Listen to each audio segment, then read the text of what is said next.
Good morning, everybody. You are tuning in live, and we are less than a minute underway with Heat 1 of Round 1 of the men's in the 2023 GB Cup. Now, the conditions are absolutely pumping here at Fistral Beach. You're joined, I'm Tom Anderson, and with me is Mark Vaughan. And Mark Vaughan, you are relatively fresh off having had a free surf out here last night, and you've been watching some of the surfing this morning. It is pumping, Vaughany. What can we expect today?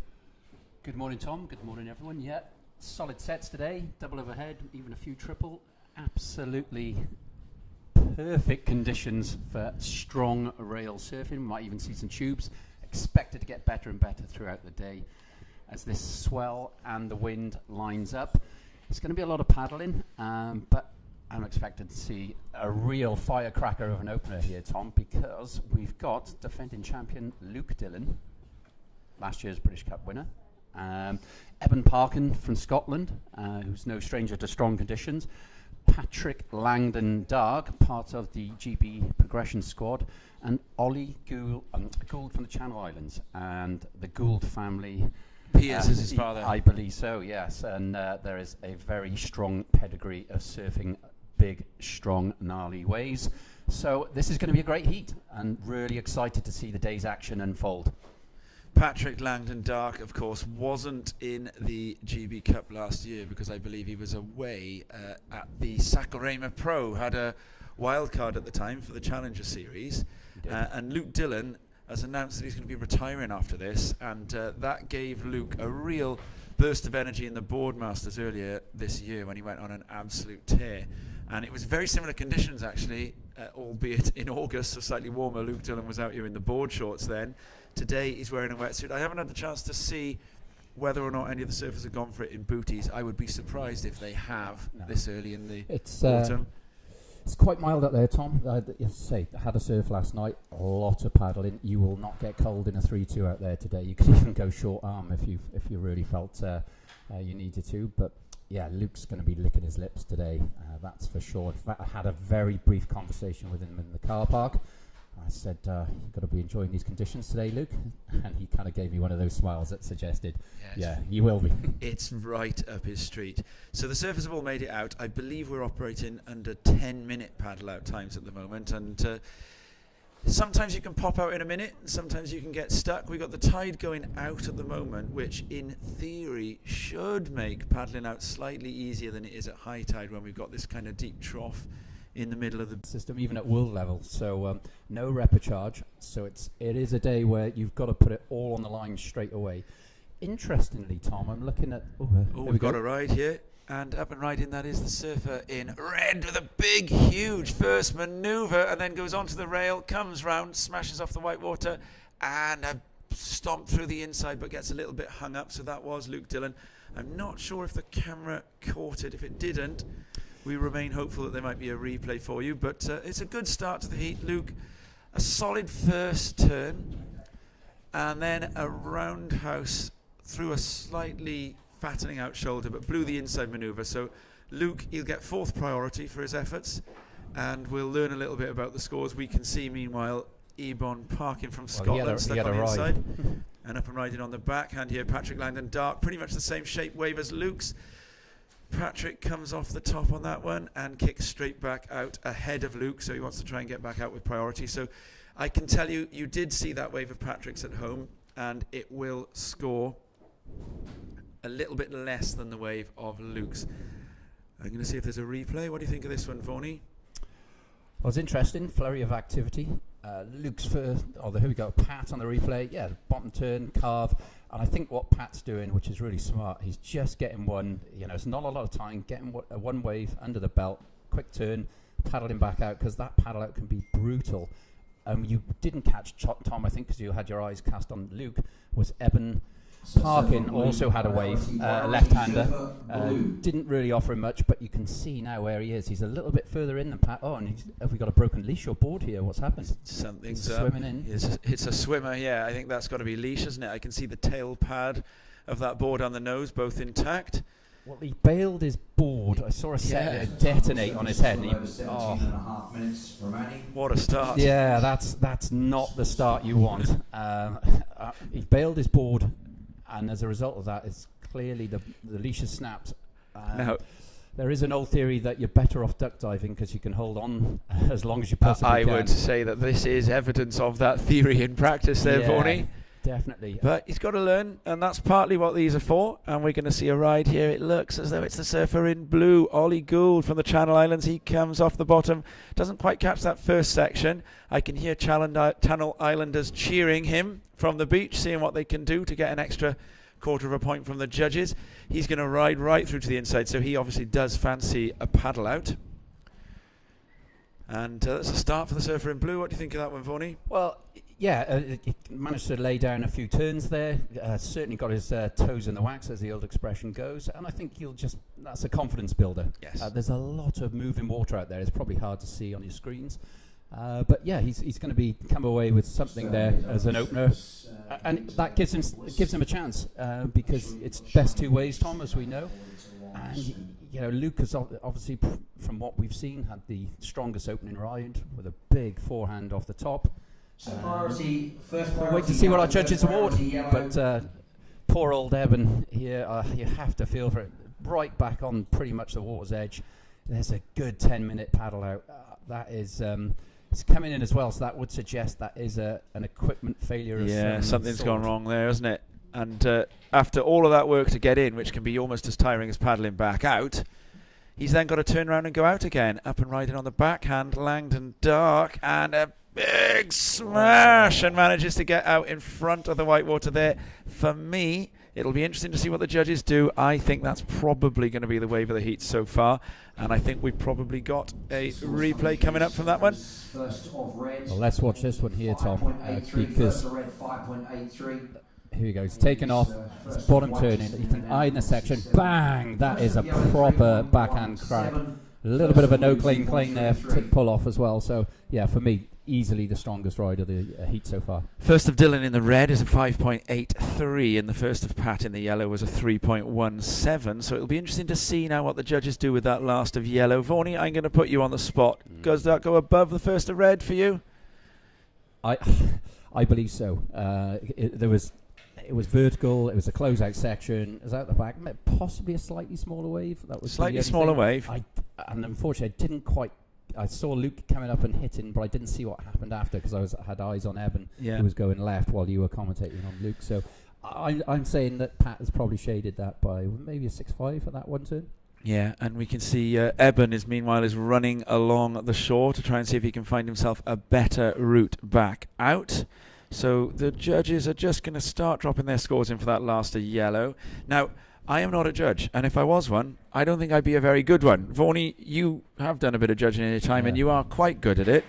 We're going to learn now, right? So if we turn out to be wrong, we think the judges are going to go in over that first of red. If we turn out to be wrong, then we're going to learn. Every day's a school day. But this is going to be a big indication of what the judges are looking for, because that was a big closeout blast. Now, when we had similar conditions for this in August for the QS contest here, the judges loved a closeout smash on that kind of section. And I say, I'm sticking to my guns here. My ISA judging course hopefully will pay off, and I'm favouring Pat for the highest scoring wave of the heat. So, Eben on the inside, he's now collected his backup board, and now starts the very, very long paddle back out. And that after that long swim in, yeah, that's going to test it. That's a long paddle from there, isn't it? Last of the yellow, 6.33. There we go, we got it right, Vorney. It's a 6.33 for the last of Patrick Langdon Dark, and I think that is pretty spot on from the judges, don't you? We now. I thought I said 6.5. I didn't hear your score. It's pretty spot on, I reckon. About half a point more than the two turns from Luke Dillon. So we have learned there that the judges want to see those big closeout blasts, and it's a really exciting manoeuvre to watch people doing, isn't it? Yeah, and I think had that been a little bit further out and a slightly bigger wave, it would have gone a little bit further again. But Pat's got to be happy with that. And as I say, the sensible thing Pat did there, he had that one wave where he just did a carve, locked in a 3.68, Sorry, locked in. That wasn't his first score. It was 3.17. Yeah. I apologise. That was just the in and out. Yeah, so we got 3.17 under the belt. What's and then a 6.33. what's going through your mind if you're Eben Parkin right now, Vaughan? You look at him there on our screen. It's a long old road out back from there, isn't it? Well, a couple of the Groms had a surf earlier. 12 minutes they timed themselves as getting from the beach to out the back. Oh, wow. Yeah, you can get fortunate if you catch an outgoing, but it just seems it's in a bad spot there. It's almost worth the run up the beach to find the more user-friendly rip. But we'll see. We'll see. That you can get the surges across this beach, or suddenly you get a little outgoing rip, and within no time you're straight. Yeah, out the you're back. through. And he's got a little chance there. He can kind of go looking to see if he can find his way between that white water as it converges over itself. Now, Rob Blythe, who's also part of our commentary team, and I gave this bank by here a nickname in the summer that we understand some of the Newquay locals have since accepted. in the famous stories of the Dante Allegri, the 13th century Italian writer, Take your word for that, Tom. the seventh circle of hell has a wrought iron sign over its gates which say, "Abandon hope, all who enter here." Yes. So that's what that bank sometimes says. If you get in that wrong part of the bank, "Abandon hope, all who enter here." The Dante Allegri Bank, we call it. Well, And you can see Eben there, right in the middle of the Dante Allegri Bank. to be honest, Tom, I think even the guys at the back there has been one hell of a set come through. I can see, I think Ollie Gould just going over the top there. I don't know where Luke and Pat are. I think they're probably far enough out to escape it. Yeah, they are. I mean, that was quite a set capping out the back. The only thing I would say about those sets that do cap out the back is they kind of like go into another deeper water Yes. part, and it does allow you that kind of. It's almost two parts. There's the regular out the back, and then there's Yes. further the bomby zone, and the bombies are They're not the highest scoring waves, are they? difficult to get on, difficult to find, difficult to connect through. So I think the guys are in. Well, if Luke Dillon is sat there, then there's a very He good knows what chance he's doing. you're in the right Yeah. spot. And again, And- interesting, Tom, that all the competitors were so close together at the start of this heat, given us such a large playing field today. Yeah, well, they've been watching the waves, haven't they? I think, did you say that Patrick Langdon Dark picked up a really good wave in practice just before the event started? Yeah, I pulled up into the car park and Pat took off on one, and he just, free for all, top to bottom on his backhand, comes square off the bottom, squared it off the top, and I mean, it was at least 3 times overhead, and I got so excited. I got a bit of a over froth, and trying to get into your wetsuit and stuff. 100 miles an hour. Yeah. Took a swig from my flask of water, thinking it was cold water, and it was boiling hot and burnt my mouth in the process. But Pat, that was a great wave. But Left-hander? it was a right on. There was a point I was like, oh my goodness, I hope that's Pat and not some like Mark Boyd who's 7 foot tall. Yeah. Now it's interesting to see, you can see on the screen in front of you there, the foam that sits on the sea surface. I suppose maybe for those of you who don't do as much surfing in these kind of big beach break conditions, where you see foam on the surface of the water, that says that that water has been disturbed, that waves have broken there. So often, if you've got a lot of water moving around and you're trying to keep your place in the lineup, then what you do as a surfer is you find that foam and you try and keep yourself sitting on that foamy surface. If you're in nice, deep, dark, clean water, then you're sitting somewhere where waves probably haven't been breaking. So you can see actually the surfers, they're all sitting in foamy water, Vaughan, so they're obviously, as you said, very much not interested in those wider bomby waves, looking for inside corners and things that they can just pick something off. From and Pat Langdon Dark on an inside corner wave. I mean, that was double overhead to Pat as he came out that turn, wasn't it? Certainly was. And what's interesting, again, I'm looking down the beach, and the next heat is already paddling out. They are a long way from where Eben Parkin is, which suggests he's not in the most user-friendly part of the beach to paddle out. So we'll have another little look there, Vaughan, at that wave from Pat Langdon Dark. So this is the wave of the heat so far. This was a 6.33. Gives us a sense of the size. Yeah, let's just have a look at this Oh, replay. big blast there. Yeah. Comes down into the bottom. It's a great turn, isn't it? It's clean, executed well, came down with speed, power, flow, all those things, and a nice, just a nice vertical attack on the backhand. And I think we got competitors asking for scores. And they're getting given it now. That's the voice of Anton Paul, the beach announcer. Red, you are second. Red, you are And second. I tell you what's interesting is I keep using that word. What's interesting? I'm going to stop that. But I'm looking, and these first heats, they do really capture everyone's attention because everyone's trying to suss out what they're going to do for the rest of the day. The Yes. competitors, managers, coaches. Yeah. It sets the benchmark, doesn't it, in terms of for the judges as well. The competitors can see, well, look what Pat did. It was a one-term wave, but he's got a 6.33. Yeah. And I think, Luke's out there now knowing he's in the second position, 7 minutes remaining. He's got one solid ride under his belt. He's asking for the scores. Only one wave ridden, and so the figure that you see on the screen at the moment saying that Ollie Gould from the Channel Islands would need a 3.51. Was that Luke in and out on that one then? Somebody took off on one and blew it there, and I think that was the surfer in white, Eben Parkin. So Eben Parkin then with an in and out. Oh no, it's a surfer in blue actually, Ollie Gould. All right, so he was looking for the 3.51 just then.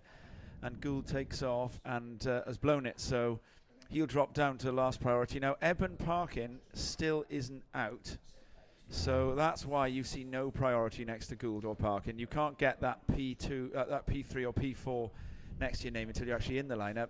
And now here we see the surfer in yellow, Pat Langdon Dark, second priority. So Luke Dillon has been holding on to priority, so you'd have to say that Luke Dillon is in a pretty comfortable progression situation with only 6 minutes remaining and only one wave ridden. Here he goes. So Dillon is going to take off on a foam ball there, and he's on rail and pushes hard, gets a nice front side carve going, and then kicks out of that one. Well, it's certainly going to add to his scoreline. We know that because he's only got the one ride. Yeah. I'm not sure he's going to be completely happy with that, and I think maybe that's why he pulled off. Yes. He's still got plenty of time. He hasn't taken himself so far in there he won't get out the back. And here we go.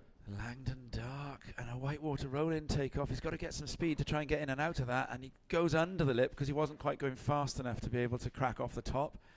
So now that's a different situation for Pat because he is not going to need that score. That is going to be less than his 3.17, substantially less. So Pat's blown the priority and has earned himself a paddle for nothing there.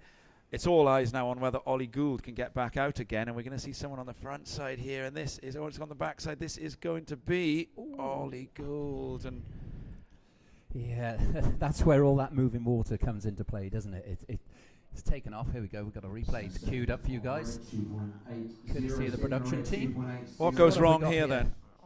He seems to be in the right place. And it just comes off. There was a little ridge. You could see it almost like a little step he's going over there. Tough luck there. But do you know what, Tom? That's interesting. And I think if I was Pat or Luke, you want to be over 10 points. You want to have a combination of maybe, getting some instruction here. Sorry, a little microphone issue. You want to be having 2 5s in the score lines, 5.5, 6s, because even though they got some low scores, even someone like Eben Parkin, if he hooks into one and gets a tube, then all of a sudden, if he got a really, really good tube and suddenly smoked it the 10. wouldn't take a lot, would it? Yeah. Yeah. And any surfer who can tube ride can get that score, can't they? And that's what these conditions today will offer. As the tide drops back and this wind improves and the swell aligns, there's going to be some tubes that will decide heats, I'm predicting. So as we come down to 4 minutes left, we're just inside 4 minutes. It's Langdon Dark in the lead, and a reasonable lead in terms of progression. I don't think it's going to be that easy for anybody to pass Patrick, or for 2 people to pass Patrick Langdon Dark. So he's probably sitting on an advancing position at the moment. And then Luke Dillon also reasonably comfortable. His last wave of 2.8. That leaves Ollie Gould and Eben Parkin. Well, Ollie Gould would now need a 6.3, and 6.3 would be a little bit, only 0.03 less than the highest scoring wave of the heat so far. And Eben Parkin in Scotland, 7.96. And Parkin from Scotland, he has had a very, very difficult heat, hasn't he, Vaughan? You can see that Parkin, the Scotsman, there he is on the inside. And we're going to see paddle it. Dillon up and riding, goes for a roll in. Oh, and gets rolled off that one. Yeah, and Luke, in the second position here, and I'm bringing attention to Luke because he's in a slightly precarious position, because if Ollie was to get just nudge into one, and as I say, we got a rider. Langdon Dark on the backside, in and out. Yeah, if Ollie Gould was to pick one off, First priority he blue, really first would. priority blue. You know, Luke's in a slightly precarious situation. As I say, 6.3 is all he needs to go into second. 6.30. That's pretty attainable out there, Tom, and we focus. Poor Eben, as you say, the heart bleeds for the young man. He's literally must have paddled for 20. Well, if you include the 10-minute paddle out, that's pretty It's much the whole, 30 minutes of 30 paddling. minutes he's of had. paddling and duck diving, yeah.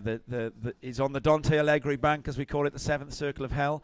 Up and riding on the backside, Langdon Dark, and a big crack, and sticks it. Oh, wow, that was a fantastic turn there. So 6.33 for the last one. What do we reckon to this one, Vaughnie? Very similar. I'm going slightly below Tom. Priority blue first. Exactly, just got a bit hung up in a whiteboard, and I say just. First priority. There's almost a question whether he rode out of that. Yeah. 1 minute 30. I think he did enough to suggest he did. I think he did. Yellow first. Yellow first. Red second. That's the voice of Anton Paul, the beach announcer that you can hear there. So And white. a famous sound if you're on the beaches of Newquay watching surfing competitions. Luke Dillon with in and out. Now I think that was more of a move to try and keep Ollie Gould off one there. But that does now leave the situation that we all want for the viewers at home. With Anything can happen. 1 minute remaining, the surfer that needs the score is the surfer with priority. So you called that one, Vaughnie. Yellow first. Red second. You Third. Well, yeah, I felt I wasn't quite as cleanly executed. Yeah, you and called the that one judges spot picked on. up on it. White, you are fourth. Coming in So now. we 9-6. That is First priority. Pat blue. Langdon Dark, I believe, is coming in. job done for Pat. Yeah. Great heat, and he'll just keep an eye on what happens at the back. Got a Save his paddler. energy. So 40 seconds. It's all eyes on Ollie Gould. He needs a 6.3, which would be almost the highest score of the heat, but it is possible. 30 seconds left. What So an we're going to upset. see where Soapy. is Ollie Gould sitting in the lineup. Luke Dillon, you are vulnerable at this point. He doesn't have priority, so there's nothing Dillon can really do unless he wants to get himself away from Ollie Gould and try and see with 15 seconds left if he can pick something off. But it's going to be very lucky now for Ollie Gould if with only 12 seconds left, the one particular wave that comes through is going to be the right wave for him. It hasn't been the right wave all heat long, and so it looks like that's not going to change. That is going to finish things out. So it's going to be Langdon Dark that takes the win. Dillon advancing in second position. And so Ollie Gould and Eben Parkin are going to be eliminated from this one. And a relatively routine start to the event so far there. The two surfers expected to progress through that heat were the surfers that progressed. Now, Mark Vaughan, you are going to be leaving us shortly, aren't you? Because you are actually in Heat 3. From what you've just seen of Heat 1, what's your strategy going to be? My strategy before was to try and get on the rights, which usually means I end up going left. So, yeah, it's clear what the judges are after, and that really helps. And being in the booth does sort of clear the mind of any sort of thoughts of what to do. So as Interesting, we saw Luke do a carve in that heat on the face. Only got a 2-point-something ride for it. So it's the inside closeout re-entry sections, isn't it? it's the lip they're looking for. And, The big closeouts. I think it's pay some tribute to the surfers that heat. I'd say Eben, what a tough ride. Yeah. You know, leash snapped or board issue. And then Ollie Gould, great to see one of the Gould family back competing at a British level. You know, there's some major honours won by the Gould family over the years in the 80s. So great to see him competing hard lines. Luke and Pat progress. Nice scalp for young Patrick over the Jedi Master. You called on it. his home break. So, hey, Vaughnie, I'm going to wish you all the best Thank for you. that. And we're going to go to a very quick advert, and then we're going to be joined by Rob Webster Blythe.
And so we are back, and Mark Vaughan has gone to get himself ready for his heat, which means that I am joined by the Aggers to my blowers, the Alpha to my Omega.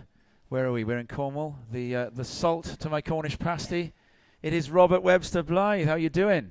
Good morning, Tom. How are you? The Shipyard to my Pale Ale. Ah, I'm well, thank you, Tom. What do you make of the action from that? I saw you were watching it a little bit as you were inhaling a bacon sandwich. I did. Well, I just popped down to the car park actually, Tom, and kept an eye on conditions whilst I was doing it. And bumped into a few friends of mine who were about to head out to the Cribber on the low tide. Oh, So wow. that means, Tom, that there is swell aplenty. Jeepers, the Cribber. We'll maybe see if one of the cameras can give us an image of the Cribber as this tide drops back a little bit. Famous wave, first ridden in 1965. Most surf historians have reached consensus that it was Rodney Sumter who first rode it, after paddling out on his knees ahead of Jack Lydgate and one other. And that's an in and out for Barnaby Cox.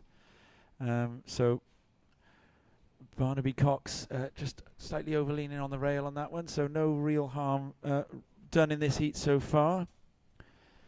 Rob, the Dante Allegri Bank, as we called it when we were here in the summer, is alive and well with its wrought iron gate sign, "Abandon hope all who enter here." And in that last one, the Dante Allegri Bank claimed Ibon Parkin from Scotland for a full 23 minutes. So disappointing, so unlucky. How many duck dives can you get done in 23 minutes A on a lot. 12-second period? A lot. The maths is probably achievable All somehow, isn't it? west-facing beaches in the UK, Tom. Oh, I just saw a wave spit, by the way. A left-hander. Yeah, all west-facing beaches in the UK on this kind of swell. Oh, wow. It's Duck Dive City. As we see here, it's going to be the Surfer in red. Again, with a quick up and down, falling out of the lip there, not managing to hold on to that one. So, come the end of the heat, I'm certain that won't feature in his top two. If you can return your rest shirt straight away back to the beach marshal, please. It'd be much appreciated. Opening ride for red, 2.83.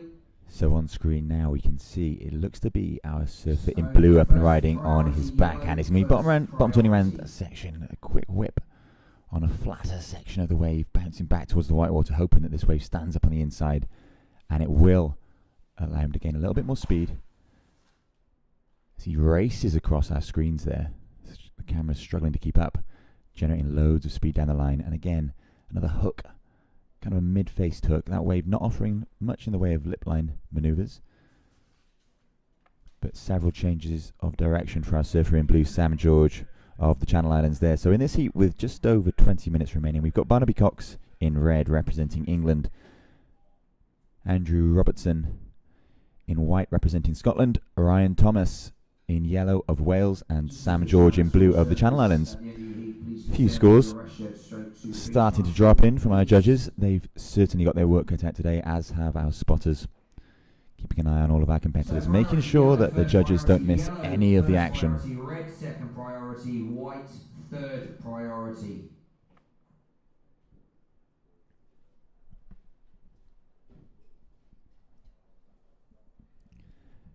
As Tom and Mark were saying during that first heat, big, powerful conditions on offer today, though they are cleaning up quite a lot as that wind swings around from the south to a more southeasterly direction, starting to organise some of those swell lines as they march towards us on this chilly October morning. The situation in this heat as it stands, it's Surfer in red, Barnaby Cox out in front at the minute, sitting on a 2.83 and a 1.17. In second, it's Surfer in white, Andrew Robertson, who's had a quick up and down, and I believe we are waiting for scores to drop in for Surfer in blue, who put together a series of manoeuvres. Like we said, they weren't quite as critical as he perhaps would have liked. That wave not offering much in the way of lip line manoeuvres, but the score drops in at a 3.83, so that'll be the highest scoring wave of the heat so far, and that jumps Sam George, Surfer in blue of the Channel Islands, up into second. But with 18.5 minutes remaining, there is plenty of time for everything to change.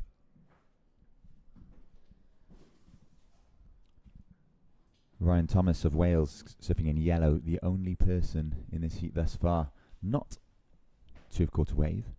He's biding his Red, time, 2.83, waiting second for red, what he deems to be the 1.17. perfect wave to kick off his campaign here First of white, at 0.90. First of blue, 3.83. the GB Cup 2023.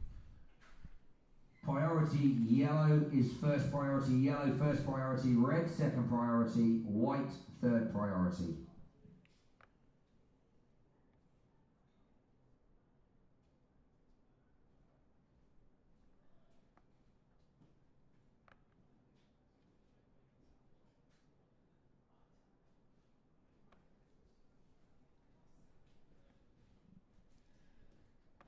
So our surfers in the water benefiting from the priority system this morning, allowing them to bide their time, wait for those perfect waves to head their way, and they will be rewarded with unhindered access to the waves because, unlike in certain surfing competitions and certainly surfing competitions of the past,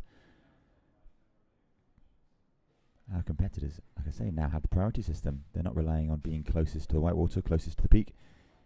Instead, we are forming an orderly queue, and it's surfer in yellow, Ryan Thomas of Wales, who currently has first priority. Surfer in red, Barnaby Cox, our heat leader, has second priority, so he's sitting fairly comfortably at the moment. In third, it's surfer in white, Andrew Robertson, and I've just seen a change of priority, so that means Barnaby Cox must have had a little look at a wave because Andrew Robertson in white has now jumped up into second priority. So first priority yellow, second white, third red, and we're still waiting for Sam George to make his way out into that lineup. On screens now we see it's our surfer in red. This is heat leader Barnaby Cox, up and riding, taking a bit of time to get to his feet there, getting a bit caught in the lip as he took off, but not letting that bother him as he weaves his way down the line, coming unstuck as the lip overtakes him there. Barnaby looking to replace a 1.17. He may well have done it with that manoeuvre before he fell off. And still no waves scored or surfed yet for our surfer in yellow, Ryan Thomas of Pembrokeshire, North Pembrokeshire in Wales. With 15 minutes and 50 seconds remaining in this one. The situation is surfer in red, Barnaby Cox of England is in first position. Surfer in blue, Sam George of the Channel Islands is in second. Surfer in white, Andrew Robertson of Scotland is in third, and in yellow, currently sitting in fourth position, having not surfed a wave yet, is surfer in yellow, Ryan Thomas of Wales. A jam-packed roster of talent on display here at the GB Cup 2023. The creme de la creme of our home nations in the form of surfers.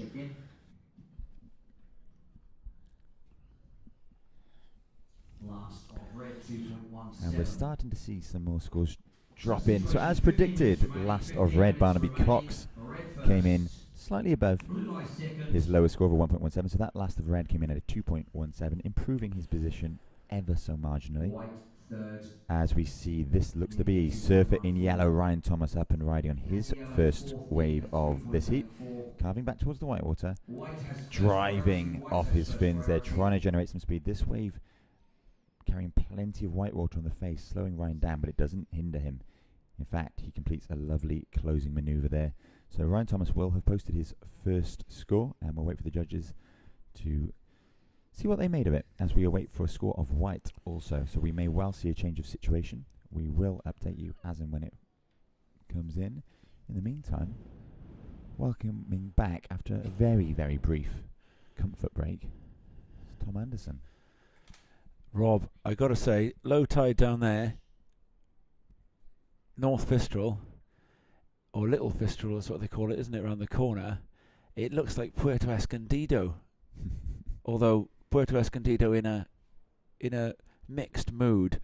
I can see there's a jet ski way out back as well, isn't there? And the surf, it's got to be, we've got to describe it as pumping. I mean, I know there's not a huge amount of waves being ridden by each surfer in the heat. They're being careful, they're going for quality over quantity, but when the surfers are actually up and riding, it's great. And here we go, the surfer, we had a little wipeout off to the corner of where you can see from, I believe it was the surfer in yellow, no, it would have been the surfer in white Andrew Robertson. So he's going to bump down to fourth priority from that. And then on the backhand here in the blue, off the top, Sam George. Is that the Sam George from the Channel Islands? Gosh, I surfed against him back in the days. So Sam George would be probably around about my age. I think he might be a year older. What should we call it? An experienced competitor? A man. Well, if you want to discuss it in those terms, he is experienced, but not the most experienced in the event today. No, because there is a surfer of fine vintage going in this next heat, isn't there, Rob? Absolutely. In Mark Vaughan, who's also doing some commentating with us He on did this describe event. himself earlier as ageless. Is that what he said? As we see now, surfer in white up and riding. This is Andrew Robertson of Scotland, currently sitting in fourth position. That wave racing away for him, but he sticks with it and he'll make it around the whitewater as it enters that deep water channel and backs off a little bit, but not offering Andrew, surfer in white, anything more than that drop in. But we have, in the meantime, seen scores come in. Last of yellow, first of yellow indeed, a 4.17. So that will be the highest scoring wave of the heat so far. That was first of Decent yellow, score. Ryan Thomas of Wales. Deserved. And that jumps him up into second position. So the situation with 12 minutes remaining in this heat. Surfer in red, it's Barnaby Cox in first position, representing England. In yellow, representing Wales, it's Ryan Thomas in second. In third, Sam George of the Channel Islands, surfing in blue.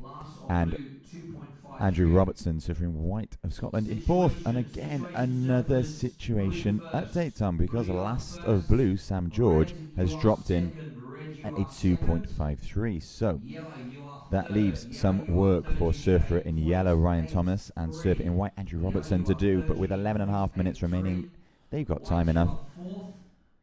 So the situation is Sam George in blue is in first position. Surfer in red, Barnaby Cox, is now in second. Surfer in yellow, Ryan Thomas, is in third.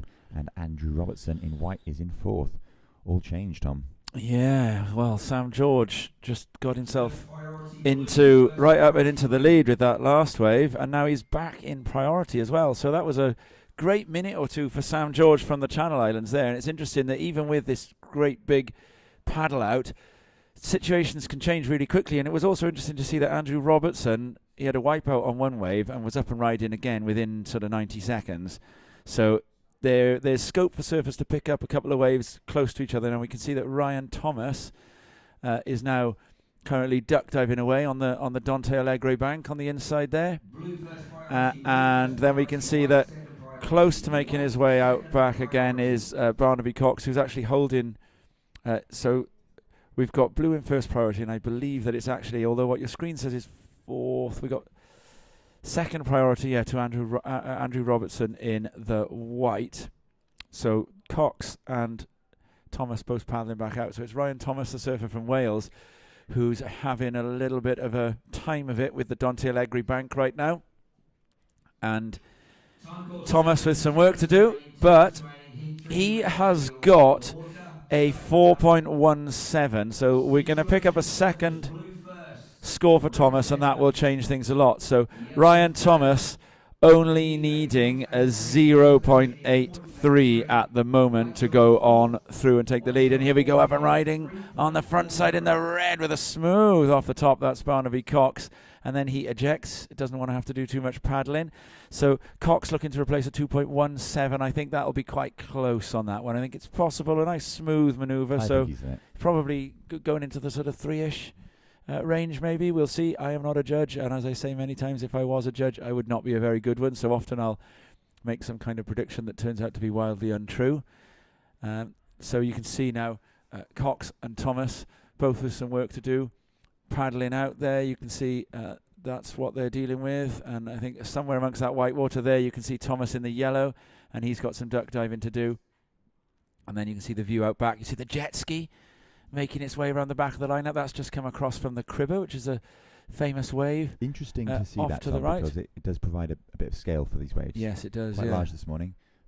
Lots of duck diving to be done and energy sapping. I think it's just come to me. We were talking about the Cribber just then. That it was most surf historians agree that it was Rodney Sumter in the September of 1965 who first rode the Cribber, and the guys who were with him were Jack Lydgate and I think it was Bob Head, Australian lifeguards, and Bob Head, of course, along with Bill Bailey, were the two guys whose names went together to make Bill Bailey, and Bob Bilbo surfboards. So the famous 60s and 70s Newquay surfboard brand. We are, of course, at the home of British, if not European surfing here, Fistral Beach, Newquay. And Fistral Beach has come pretty good, actually, really, today, in terms of the fact that we can see a sort of side offshore wind grooming these waves. It did look for a little while like there was a pretty hair-raising storm going to blow in across this weekend. But we're good. We haven't got any juniors in the... We've got juniors competing in the event as open surfers, but the junior category has been temporarily shelved and will run again at a later date. So that does reduce the number of hours needed to run the GB Cup this weekend. A reminder of what happened in the first heat of the day. Patrick Langdon Dark, the Welsh champion, advancing in first, and Luke Dillon, the reigning GB Cup champion, advancing in second place. So Wales and England through from this first one.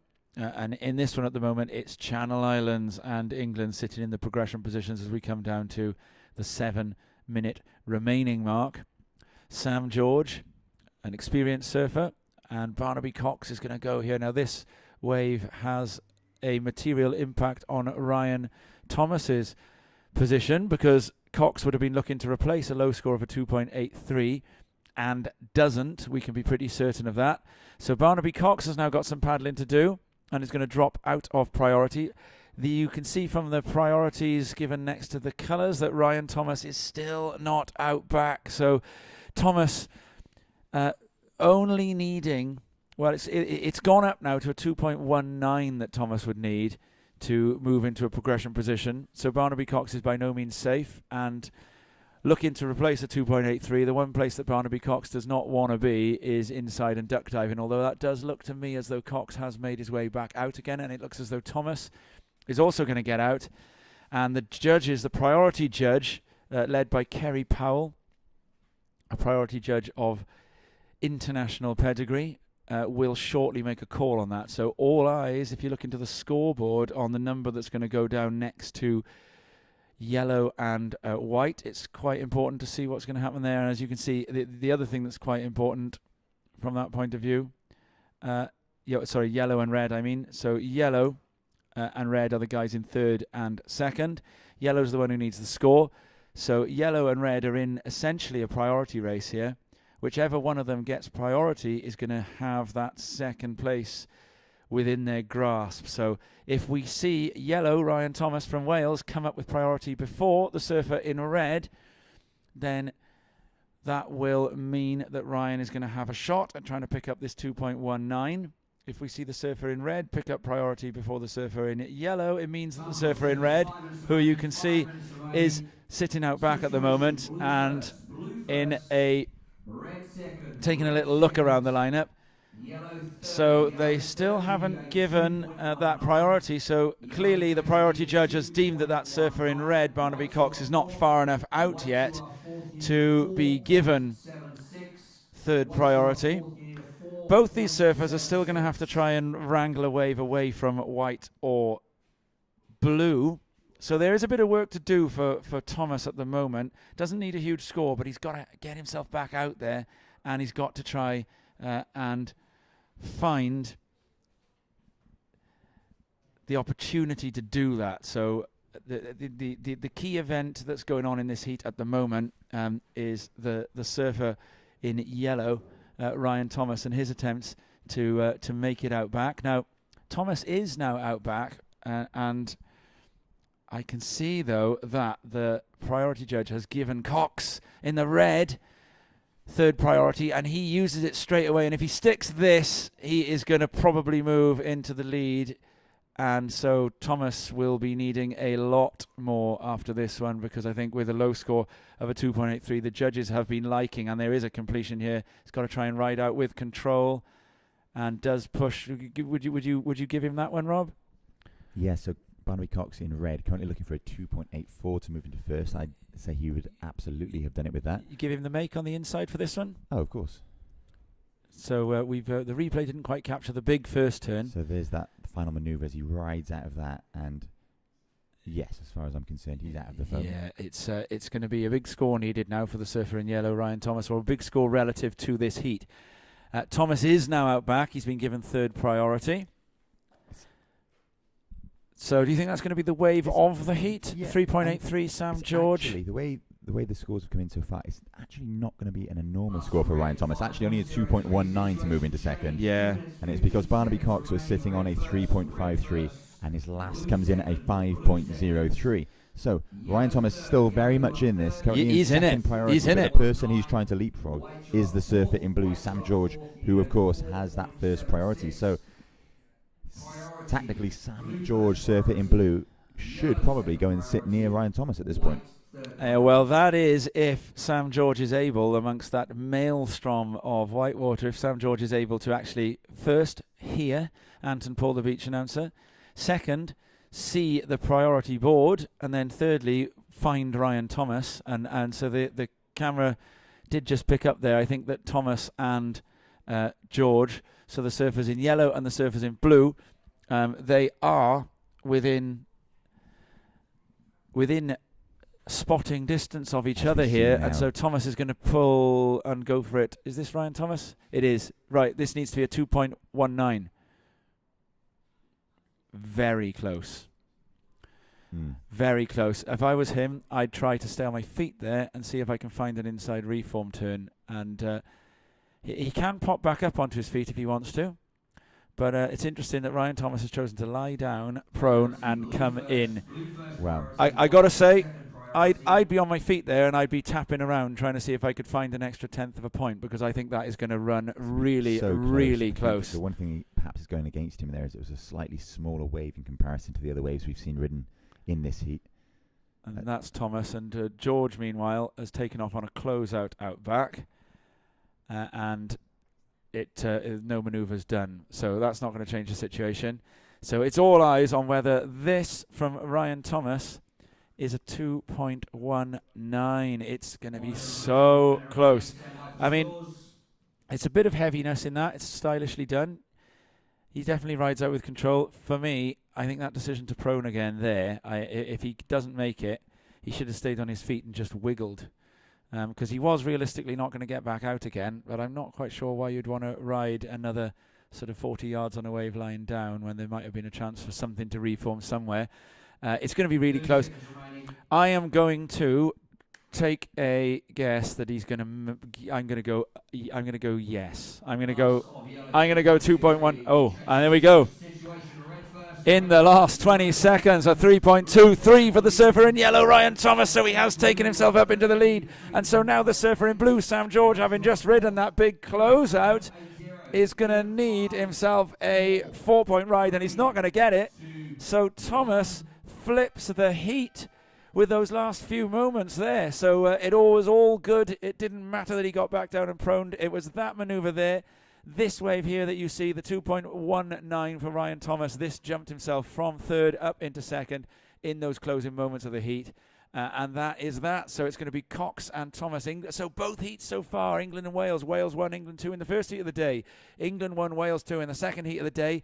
And so not such a good morning so far for the Channel Islanders and the Scots. We're going to be moving on into Heat 3. Sam Harwood, Craig McLaughlin, Mark Vaughan and Max Bennett after this.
That you can perhaps hear at home.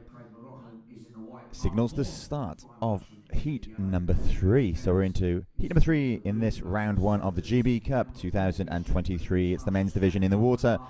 And coming up in this heat in red, representing England, it's Sam Hardwood. In white, Craig McLaughlin of Scotland. In yellow, Mark Vaughan of Wales. And in blue, Max Bennett of the Channel Islands. Yet again, another stacked heat, as all heats are, and all heats will be throughout the duration of this contest, because it is the creme de la creme of our home nation's surfing talent on display here at North Fistral, Newquay, in the lovely county of Cornwall. Blessed this morning with some fantastic conditions for our competitors to enjoy. As Tom mentioned earlier, what at certain points in the week appear to be a fairly apocalyptic forecast, with a big storm forecast to sweep through the north coast of Cornwall on Saturday morning, we've actually managed to avoid it, and instead of howling westerly onshore winds, which would of course had a detrimental effect on the waves, we are blessed with a cross offshore breeze that's beginning to groom these large swell lines. As we see surfer in blue, this is Max Bennett up and riding, putting together a series of fantastic manoeuvres there and just disappearing off screen, and he's back trying to finish, but unfortunately coming unstuck on the inside. So Max Bennett in blue, currently sitting on a 0.5, so that would have been for a quick up and down earlier on, and we await his second score to drop. It's going to be a fair bit better than that first one, and it's going to put him firmly into first position, with all of our other surfers having plenty to do, but fear not, because they have plenty of time with 23 minutes remaining in this heat. As I was saying, the conditions are much better than first predicted, and that's cross offshore wind should work to groom these swell lines, clean them up, organise them, and provide our competitors with a platform to showcase their very best surfing. So that last of blue coming in at a 3.67. So as the situation in this heat stands, we see a surfer up in red, up and riding. This is Sam Hardwood of England on his backhand, moving his way across this right-hander, waiting for a wall to stand up in front of him. Keeping busy, lots of changes of direction, but not really finding the lip at any point on that ride. So scores will come in, and it will put him into second or first position. As we see surfer in yellow, Mark Vaughan of Wales, up and riding, down carving from the lip there before opting for the flop to get out of that one to save the hassle of neither of us are judges. We can merely speculate, but speculate we will. As we have 21.5 minutes remaining, we are about to see a change in situation, with last of red to be scored and last of yellow to be scored. And up on screen now, it's surfer in white. This is Craig McLaughlin of Scotland, the young Scot from Caithness, jamming hard in the lip there, managing to ride out of that one before opting to eject as that wave closes out in front of him. All action, 4 surfers, 5 waves ridden, and 3 scores to the drop. Surfer from Scotland there, Craig McLaughlin, is the reigning junior champion of the GB Cup, and a real hot prospect.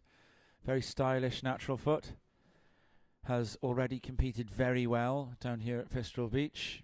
Big runs at the Mystic Juniors this summer and the Boardmasters QS, and he's going to be off to a decent enough start. So Mark Vaughan's first wave comes in at a 5.0, which would have been a scoring wave in a progression position in either of the last 2 heats.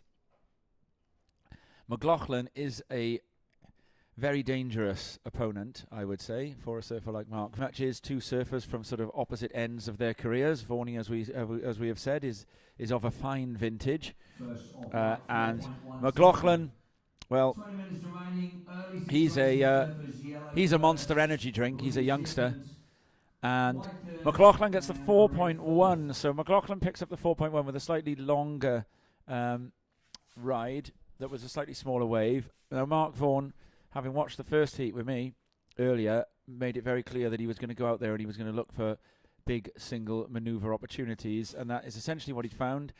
The replay that we had didn't actually capture Vaughan's first manoeuvre, which was a pretty solid lipper. So I think Vaughan would be pretty happy with a 5 there, paddling back out. There's no priority given out yet, so the priority judge will be very carefully scanning that lineup to make a decision as to who it is that has made it out back first. And whoever does make it out back first is going to have a material influence on the rest of what's going to happen in this heat.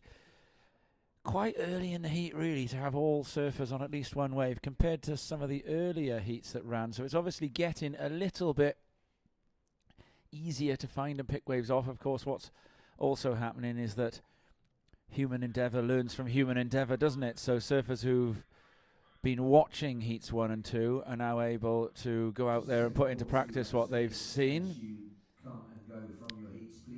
I would say, just from looking at, we've got Max Bennett, the surfer who's sitting in second, is in second with 2 waves making up his score, whereas the surfer in third, McLaughlin, in the white, has only ridden 1 wave. And then for Mark Vaughan of Wales to be leading this heat with only 1 wave, it's pretty much, I would say, a 5-point ride to start off. How close is that to the perfect start to one of these heats at the moment, Rob? I think Mark Vaughan will be delighted with that 5 dump. As you mentioned, it would have been a scoring wave or a wave to help progress in either of the 2 previous heats. A heat total of 7.4 progressed the last heat. Absolutely. So you're going a fair way through it with that 5-point ride. So Mark, having watched the 2 previous heats, indeed commentated on one, he knows that a 5-point ride in these conditions is a great start to a heat because it is a big playing field out there this morning, Tom. There's lots of water moving about. Half the battle is getting at the back and being in the right spot for those waves before even your ride begins. So Mark, like I say, will be delighted with a 5. A great start. And with 17.5 minutes remaining, he's got plenty of time to improve or to add to. There's a proper ding-dong of a heat coming up next, by the way, after this one. England's Stanley Norman and a member of the GB Surfing Progression Squad. Oh, here we see on the front side Sam Hardwood, the English surfer. Now, I'm interested, Tom, by the equipment that Sam's riding. It looks to be quite a short board, not much rocker going on, and it's almost like he's been skating down the faces on some of these bigger waves. So yeah. Struggling to get it on. Yeah, to get on rail, because the waves, of course, being so big and powerful, are providing lots and lots of speed and sometimes smaller, wider equipment that it looks like Sam may well be riding. You're right about that. It tends to skip down the face, struggles to kind of manage that speed provided by the waves. Yeah. Yes, so Stanley and Norman, Mark Boyd, Scottish legend, and Logan Nicol from Wales are all going to be in a heat, along with Josh Evans from the Channel Islands. So that is going to be hotly contested, I would imagine. Yeah, look at some of these closeout sections here. The point scoring potential is definitely out there. We've got priority now to the surfer in blue, Max Bennett from the Channel Islands. And Bennett with 2 waves to his name. And Hardwood with that last wave of 1.3 has actually jumped into second. So McLaughlin, albeit only having ridden 1 wave, now sits in 4th, but he only needs a 0.56 from his next wave to jump into a progression position. You can see there the surfer in yellow, I think it's Mark Vaughan, is asking the beach announcer Anton Paul to give him an update on the scores. There's a paddle there from the surfer in red, Sam Hardwood, and I wouldn't be surprised if they take priority off him. They do. So Sam Hardwood jumps down into 4th priority. So Sam Hardwood, the surfer who was looking to play defence on the 2nd position in this heat, with what would, I would argue, be a little bit of an error there, to end up giving priority up. And then we're going to see a paddle, and oh, that is a trip over the falls for somebody there. We're just going to get clarification of who exactly that was going over the falls. Do you think it was Vaughan, Rob? That was They Mark haven't taken Vaughan. priority off him yet. It was the elder statesman of Wales, Mark Vaughan. Well, we can have a little look at a replay of that one. So if that was Mark Vaughan, being as he is part of our commentary team, I think that we would duly owe it to Mark Vaughan to celebrate his achievement in taking a run. Now, if this was another sport, oh, here we go. We've got a surfer in is that the surfer in blue? This is McLaughlin, and he smashes one into the lip there. Oh, and he's really... Oh, no, that was Max Bennett. Yeah, Max Bennett from the Channel Islands, and he's looking like he's got a bit of game going on there. Yeah, so we owe it to our co-commentator here, Mark Vaughan, to celebrate Oh, of course. the acrobatic display. He forgot, surfing is an Olympic sport, but I think on this wave that Vaughnie was actually auditioning for an Olympic place in another sport more favoured by the Tom Daly's of this world. So situation change, situation Diving. change. Blue first. Olympic diving. What do you reckon to Well, that display even there? Even if Mark doesn't appreciate that, Tom, I know the boys at home in Lanswit will have enjoyed that one. So Mark, of course, hailing from Lanswit Major in South Wales, and his support crew at home will be relishing another opportunity to We're see. going to view it one more time for posterity. Yes, we Fantastic. are. They'll be relishing the opportunity to see Mark go over the falls once again. And there he goes, and I can see director Diana is also enjoying that one. We Some- don't bring her into the broadcast that often, but there we go. But he's still looking in a pretty rosy position. He's actually, believe it or not, managed to hold on to second priority after all of that excitement. And so Craig McLaughlin, meanwhile, holds top priority. So McLaughlin, with only one wave at the moment. Now, here's a little something for me to try and explain for you guys. You may be sitting at home and you may be wondering why the surfer in red in third position. Oh, who's up and riding? Now, why? Oh, he's not going to like that. Why Sam Hardwood in third position needs a bigger score than the surfer in, here he is, McLaughlin, in the white. And it's because of McLaughlin having the single highest score out of the two of them. Now, McLaughlin is waiting and waiting here and finds a section and gets stuck. He probably is going to get the 0.91 there, but that is not going to be what he was looking for. So lost priority there for McLaughlin. I mean, that was a really solid looking wave. But I suppose he almost had time to kind of overthink it there, didn't he? Yeah, so you may be wondering, why did McLaughlin need the lower score despite being in the further down the rankings of the heat, or the rank order of the heat? And it was because that 4.1 of McLaughlin is higher than the 3.33 of Sam Harwood, and so therefore McLaughlin needed less. So McLaughlin does jump up into the lead there with a 2.07. So Mark Vaughan now, only having ridden one wave, is in third position, and it is only one wave that Mark Vaughan has ridden. The judges have chosen to say that the hands didn't leave the rail with the feet on the deck on that one, so that trip over the falls that you see for Mark Vaughan, this piece of diving practice here, they have not given him a score for this one. So you can see the rules are a surfer's feet have got to touch the deck and hands leave the rails. That doesn't happen. And so, but Mark Vaughan, 0.3 is all he needs here. And he is, this is going to be the surfer in blue, Max Bennett, looking to push himself further out into the lead. Bennett wants to try and replace a 1.63, and he will have done it there. Really stylish off the top from Bennett. And going through into the inside section, getting a bit more work done on it.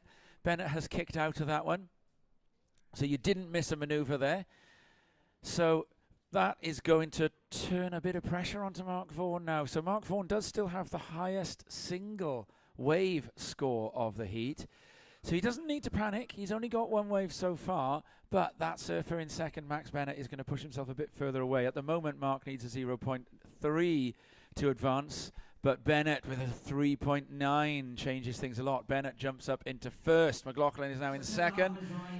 Mark Vaughan has got priority, and Mark Vaughan needs a 1.17. So Bennett added about a third of a point to the requirement for Vaughnie, and now Sam Harwood looking for a 2.85 and a really stylish front side off the top. And a big inside Rio, and he sticks that one as well. So Sam Hardwood, the English surfer, and it's going to be quite interesting to see what the judges give this. What do you think about this, Rob? Here it is on the replay. So I was really impressed with the final manoeuvre on this wave, but as we see, trying to generate some speed as he carves down the line there. Like you say, Tom, a lovely stylish change of direction, and this, the release of the fins, providing Sam with the score, no doubt, as we see up and riding out the back. Surfing in white, Craig McLaughlin with an in and out, coming unstuck, so that won't feature in his top two. But yeah, that last of red, Tom, Sam Hardwood, looking for a 2.85 to move into second. I think he gets that, but I I'd don't say think he gets the I'd top wave of the heat. I'd say he gets it by a fair way. I don't think not. he gets Varney's 5, though, do you? No, I agree with you.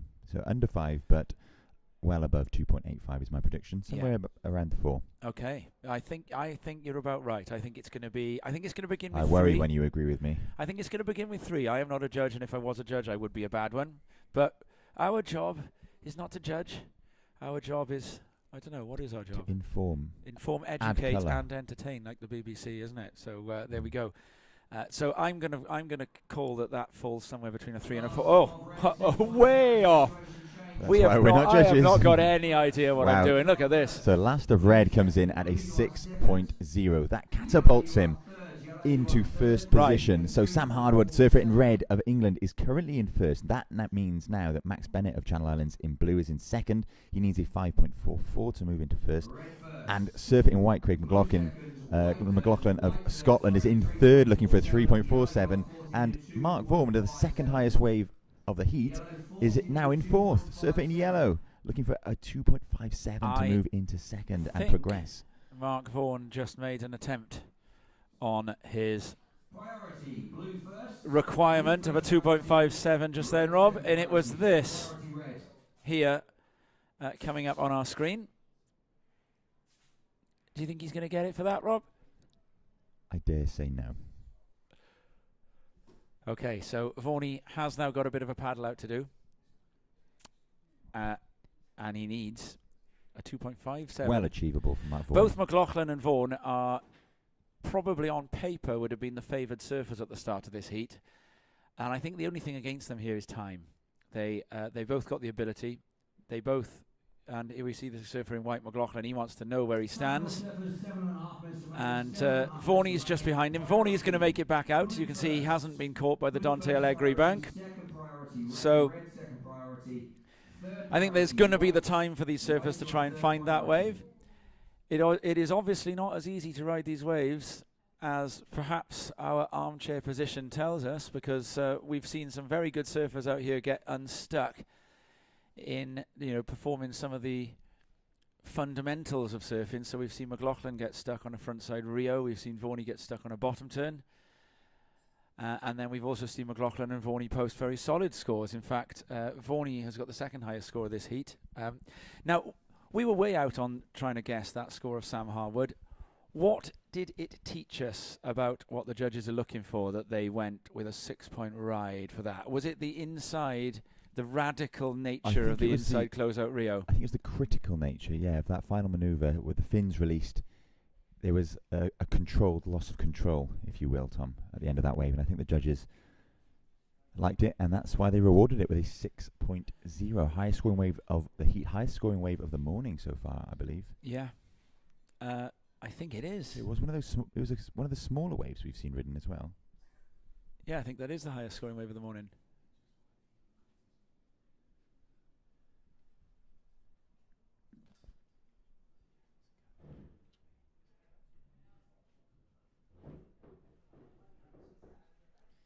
So with 5 minutes and 50 seconds remaining in this heat, all to play for. All 4 surfers are out the back.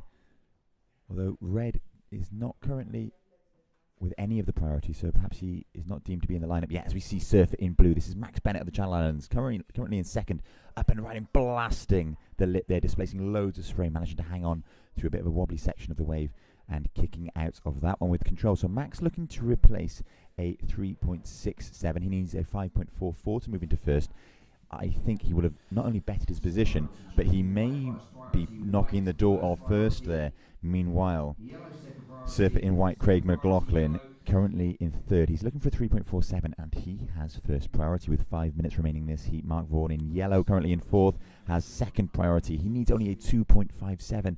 I think we may well have a nail-biter of a finish in this heat. Oh, we've got a As we ride see up here. and riding, this is Mark Vaughan of Wales. Off to a good start. Hooking in the lip there. Bouncing Needs through this something and here. hoping this wave will offer him a bit more. And again, that kind of combining with the wave in front of it, not offering him that section that he oh so desperately craved. But with only a 2.57 needed, he may have done it with that one manoeuvre. We've got two surfers in a race here as well on the inside. Look at this. Sam Hardwood and Craig McLaughlin, and McLaughlin is just ahead of him, and this is a really important race because McLaughlin has got to get himself a priority, and he's been given it. So McLaughlin now has first priority. So Sam Hardwood there tried his best to hold McLaughlin off, and McLaughlin's got back out, so that is going to allow McLaughlin to go after the 4.18 that he is going to need to try and get himself into an advancing position. Mark Vaughan, meanwhile, gets a 3.27 for that last wave, and so he has moved into an advancing position. Max Bennett has then ridden a wave straight away, needed a 4.08. He is not going to be getting that. So with 3 minutes and 40 seconds left, the surfer in blue, Max Bennett, is now going to be on the inside with some paddling to do. And we can see here that one of the surfers stuck inside in that Dante Alegre bank right now. It is the surfer in red, Sam Harwood, and the surfer in white. They're making their way through. And you can see that again now, the surfer in white, McLaughlin. So the surfer in fourth who needs a score, Craig McLaughlin, he has got priority. So if a wave comes, McLaughlin will be able to go on it. Mark Vaughan is in second priority, and he is the surfer who'll be looking to play defence on that position. So if you're Mark Vaughan now, Rob, what exactly would you be doing? Would you be trying to find McLaughlin out and see if you can harry him and try and get him on the wrong one? You can see on the screen there that the two surfers are right next to each other. Blue Max Bennett, meanwhile, is up and riding. He needs a 4-point-something on this wave, and that's going to run really close there. Beautiful A 4.08 was needed for that one. And that's going to be really close, I think, to the 4.08 there. So we're going to have another look at that last of Blue Max Bennett. He's looking for a 4.08, and with that one manoeuvre, very stylish, off the lip as we on screen now. I think he gets it. I think he gets it. I think if you look at what's been given out earlier in this heat for some of the other scores, I think he gets it. To look at that wave from a technical perspective, there was a bit of fin release through the lip there. Plenty of spray and a big change of direction, so Max rode out of that with style, speed and control. The judges will like it, looking for a 4.08, and indeed, Tom, he gets it, a 4.4, the last of Blue. So it's going to up the requirement by a third of a point. A little under 2 minutes remaining. Mark Vaughan currently in second priority. He's in third position, however, and he needs a 3.60. It's all to play for, Tom, but if it's to be, he's going to have to get... McLaughlin, this is his attempt. So McLaughlin needs a 4.5 for this. On rail, stylish, got speed, needs to come hard off the bottom. Gets around the lip there, probably has done it, I would say. So this is a 4.5, but assuming that Mark Vaughan may still ride a wave after this, he needs to build more points in because he might not be safe with just the 4.5.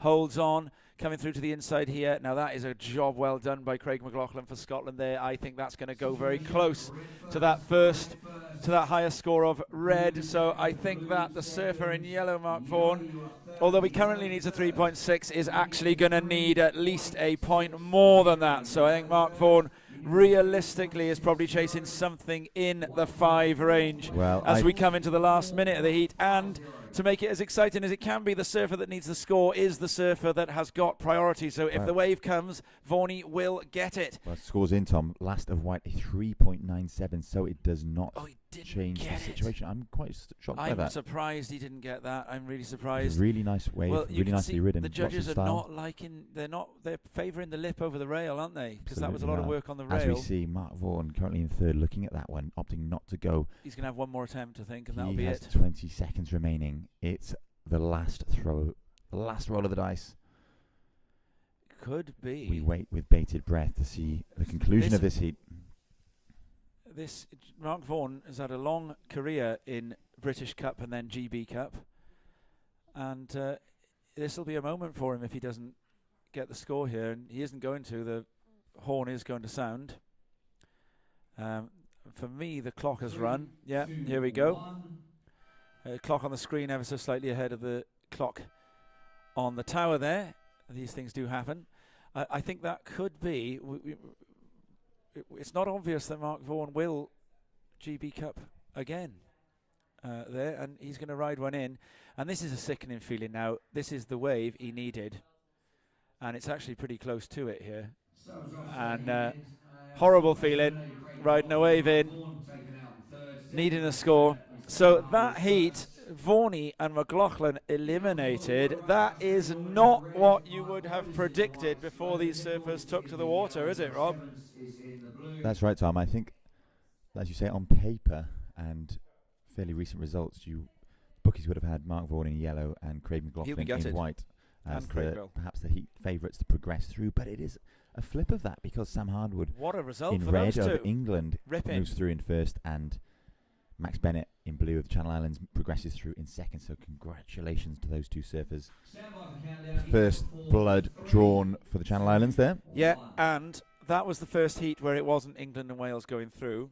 And so England are now the only nation in this GB Cup who have yet to have a surfer eliminated. And Stanley Norman is their next representative.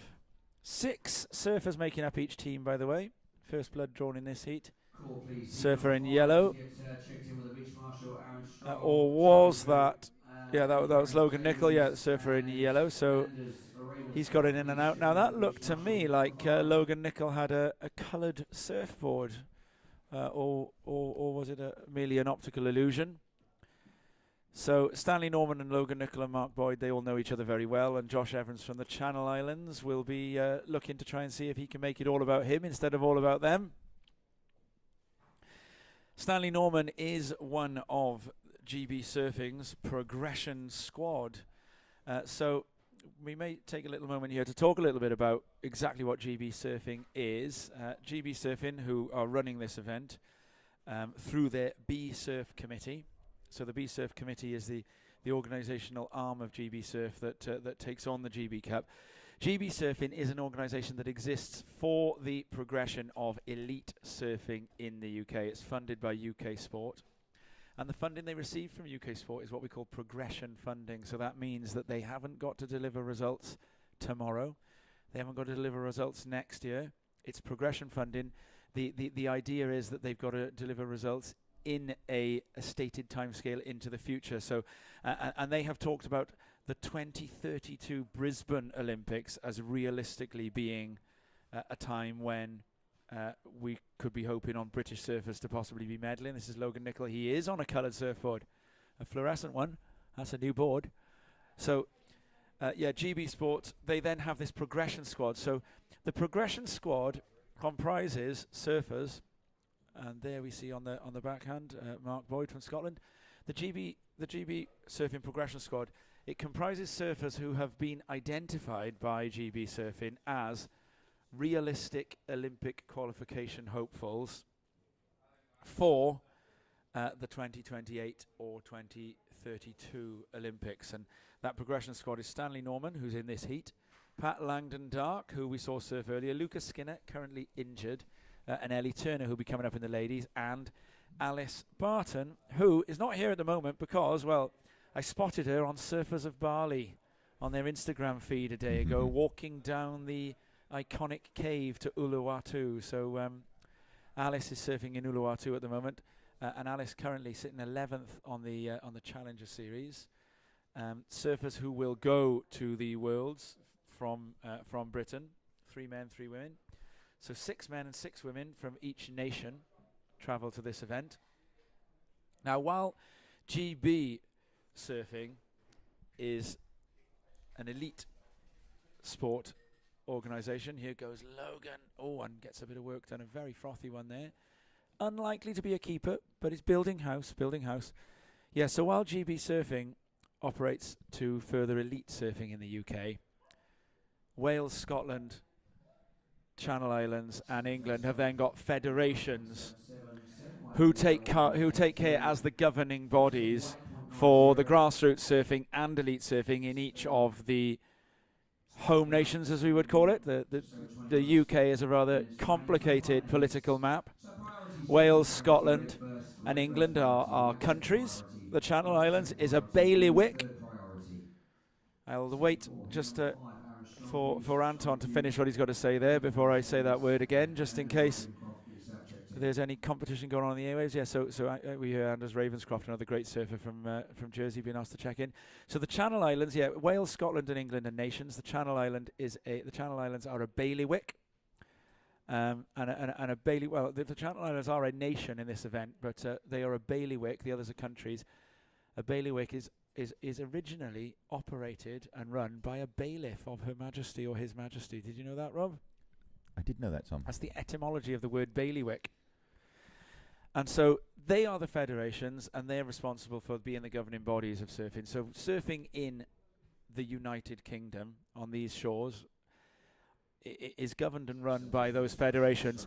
And then this organisation, GB Surfing, exists for the sole purpose of trying to lift that elite end of British surfing. And so the expansion of... There's Mark Boyd from Scotland getting some work done there. Be interesting to compare that to the last wave of Logan. A 2.23 for Logan. I think that'll be a similar kind of score for Mark Boyd. We can see gets in and out of the lip there, and one more time. He'll be hoping to get a little bit more critical and vertical as this heat progresses too. So both Boydie and Logan will be fancying their chances of bettering their scores on that. So we're nearly there with this explanation. GB Surfing then, yeah, it exists to promote the elite end. And as I said, progression funded. So the aim is progression of the sport rather than immediate results. And there's quite a lot of carefully selected talent in the offices of GB Sport at the moment. Vicky Goslin, OBE. There's Dan Hunt and Will Nelson, who we were chatting to this morning. And these guys come from other sports.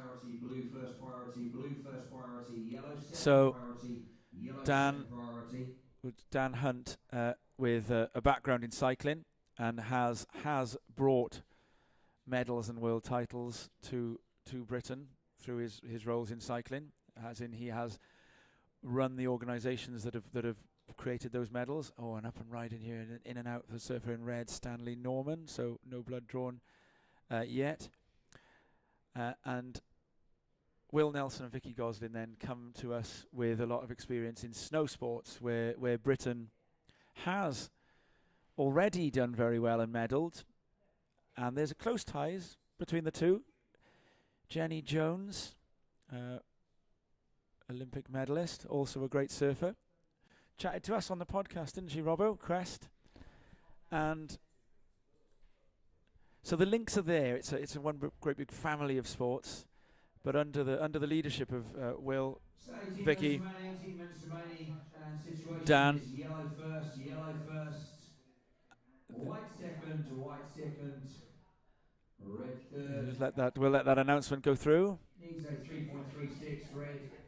And here we're going to see Stanley Norman looking for a 3.36. He's close to the tube on this one. Into that lip. If he'd landed that would have been a fantastic score.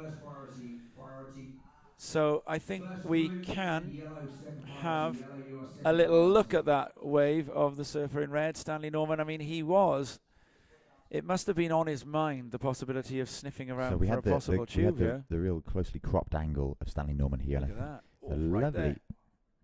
A lovely quick wave, very steep in the pocket there. So Stanley Norman staying close to the braking section of that wave. And as you mentioned, Tom, it did look like it was getting quite hollow there. Yeah. So it may have crossed his mind. However, I think he was eyeing the oncoming section, something we couldn't quite see on that closely cropped camera angle. But with 17 minutes remaining in this heat, a fairly low-scoring heat so far. The situation is in first position, representing Wales, it's surfer in yellow, Logan Nicol. In second, it's surfer in white, Mark Boyd of Scotland. In third, as it stands, is Stanley Norman in red of England. And in fourth, representing the Channel Islands in blue, it's Josh Evans. So last of red coming in at a 1.10. He'll be looking to replace that by the end of the heat, as we see up and riding on screen now. It's surfer in white, Mark Boyd of Caithness in the very north of Scotland. Working his way down the line and managing to hang on for completion on that wave as he rides out of the whitewater. And we'll see a quick replay of that wave.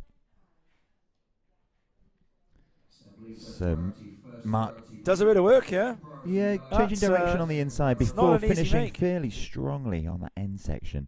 So Mark currently in second, looking to replace a lower scoring wave of a 0.90. He'll almost certainly do that, as we see surfer in yellow, heat leader of Wales, Logan Nicol with a lovely change of direction to start, cutting back towards the whitewater, finding a fantastic section there, displacing loads of spray, managing to bounce his way back down the face on that one, sticking with it as it reforms on the inside. Beautifully That was a nice stylish inside turn, yeah. maneuver right in the pocket there, hooking and displacing plenty of spray. So Logan will have definitely improved his position, looking to replace a 1.83. He will, in my opinion, have bettered that, as we see a replay now of that last of yellow Logan Nicol. And it's this inside turn that I really like, Tom. Body Lot of positioning, spray. absolutely perfect, technically perfect turn there, angling his board up above the lip, but not too steep so that he managed to maintain his speed down the line. Very well surfed wave there for our surfer in yellow Logan Nicol, looking to replace a 1.83 as his lowest scoring wave. He'll do that, and he'll almost certainly better his 2.23, so that will extend his lead. Meanwhile, we have a score also waiting to drop for the last of white, Mark Boyd, looking to replace it 0.90. So we're likely to see an improvement of situation for our surfers in yellow and in white, with 15 minutes remaining. Priority, red first. So it's Stanley Norman only having picked up low scores so far. I mean, he would have had an enormous score. It's a go big or go home attitude at the moment. He would have had a huge score for that maneuver earlier had he made it. At some point, Stanley will hear these scores and realise that maybe it's go medium or go home. And that looks like he's asking for the score there now. Is he wearing a hat? It looks like he's hooded. Hooded, but without boots or gloves. An interesting. There's a lot of duck diving to do, Tom, as we commented on. And just? that water's at that kind of tricky time of year where it's starting to cool down, and Yeah. once too many waves on the head, and you get the old ice cream headache. So, Stan, as we said earlier, one of our GB Surfing Progression Squad members. And so Mark Boyd is actually gone up into the lead with that last ride, a 3.67. And Logan with a 4.23. So Logan's wave about 2/3 of a point more than Mark Boyd's wave. So the judges not really interested in making a huge difference between the length of ride there. They've liked Mark Boyd's big closeout re-entry, and then we've seen a big closeout re-entry for Josh Evans from the Channel Islands there, which, given that maneuver was out back, I think will put Josh Evans into a decent position as well. We've got 13.5 minutes left. So Stan Norman looking for a score. Yeah, as I said, he might need to go medium or go home in a minute. So Stan, part of the GB Surfing Progression Squad. So as we said, under the leadership of, we got some announcements coming through here. Yeah, small score for the last of blue, just a 1.77 for that maneuver. So the surfer in blue hasn't moved up into a progression position. On the backside here now, Mark Boyd, and that's going to be just an in and out for Mark Boyd. Big set coming through out back right now. So doing our big rundown of what GB Surfing is. So the leadership, Vicky Goslin, Will Nelson, Dan Hunt. Then within that we've got Joel Gray and Gwen Spurlock as well in the sort of head office positions. And then up and riding on the backhand here, Stan Norman. So he's going to get a score now, and that will probably 5.36 needed to go up into second.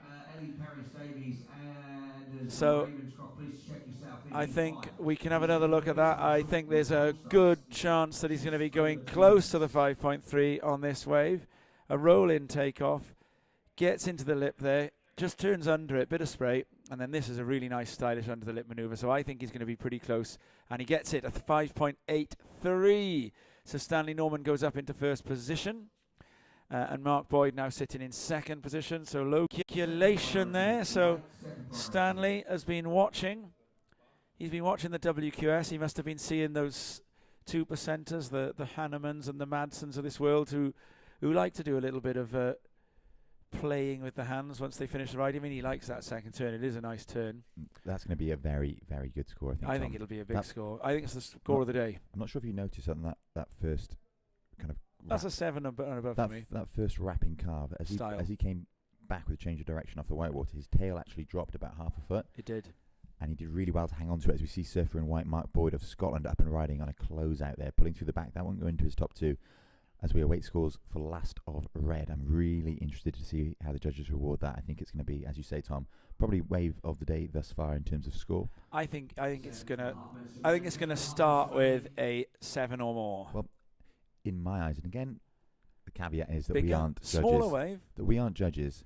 And it actually comes in Goodness me, at a we don't know how to judge, do we? 5.13. For my money, it was far superior to his other wave. So they preferred his left. So now let's carry on, trying to see what we can learn here, because we good surfers and good coaches put themselves in a bit of a feedback loop here. So we're going to try and see if we can run that feedback loop. And so this here now is a score that has come in at a 5.13. So the judges, they are looking for a bottom turn, but this manoeuvre comes right out of the bottom there, and that is interesting to see there, that Stanley also seemed to call it. So we've got to think, what was it the judges are still waiting to see then that caused them to hold back on that one? And I suppose size of wave maybe not quite there, and it seems as though the judges are they're waiting. So the coaches will also be in a little bit of a feedback loop, and that gives us a little chance actually to talk a little bit about who some of these coaches are that are down here at the moment, because this GB surfing setup that we were talking about earlier has got within it now a system where the home nations have then got coaches who are going to operate in each of those nations to try and see if they can help with talent scouting and training and moving surfers from those local grassroots scenes into the edge of this elite end of British surfing. So the Scots have got with them Craig Sutherland. So Craig Sutherland is doing the job in the Scotland area. England has got Bo Brabham. And then Wales has got a job share between Phil Sadler and our own Emily Williams, who you and I have spoken with on podcasts many a time, haven't we? And up and right in here on the backside now. This is the surfer in blue, Josh Evans, who's a little bit frustrated, I think.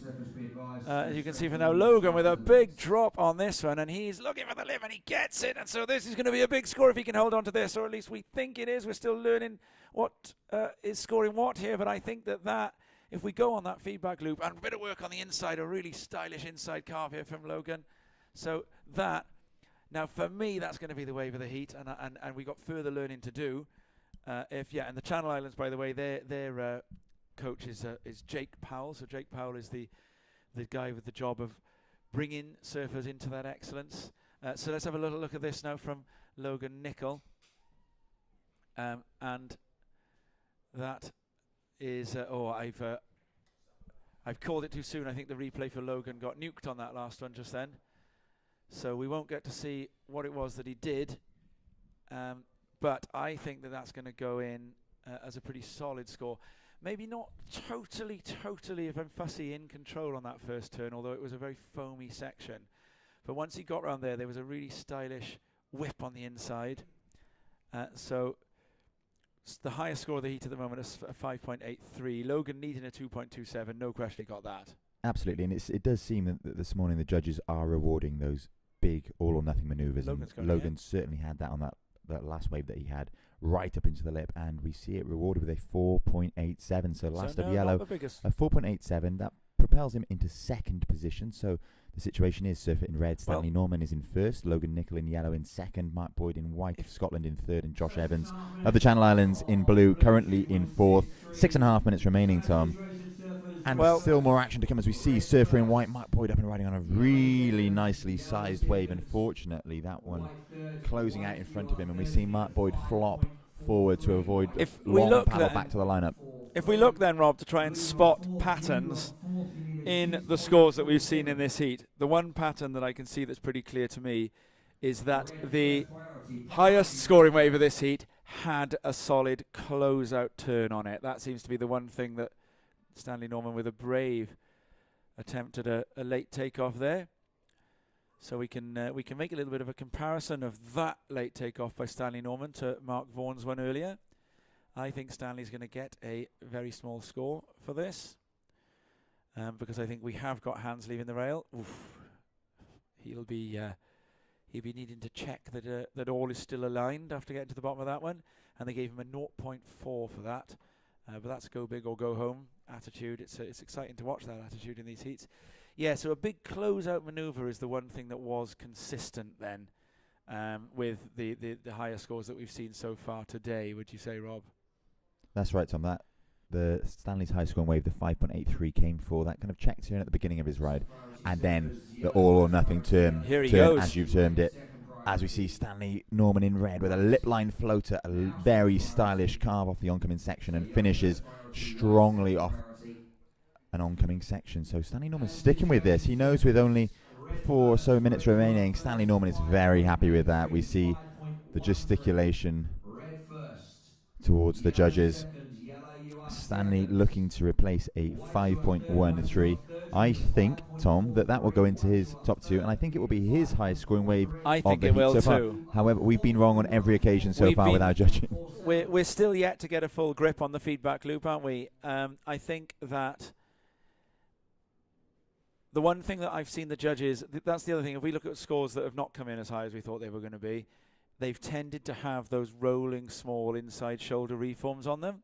And I think that last one from Stanley on the backside here, it did end up going through this kind of inside reform stuff. So the judges seem to be not that interested in all of this at the moment, the inside stuff. But we'll see. 5.83 is bigger score. That's the turnout back that he did.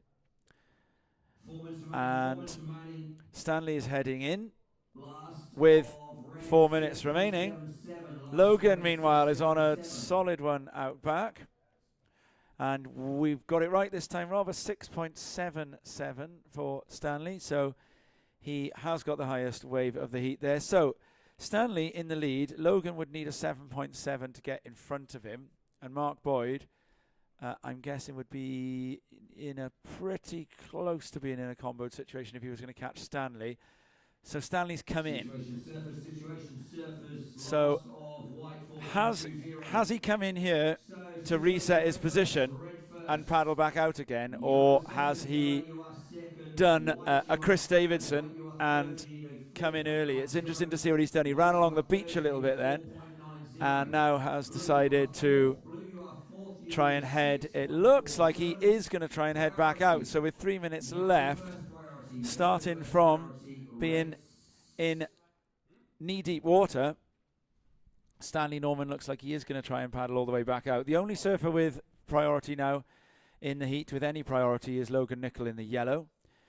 So Mark Boyd, all eyes are going to be on him. So Mark Boyd, the surfer in white, needs a score of 4.9. Josh Evans in the Channel Islands in the blue would need a 6.47. And we've seen that the judges are still holding back on the greatest points that they can give out today. So we're just trying to see if we can work out where exactly the surfer in white is, Mark Boyd. And then we'll be able to see. So this is the surfer here, Mark Boyd, that we need to get onto a wave if realistically there's going to be a change of positions. The surfer in blue, Josh Evans, would need a 6.47, and he is somewhere in all of that white water there. So the image that you've got on the screen at the moment is the individual camera dedicated to the surfer in blue, and I think that camera is still having a little look around the Dante Alegre bank for our poor surfer in blue. So I think it is the surfer in white, Mark Boyd, who's got the most realistic chance of giving us any kind of change to the scoreboard as we come down to the last 90 seconds. Remaining situation, red first. Norman first, Nicol second. Nicol has priority. So Nicol holding priority over Boyd.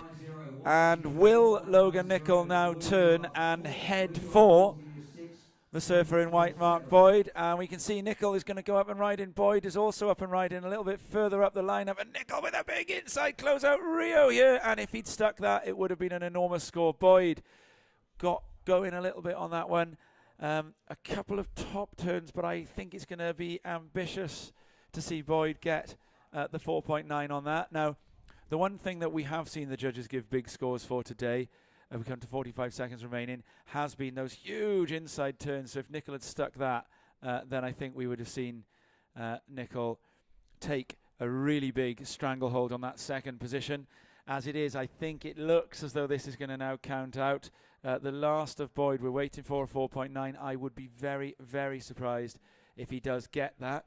So I think it looks as though this is probably going to finish at Norman first, Nicol second, Boyd third, and Evans fourth. I have been wrong before. The judges are just going to drop that last score of Boyd very shortly. So you can hear there the voice of the beach announcer, Anton Paul, is going to be counting things out. You can see that Mark Boyd and Stanley Norman are riding in together. So Stanley didn't manage to make it back out after coming all the way to the shore.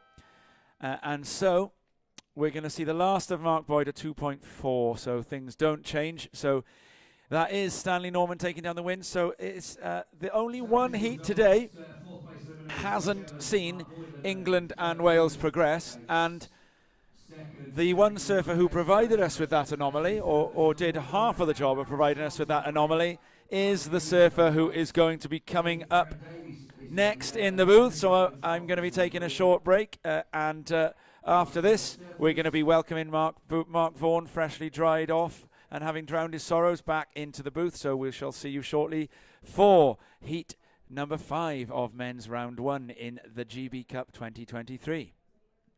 Standing by for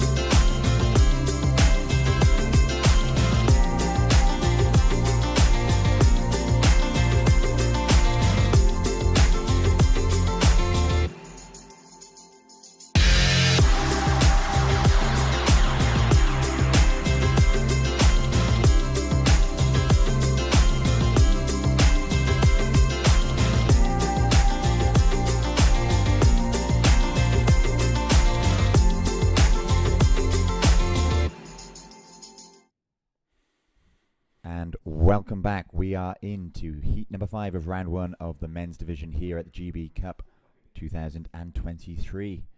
Welcoming back into the booth of Wales, surfer in heat number 3, Mark Vaughan. How are you, Mark?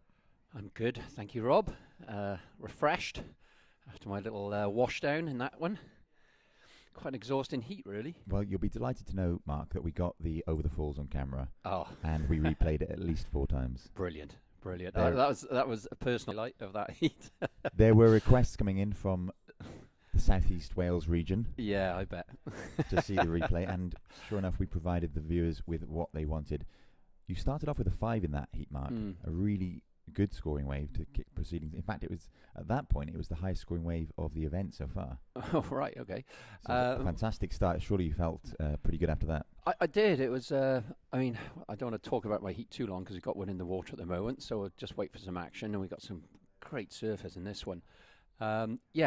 Nice start. Got 2 bangs, and that's all you can ask for, really. Off the backhand, nice square off the top, and I felt that felt quite nice for an opener. And it was easy peasy. Just go and get another one. Got 20 minutes, and I got hung up paddling for that one over the falls. Knocked me rhythm, bit of a paddle, and then I was chasing the game. And when you're chasing the game, that's when things become more difficult, and so it proved. Game over, but really enjoyed that and would have loved another 5-10 minutes to surf those waves. Commiserations, Mark, but one man's loss is all of the viewers at home's gain, because you're going to be joining us in the booth for much of the rest of the day. You, Tom, and I taking it in turns to rotate round and provide some colour to the fantastic surfing action we're seeing in front of us. I certainly anticipated being here a lot longer than I did in the sea.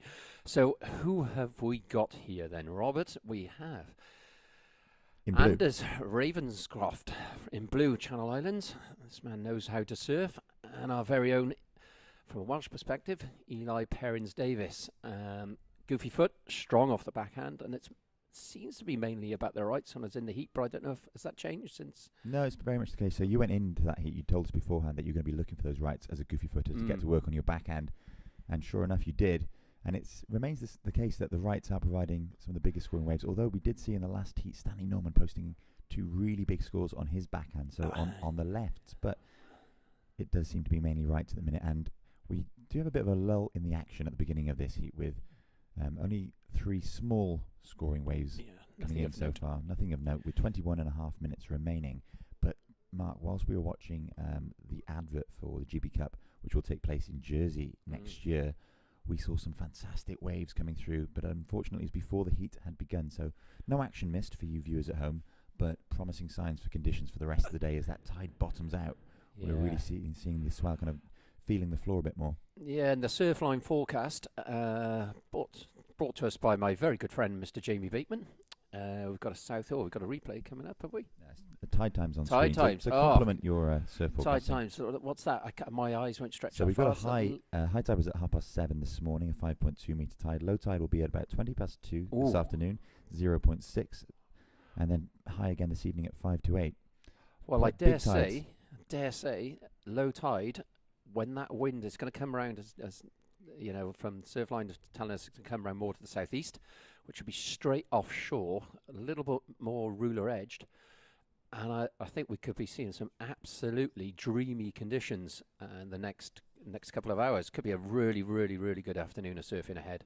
So there's still a little wobble and it's a bit raw this morning. Well, it's a bit of morning sickness as we sometimes turn it. Yes. 20 past 11 now, so another 3 hours until low tide. I mean, yeah, because the peak of the swell last night, it was significant. You know, there's some really big booming waves. Today it's already a good notch down from late last night, and surprisingly, that further down to the south end of the beach, the paddle out not that bad. So we've got some capping waves at the back here, and what our viewers and listeners won't understand is that Rob and I are limited to the screen view. Because of all the cameramen in front of us and camera people, camera ladies, and that makes it quite difficult to foresee what's coming our way. But we can see to our north end, Little Fistral and the Cribber. Yeah, a few people actually paddling out to the Cribber. So we've got a jet ski out there, and 2 of my friends have just paddled out. Oh, excellent. So they said to keep an eye on them. Here we go. As we see Up and some riding. action at last, this surfer in white is Charlie Pugh of Scotland, working his way down the line, hoping that wave provided a little bit more, taking the high line to generate lots of speed, but unfortunately the oncoming section not offering Charlie much in the way of scoring potential on that one. So it will be a score on the board for Surfer in White, and that means that all 4 surfers now have scoring rights. And in fact, Charlie Pugh leapfrogs into first position with that, coming in at a 1.53. So some indication for you that the scores posted so far have been fairly small, and I would imagine that all 4 surfers will look to replace their current scores come the end of this heat. So with 18.5 minutes remaining, loads of time and loads of scoring opportunity to come, because the swell is pumping in here at the north end of Fistral. We're coming live to you for the GB Cup 2023 from the fair county of Cornwall. We have, and we started introducing our surfers from this heat, and look out, you know, we've already lost 7 minutes. Aaron Strong from England. Aaron has been competing on the WQS for some time, and had got a fairly decent run in Europe this year. Got a couple of notable results, and he's certainly going to be one to watch here. And I'm looking forward, because I haven't actually seen him surfing live, only online. So Well, looking forward to that. Aaron's in a one of the few surfers that have already qualified for the ISA World Surf Games, the upcoming games. Mhm. So Aaron and Luke both qualifying. So one of the prizes or the motivations to win this event. It's the IOC to a possible Olympic qualification. So wait and see. Look forward to it. Oh, we have had one opening ride from Red, and we have another one. And I'm sure. 6.33. So, as we mentioned, a rather large playing field in operation today with the big swell.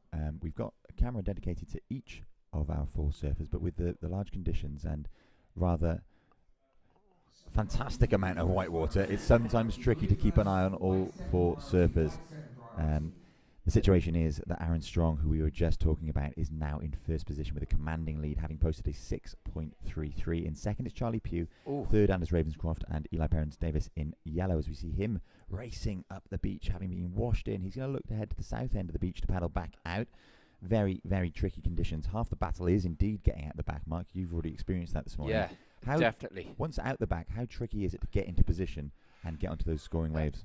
Well, I think anyone that surfs any beach breaks at any size will know that the peaks shift around, and today, even though it's quite clean, that there's a lot of space between peaks, and the sets are a little triangular, which means you need to be right under it to get into them.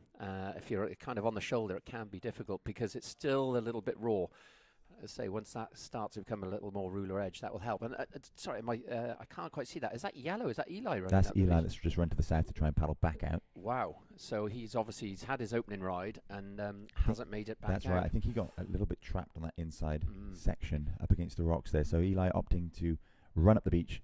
A sensible move probably with 15 and a 100%. half minutes remaining in this heat. But the further north we come, Rob, at the beach, the more swell, the more rip, and the hollower, and certainly to the south end there's quite a user-friendly rip. And to be fair to Eli, he did now put a sprint on there, didn't he?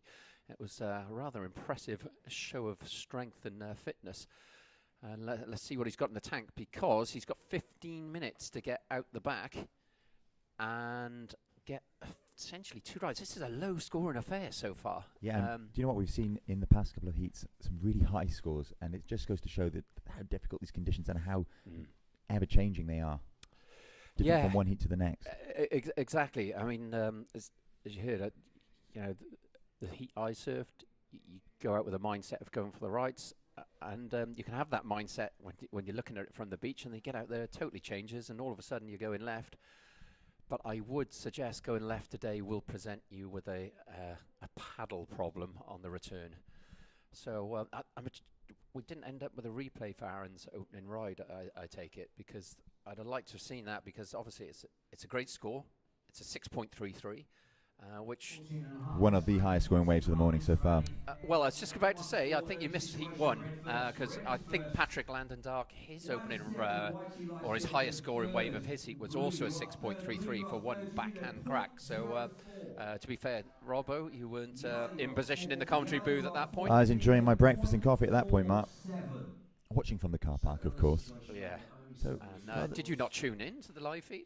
I checked the quality and I heard you and turned off. But I'm only joking, of course. Mark providing us with some A wonderful wise decision. commentary this morning as part of our team. With 13 minutes and 50 seconds remaining, the situation is Surfer in red of England, Aaron Strong in first, Charlie Pugh of Scotland in white in second, Anders Ravenscroft in blue representing the Channel Islands in third, and Eli Perrins-Davis, who we saw running up the beach to try and get a more optimum position to paddle out. Currently in fourth, he's surfing in yellow, lines approaching, and we see Aaron Strong taking a sideways glance at that wave. He's in first position, however, looking to replace a 1.43. Well, I've just taken the unusual step of leaving the comfort of my armchair and standing up to try and make sense of this lineup and what's happening out there, because the tide has dropped back quite a bit. What time have we got now? Does anyone know the time? Just got to 11:30. So we've still got another few hours till low tide. So it's going to drop back quite some distance. And so we know at low tide Fistral, it will get a little bit more hollow. And I think tube rides will be on offer. And wouldn't it be great if it was a tube shootout to That would win be the British Cup? fantastic. As we see here, our surfer in blue up and riding. This is Anders Ravenscroft, currently in third position, banging off the lip there, finding an end section to redirect off as well. That wave kind of banking as it connects with another one in front of it, catching up with the wave in front. Didn't really allow Anders Ravenscroft that exclamation point that he may have been looking for. However, his opening manoeuvre was very worthwhile indeed. Nicely surfed wave. So, from where standing up here, Rob, just looking to my left, he just managed to get that second one in, didn't he? It was. Yep, so two manoeuvres on that wave. And the first one came square off the bottom. Hooked it. Wasn't It'll a be- lot of lip to it. No, but it'll be the opening manoeuvre that scores for Anders there, and he's looking for only a 0.04 to move into second. He definitely has done that. He'll probably put some distance between himself and third there, as that last of blue comes in at a 4.0. So the judges enjoying that first turn. That propels Anders Ravenscroft up into second position. So it's red first, blue second, white third, and yellow in fourth. As we see our heat leader, this is Aaron Strong up and riding now. And Aaron Strong strongly turning under the lip there and finding speed to propel down the line up into the lip, air dropping out of that one. And again, widening his stance for that oncoming section as he semi-drops Wallet there. And by that we mean he kind of places all of his weight over the back foot as he drives off that oncoming lip. That was an interesting ride there, Robbo, because it was a smaller inside wave, but it offered three wags. Yeah, so Aaron's currently sitting on a 6.33, looking to replace a 1.43. He has definitely done that.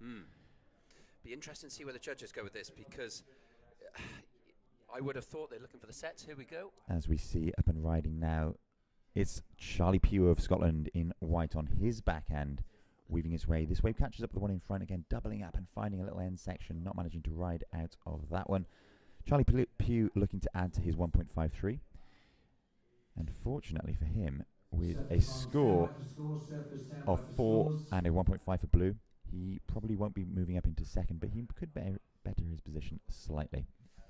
Yeah, he's got some scores to drop here, and obviously Aaron Strong is certainly going to improve his position. Charlie's also going to add to his tally, and yeah, Anders, he's got a solid first, I say solid second scoring ride of 4 points, but he's going to want to add to that. And young Eli, he's having a paddling lesson by the looks from Fistral. I'm trying to locate him in the lineup. Well, there. Can you see him? With 10 minutes remaining in this heat, Mark, we're already seeing this surface in the next heat paddling into that lineup. So 10-minute paddle outs provided for our competitors this morning, and they surely need it because conditions are rather large, presenting our surfers with a challenging journey to the lineup. For our viewers tuning in, those of you familiar with surfing competitions will know just how tricky these conditions are, but if you're new to the sport, if you don't know quite what's going on but you're here to enjoy the action nonetheless, then my goodness, we've got some action coming your way today. It's tricky conditions, but when our surfers find themselves in position, they are in for some dreamy waves this morning here at North Fistral. Large conditions starting to clean up now as that southerly wind swings more easterly, meaning that it's blowing from the land out to sea, grooming those waves as they make their way in, marching from the North Atlantic. A powerful swell There here is this a morning. 7.5 just broke as well. I don't know if that's sort of typical of what's been coming through. Because Well, do you know it's what sat I've a few noticed out. this morning, Mark, as I've watched the feed, is we're starting to see the waves becoming, like I say, more groomed by that wind as it swings more offshore, and we're starting to see a bit of texture on that surface as that wind strengthens, but it is doing us a bit of a service in organising those swell lines as they arrive on the shore. It's almost set by set that it's becoming increasingly more lined up, and I'm intrigued by this heat, and I'm intrigued by that last score for Aaron Strong. It was 3 excellent turns, but I did feel it was a smaller wave from what's on offer Yeah, so today. a 7-point ride A for that. 7-point ride, but from what I've seen, I haven't seen a lot of waves that have offered more than sort of 2 turns. So Well, in yeah. the previous heat, what we noticed is that the judges definitely weren't worried about length of ride. They were looking for statement turns, so Statement turns. one or two big manoeuvres. And we saw Aaron Strong manage to string together 2 or 3 big manoeuvres. Like you say, a slightly smaller wave, but certainly very Combination. critical, very steep as well, that wave all the way through.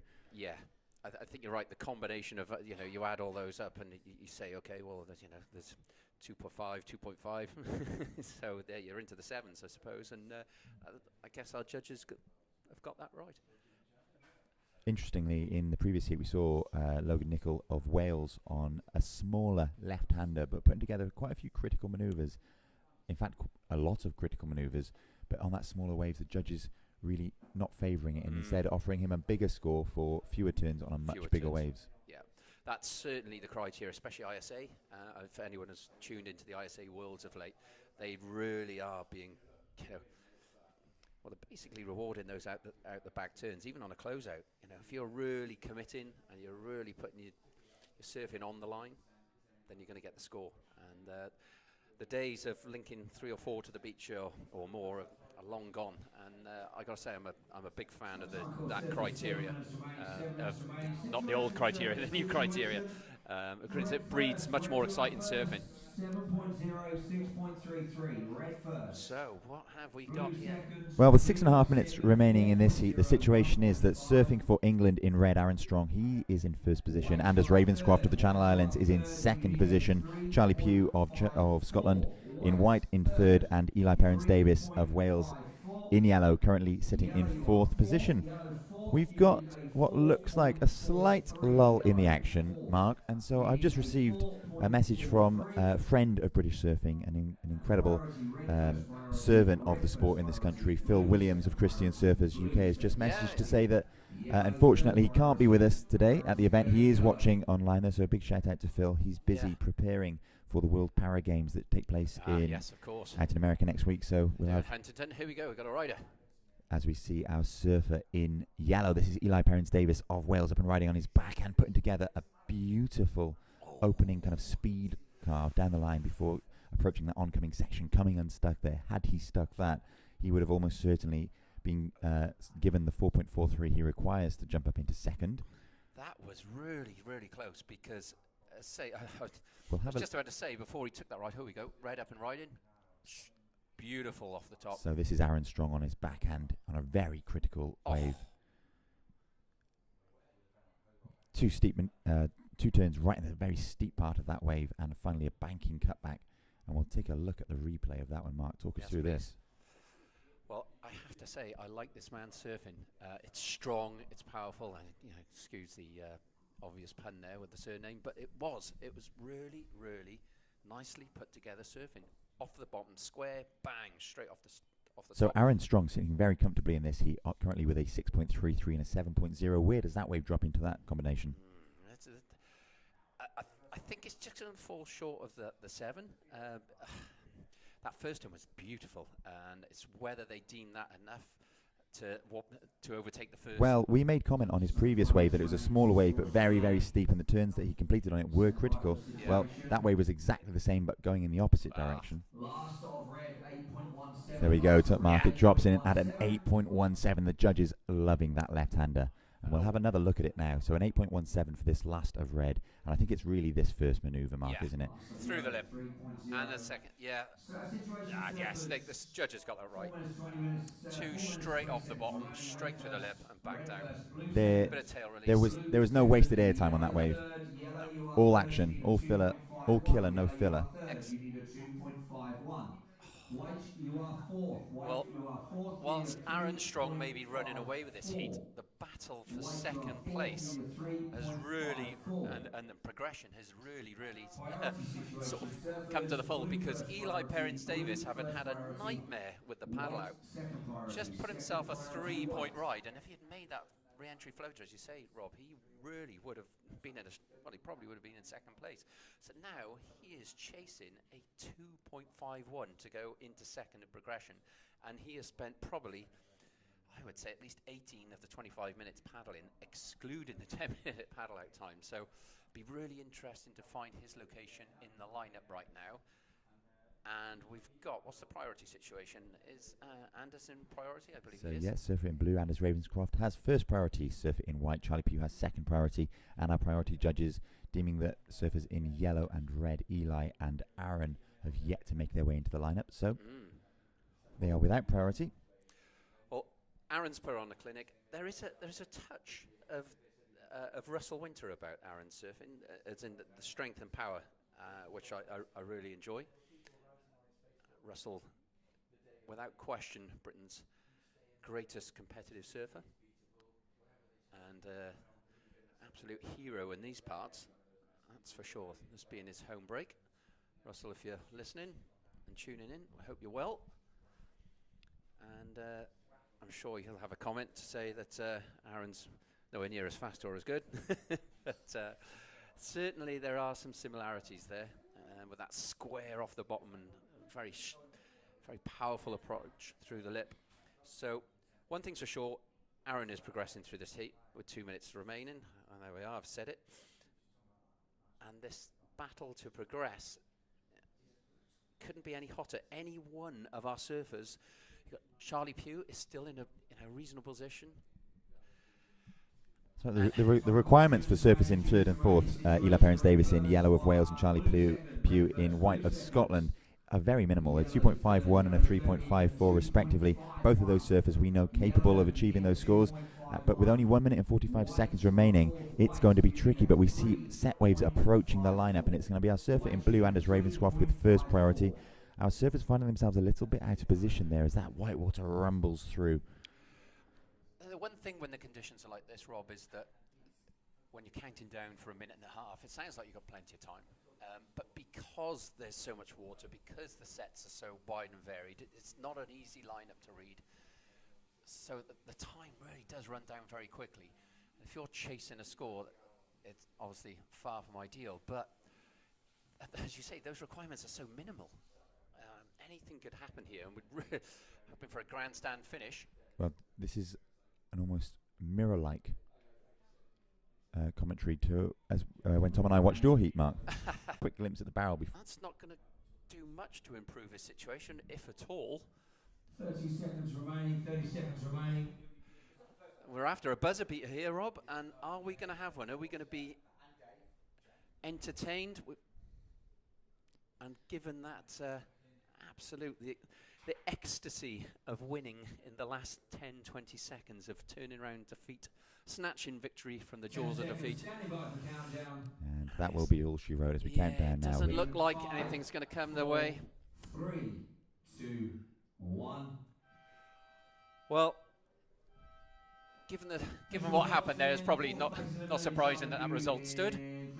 Congratulations to Aaron Strong and his Ravenscock. Well served, guys. Unfortunately there for Eli and Charlie. Great bit of effort and determination, that's for sure. So we're going to swap over. Rob's going to take a break, and Tom's going to rejoin us.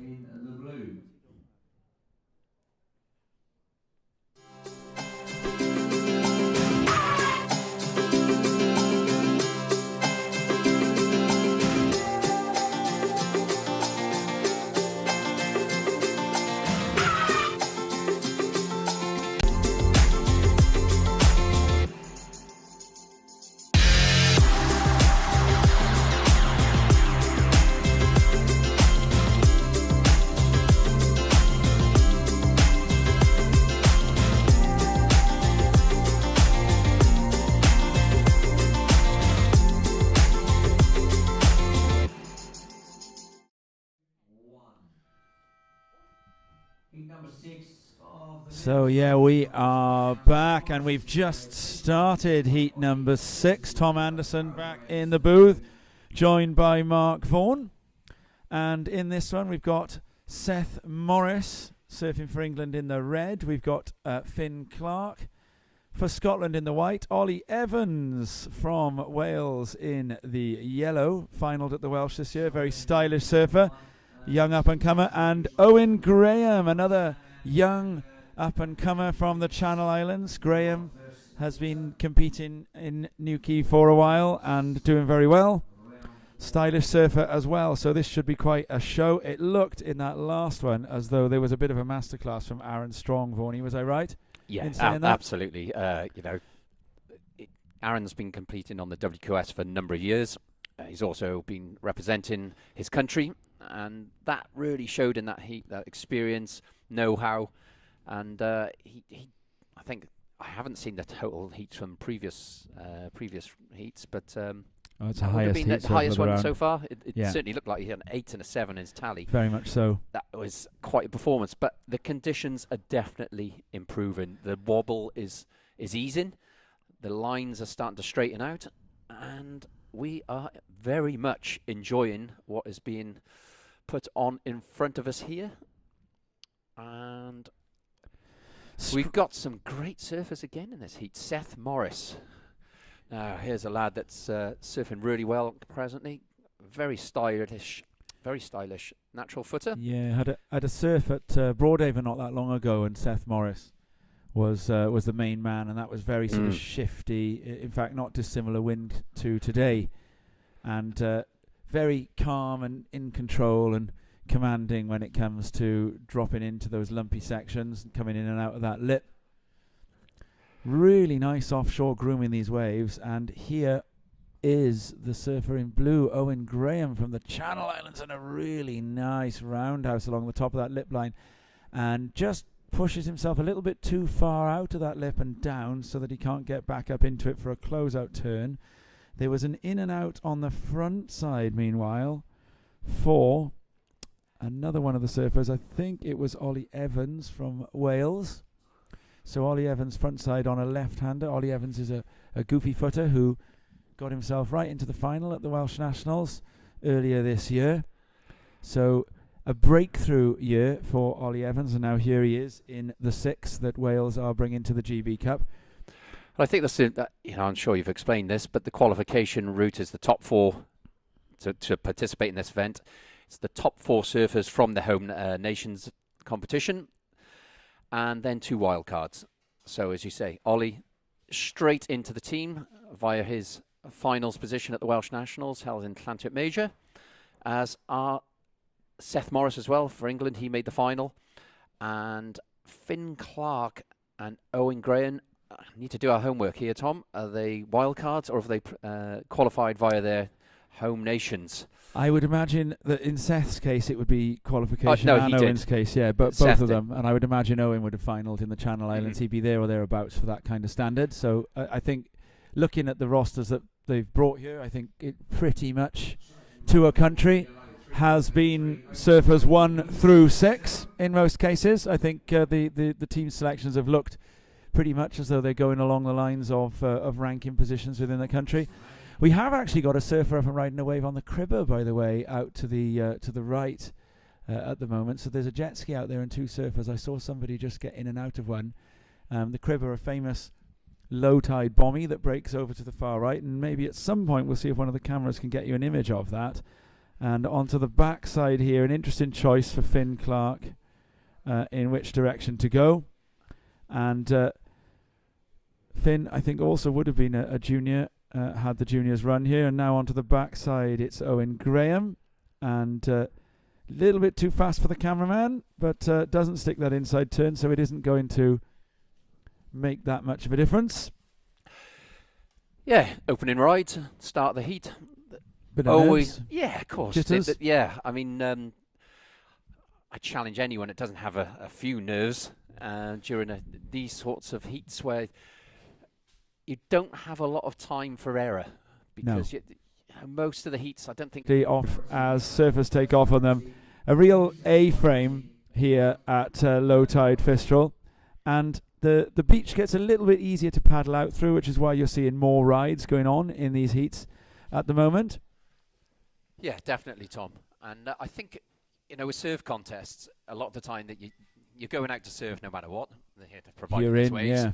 And sometimes when you get down to the beach and you're looking at it, and you're in the commentary booth and you're looking at the waves and you're thinking, oh, actually, I'd really like to be out there. And I think today is starting to morph into I'm one of those. starting to think that. I'm starting to think that. Yeah, it's we're getting a sense of the kind of desire to surf. Although looking at Seth Morris here, he was out and now he's not. So the Dante Allegri Bank, Abandon Hope, all who enter, is still trying to see if it can claim the occasional victim. Well, Tom, what you wouldn't have seen because you're taking a break is in the last heat, poor young Eli Perrins-Davis. Oh, right. He had one of those at the beach. Good. Well, you've got to do something if Well, he paddling did. against it's It not was a great working. decision. And had he made a backhand re-entry floater, he would have progressed, and he literally would have progressed on came right one, down to it, did it? Yeah, pretty much one scoring ride. It came down to that. It was Yeah. so close. And but he must have spent, I would say, about 17, 18 of those 25 minutes paddling or running up the beach. We were trying to do the maths earlier, right? If this is a 12-second period, how many duck dives can you get done in 18 minutes? What's that? So in a 60-second heat, in 60-second minute, you're doing 5 duck dives. So Yeah. how many? 17 minutes. That's 170 duck dives Don't in forget a row. your 10-minute paddle out And as your well. 10-minute paddle out. Okay, so that's 200 and get something done. Will he get a third? Doesn't get a third. Gets himself off. But there's that's going to be a score. So Ollie Evans was carrying a 3.83 at this point. He's going to now take a pretty nice hold of second position, at least I would say. So 3.83. Do you think we go in above or below the 3.83 for that one? I'm not sure that we've got the replay available on that one. Well, for me, Tom, I think it's above, just marginally, maybe a 4.15. I Yeah. mean, it was a bit of an opening turn. It was a little shouldery, but he did manage a nice sort of crack. And I think, your 2-point score for each of those turns could Yeah. be into the 4s. Was he? Yeah, 4.33. It just drops. Was he? There we are. Maybe slightly, he couldn't make his mind up if he wanted a 2-maneuver wave or a 3-maneuver wave there. And is there sometimes a merit? You've just been out there. Is there maybe a merit into thinking, right, less is more in terms of number of manoeuvres on these waves. I wasn't looking for number of manoeuvres. It's just looking for the lip, looking for something to hit. But the contest conditions were quite different then. We got another rider. Yeah, this is a big single manoeuvre whack from Owen Graham of the Channel Islands there, and that was a really nice solid crack. So earlier on, Mark, these were the sorts of manoeuvres that were getting the scores. Yeah. And so we can have a little look at that crack from Owen Graham of the Channel Islands here. Solid wave. Yeah. Out the back, big bottom turn. What have we got? Bang! Yeah, free fall. I mean, that's way overhead, that wave. Shame you couldn't get another one there, but I would... Yeah, I think we were that's the just score. talking about the single turn over the multiple turns. And That was it. Yeah. I'd be interested in what are we going with there? They've given it a 4.1, so I think they've that's given fair. it, a fair bit less than that wave of Seth Morris. But Yeah, that is... I think that's right. 4.1 for one manoeuvre it's not to be sniffed at, is it? Challenging conditions again now. You can see the offshore wind lifting spray right up into the air there now, and we've got a big storm squall. We're having our rain delivery. It's funny, I've been keeping an eye on that to the south, and I was wondering whether it was going to deliver. It's here. And it has. And there's going to be a flurry of photographers leaving the beach. Yeah, This is nature's equivalent of the... When we got here this morning, I could hear those reverse warning sounds from the trucks, and I could hear the bottles and the restaurants and the various hospitality suites of Fistral Beach were getting themselves restocked. They were having their deliveries, and now we are having our delivery from Mother Nature. So it's a chance here to get a bit of water into your lawns if you live nearby. And thankfully our cameramen and beach marshal are all dressed in waterproofs from head to foot, and they're going to be needing every bit of it. I very much doubt anyone is after water for their lawn at the moment. It's been quite a wet year. It has, isn't it? Yeah. To say the least. Yeah. And when I saw the Surfline forecast earlier, Tom, it did suggest we could have a number of hours of rain. Really? Yeah. And what, and heavy rain the whole time? Well, let's hope it's not as heavy as it is now, because it makes for a very different experience. Look at that. You can see, and it's brought with it a slight swing to the south of the wind. Yeah. And really strong wind lifting up into the sky there. I mean, this is Mother Nature doing its thing, ladies and gentlemen. We love it. We're surfers. You can't possibly be a surfer and not love that feeling when the elements just shrink you and make you remember your own insignificance in the grand scheme of things. And what a bit of action we got going on here. So the surfers out there now, one I can see is hiding underneath a surfboard. So I don't know if that means that there might be the odd hailstone falling out to sea even. I mean, if you're tuning in from a warmer clime, we are proud of this stuff here in Cornwall. We get all seasons in a day. And right now, gosh, I don't know what season I'd call this. There's going to be a ride in the middle of this, and it's Seth Morris taking to the backside on a left-hander, gets right in and out of the lip. And for a moment, that wave looked like Jay Bay in reverse, Mark Corn. Absolutely fantastic. Jay Bay in reverse. Look That's at an this interesting thing. way to describe a left. Look Let's at have a this look at thing. it. Squint. Flip the screen the other way. Set wave. Watch this now. As he zooms in. Look at this thing here. Look at that. Good deal overhead. Ooh. Yeah, it just came unfooted there. I would I'm talking suggest about the wind. Yes, the wind is what makes me say Jay Bay in reverse. I think Jay Bay is one of those places, by the way. I think you've been, Mark? Yeah. It's a beautiful place, magical place. The Very. elements are in charge there. They certainly are. That wind blows harder, the waves get better. That's because the wind is blowing the opposite direction to the swell. So if the wind picks up stronger offshore, the waves are getting bigger. Yeah, for sure. And Seth, I mean, I likened Aaron Strong surfing to Russell Winter in the previous heat. Yeah, it's a fair comparison. I've always likened Seth Morris's surfing to a degree to Spencer Hargreaves. Right, yeah. And solid back foot. Yeah. Spencer Turns on surfer. a sixpence, and here he goes again. and gets on his rail, pulls Nice. that one round, gets the shoulder out of the way, looking for an inside closeout. Rio gets it, has to push down. Yeah, just Docking delivery there on the wind and rain front. So I reckon it's a safe wager that the wind will drop a little bit again as that rain squall moves on through the lineup as well. Groomed offshore waves right now. Look at some of these waves coming through here. That is a gorgeous. Oh, I want to go surfing. Look at that thing. Great waves and hot action. Yep. Last of Seth Morris, he gets a 4.1. He got a 1.23 for that left-hander where he blew it. But I think the priority was that he came out of that one without any injury. Yeah, yeah. And then the last of yellow Ollie Evans a 4.33, and the last of blue Owen Graham a 4.1. So it's actually really close. Morris first, Evans in second, and Graham needs just a 4.07. And having already got a 4.1, that is entirely within Graham's range. Talking about J-Bay, do you remember those Billabong Challenge videos, Tony? Well, yes, the events. Do you remember the videos. Billabong Challenge 2 when they ended it with some of the biggest J-Bay that It had was ever been very surfed big, in a wasn't heat? it? Yeah, and earlier in that they have a free surf and it's very small and very, very windy offshore. And Occy comes out of the water and he says, "It's the windiest I've ever surfed J-Bay." He says one of those classic sort of Jack McCoy straight into the camera. It's so windy, it's giving me a twitch in my eye. And then, lo and behold, the next day it's like 15 feet. Fairly disappointed with your Occy impression there, Tom, I Oh, must say. I can try it. Here we go. Thought you'd have added a little bit more hype. It's the windiest I've ever surfed, J-Bay. Was that a bit better? Actually, I think that was even worse. But Did you feel like you were sat next to him? not at all. You may think differently because I I got a leave- nose the size of Occy. I leave my Occy surfing impressions to the water, I do. 7 minutes what a- remaining. Morris first, Evans second, still the same. Owen Graham is sitting in third place. He's looking for the 4.07. That's well within range for Owen Graham, as we've just said. And you might be wondering a little bit about this organisation, GB Surfing. Well, here at Fistral Beach, this is the elite end of British surfing. That's an in and out. That was Finn Clark, who's had the priority taken off him for that one.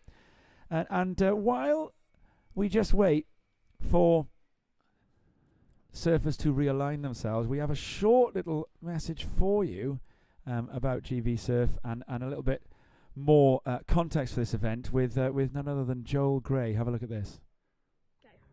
Hey guys, Joel Gray here from GB Surfing. I'm a performance pathway manager and my role is pretty broad, looking across the whole of that pathway from the early stages, like what happens, what the provision is there, what the needs are, what the opportunity is, all the way up to our elite surfers on the progression squad and what's happening there too. This year, my main focus has been on putting in place with some detail what happens at the early stages. So far, we've invested in all of the home nations so that Channel Islands, Wales, Scotland and England all now have a paid coach with key responsibility in that area. Fact is, junior surfers UK-wide will be having more provision with their coaching, but really our aims are bigger than that. There's a real opportunity, I feel, to think about why can't GB lead in this whole coaching space, something that not only technically improves our surfers, but provides an environment that's super positive, super fun place to be for the surfers, the staff, volunteers, everyone involved in this amazing, beautiful sport of ours. As we step into this new Olympic age, there is a responsibility for us, I think, to look after what the sport means to so many people, but we're not in completely uncharted territories. One of our key forefathers, the Duke Kahanamoku himself, was a... And we are back. So on the backhand here in the yellow, it was Ollie Evans. So just inside the 5 minute mark now, and the heat lead is still Seth Morris. Now Ollie Evans was looking to play defense on a 3.83 there. He hasn't done a 2.97, so he gets a paddle and a loss of priority as a reward for that wave. Did you surf against Ollie Evans? Because I know he got to the final of the Welsh. Yes, I did. Were you in his semi? Yeah, I was, and it Sorry, we seem to always be talking to you about heats from which you've been eliminated. Yeah, Mark. well, that's how most of my heats end up. But yeah, Ollie surfed really well that day. There were challenging conditions, small, rippy, There wasn't a lot of sets on offer. I think there was only 2 the whole heat, and it was in the Right. knee to waist high category. Anyone that knows me knows that's not my forte. But Ollie's really coming on. Langland surfer, Swansea, and he is spending a lot of time surfing with Patrick, surfing with Alice Barton, and Elliot, her brother, amongst others. And obviously, there's a strong pedigree of absolutely fantastic surfers and past champions. Gower based, right? Yeah, I think Langland is where he surfs most, and I know Right. he spends a lot of time surfing some of the heavier waves around there. And it's great to see how much he's improved since I last saw him surfing already. And he's in a good position here with a few minutes to go. Could have done with making that last one, and this could make a difference. Your Finn Clark on the front side, the Scotsman, looking to see if he can get into that lip. Just bobbles a little bit there. I think Finn Clark using a smaller board than some of the other surfers. Hard to get a little bit of purchase in the wave face with that one. So the surfer who needs the score with 3 minutes remaining, Owen Graham, needs a 4.07. And we have got a grandstand finish on here because, Mark Vaughan, the surfer who needs the score is the surfer who has got priority. Yeah, it's replay central, I think, every heat at the moment because the last heat, Tom, we had a very similar situation with the countdown that any one of the surfers in second, third, fourth could have progressed based on events and waves ridden. Here we go again, 2.5 minute mark. Finn Clark does need quite a score to progress, a 6.16. Owen Graham only needs a 4.07. His last wave a 4.1, so we know he's more than capable of getting that score. I think Owen Graham may have just ridden one, and if it was him and not a free surfer, then it wasn't the score. Yeah, so things might have changed here now. I think. I did see someone ride, and it did look like a free surfer to me, but yeah, just I caught think it was. between the camera I think it was a free surfer. So hopefully Blue is still in the lineup, and we are going to get. We're going to get to see Blue attempt the score, but there was a ride, and the camera that is meant to follow Blue did follow the surfer, and it wasn't the score. But I can trying to put a score in for Blue, and still in Blue priority. hasn't lost priority, so he's out there somewhere. Yep. And camera one will no doubt be having a quick look for him. Do you know what's interesting, Tom, is that I didn't think priority would play much of a role today. It has so far, but though, it hasn't it? has. Yeah. I've been proved wrong, and it just goes to show what I know. It really has, and it's hard not to mind some of these waves we're seeing on screen. That thing on the inside there. I'm doing my Oki impression on that one. Why and not? Here we go. Look at that bit of power. I would say the swell has eased quite Do you a reckon? bit since when we rocked up this morning. I mean, It was really solid, wasn't it? Yeah, I mean, the cribber has stopped breaking. Yeah, There's the been- jet ski's headed in, isn't it? Yeah, which would sense that the swell's, on the decline. Have you surfed a cribber? Yes. Have you? Yeah. Paddling, not Yeah. towing. Yeah. Yeah, paddle. Hard to surf. It was the day I chose to surf it on the wrong equipment with a 35 mile hour cross off, Right. and greeted by Tommy Butler with all the He the knew what proper he was doing, equipment, yeah. and including inflatable life vests, which I also didn't have. Who laughed at myself, Nathan Phillips, and his business partner Duva, who lives down in Porthleven. Right. We all snapped boards, all almost drowned, and got stuck in a hellish rip. So yeah, it's not an easy wave to surf. Yeah. That is what I would say. It's And do you deep kn- water. To think about, we did. Well, here we go. We're going to be finishing this heat off. So it looks like Owen Graham hasn't picked out the score, unfortunately. Oh, very close for that. Seth Morris having a look there. Wow. That's going to be that. Yeah, and look, Graham is on the inside there, duck diving. So maybe it was Graham that rode one close to the end of that heat. Anyway, that is that. That's Seth Morris, Ollie Evans advancing. Owen Graham and Finn Clark eliminated. So again, England and Wales both progressing. This is Seth Morris making his way in, so this wave won't count. Well, Seth did great in that heat. He had an strong opening ride. This would have been this in would his have been top nice, two, wouldn't yeah. it? And it's I a would nice say a lot feeling. of these surfers are just warming up, Tom. Yeah. They're getting used to conditions. Some of them rise in step-ups in the earlier heats. And that was for sure. I saw Patrick Dark, he came in, he was on a step-up. Yeah. I don't know about Luke Dillon. But I say, as this swell is easing, and it is predicted to drop it'll be a couple of difficult foot throughout board the day. decision to be made, won't there? Yeah. Yeah, I rode a regular, and I would say that was fine. Yeah. But it does depend on your mindset. So we're going to be going into the ladies shortly. We're going to be seeing Mm. Lauren Sandland, Annie Hurd, and Emily Williams in the water together. And Vaughnie, you've had a busy hour or two. You've been surfing, then you've Yep. been commentating. You're going to go and Have a catch break. a quick bit of sustenance. Rob Blythe's going to be coming back in after this important message. Thanks all.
So the ladies, the women's, they are underway. Lauren Sandland in the red, Cornish surfer. Annie Hurd from Scotland, and the 7 times Welsh ladies champion Emily Williams is in the yellow. And the surf just keeps on getting better. These ladies have got the pick of it now. 3 of them in the lineup. The surfers have come in from the Cribber.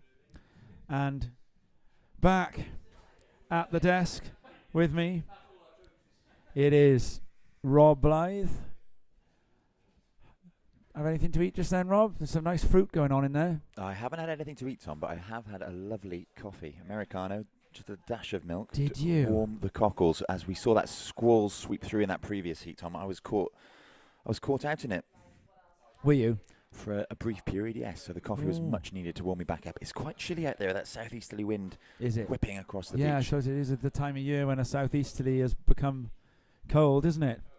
There's the view, an RNLI, a lone RNLI patrol. A lot quieter than it was but a couple of months ago when you'd have seen that inside section absolutely around with revelers and ocean goers of all kinds. I'm sure Newquay does have a tradition for bathing at this time of year. Well, Tom, it's also half term. Bear that in mind. So there It are is. still some people enjoying the beach, despite the cold and somewhat rainy conditions at the moment. There is still lots and lots of swell. I heard you and Mark talking about the drop in swell that's predicted throughout the day, and we are currently seeing. However, if we look to the north of the beach, we can see the Cribber absolutely unloading Yeah, the on the Cribber. headland. It's one rolled through, then it had stopped for a little while, and now another one has come There's about through. 4 people out there paddling. And I think the only waves that have been ridden on the Cribber so far today have been surfers who've been towed in with a jet ski. I've seen paddle Did waves. someone get a paddle Yep. wave? Who was out there? You were talking to a few of them before they went out. Dr. Tom Major paddled out along Did he? with of Bondi Rescue fame, Pete McNichol. Really? Yes. And they had a wave apiece. I definitely saw Major. It's quite a recognisable style. Yeah. Dr. Major. Tom Major. I like Tom Major as a surfer. He's not a pro surfer. No. He's a good surfer, but he is a mortal. So it's interesting. He is a mortal. So it is interesting to see mere mortals heading out there then. Although Major is a bit of a charger, isn't he? Yeah, he's always enjoyed the big surf, Tom. But yeah, quite a recognisable style. He blew his knee out as a 15 or 16-year-old, 9 months in a wheelchair, recovering from that injury, and as a result, he's got quite a unique style. You can spot him from a long way away, but he was out there charging this morning. He picked up at least 2 waves that I saw from under the jet ski's nose. Right. Meanwhile, we'll turn our attention back to the lineup as we see a beautiful set approaching. And Tom, I dare say, since I was last in the booth about half an hour ago, it's cleaned up even more. Those lines, ruler edge now as they approach the shore. Well, we had a terrible squall come through and just douse everybody and everything with very, very powerful rain, some of which I think also included some hailstones. But now it's backed off again a little bit. The low tide has caused the waves to just go a little bit off that A-frame shape that they'd had earlier. So a little bit more of a uniform line as they come through, and I can see that we've got our surfers in position. There was a surfer paddling on the inside then, but that was somebody in blue. I don't think there is a blue in this heat. And we've got the surfer in white, so I think these must be surfers for the next heat. That must be Hannah Sharp from Scotland making her way in. Or is it? No, that's Annie Hurd. So Annie Hurd. Right, Annie Hurd is going to change where she's paddling out from, and is going to do a little bit of a run to try and see if she can find a way to get further out. Yeah, she's headed to the south, and we saw Eli Perrins-Davis do that in an earlier heat. Yeah, because he got stuck inside for a bit on the Dante Allegri bank, didn't he? So again, a wise decision there, I think, from Annie Hurd. With still 19 and a half minutes remaining in this heat, she's made the decision early to run to the south and try and get back out into the lineup. We have seen no scoring waves yet in this heat, and I say yet because there's plenty of time remaining and swell lines approaching the lineup. It's a really big playing field out there, Tom. We spoke to Mark Vaughan earlier about how tricky it is not only to get into the lineup, but then to decide where to go or which waves to go on. He described it as a kind of triangular effect where the waves were finding the bank, and you had to be right under the lip in order to get into them with that brisk cross-offshore wind blowing. You can see the different positions adopted by the surfers in the water at the moment. Lauren Sandland, who would arguably be the surfer who knows this lineup best, in the red. Looks like she's relatively well placed for the sort of centre of the peak. Emily Williams a little bit further up than that. And so Annie Hurd looking to reset and try and paddle back out. Lauren Sandland had a little bit of decision making to do a year or two ago, because she's also a very gifted footballer, and Sandland was off after finishing her GCSEs to a football college, and so we have got some confirmation that the surfer, the dark coloured surfer that we saw earlier, it looks like it's a black wetsuit, I think, or a dark blue wetsuit. So that surfer is a free surfer. There isn't a surfer in blue in this heat. And Anton Paul, beach announcer, was just asking that surfer to move. So don't get confused. A wave being ridden in the blue, then that's not part of this heat. The next heat will have a surfer in blue, Rebecca Lynham from the Channel Islands, and they're going to be joined by Poppy Owen from Wales, Hannah Sharp from Scotland, and Belle Bettridge, who won the Mystic Juniors here earlier this year. So Belle Bettridge is on a little bit of a streak at the moment. I do believe Belle had a good showing in the English Nationals as well, so she's on a bit of a run. And Lauren Sandon with a little paddle there. Now, the judges haven't taken priority from her, so although there's no 1, 2, 3 in the priorities, it looks as though Annie Hurd is going to adjust again. So the bit of the bank that Annie Hurd ran to then to paddle out through was possibly even more challenging than the bit that she'd begun on. So Annie's going to get a little bit of help from Team Scotland to try and see if she can locate a decent re-entry point, to try and see if she can head a little bit further up. Meanwhile, surfers Sandland and Williams are in the lineup, very close to each other actually. So although neither of them have got priority, they are not looking to find any distance from each other. So I am guessing that would be that Sandland and Williams have both decided that this is the spot to be sitting. So we might see a little bit of a battle between them for a wave if one were to come through. Emily Williams just on the outside of that, and so Sandland is going to draw first blood on the backhand in the red, and it's a solid looking wave here. It puts a big gouge in the middle of that face and then comes down the wave, resets, looks to try and see if she can find a decent position on the Dante Allegri bank to try and paddle back out. And there's a replay of this wave from Sandland. So a lovely languid style Sandland there, surfer in red, representing England, redirecting down the face of that wave.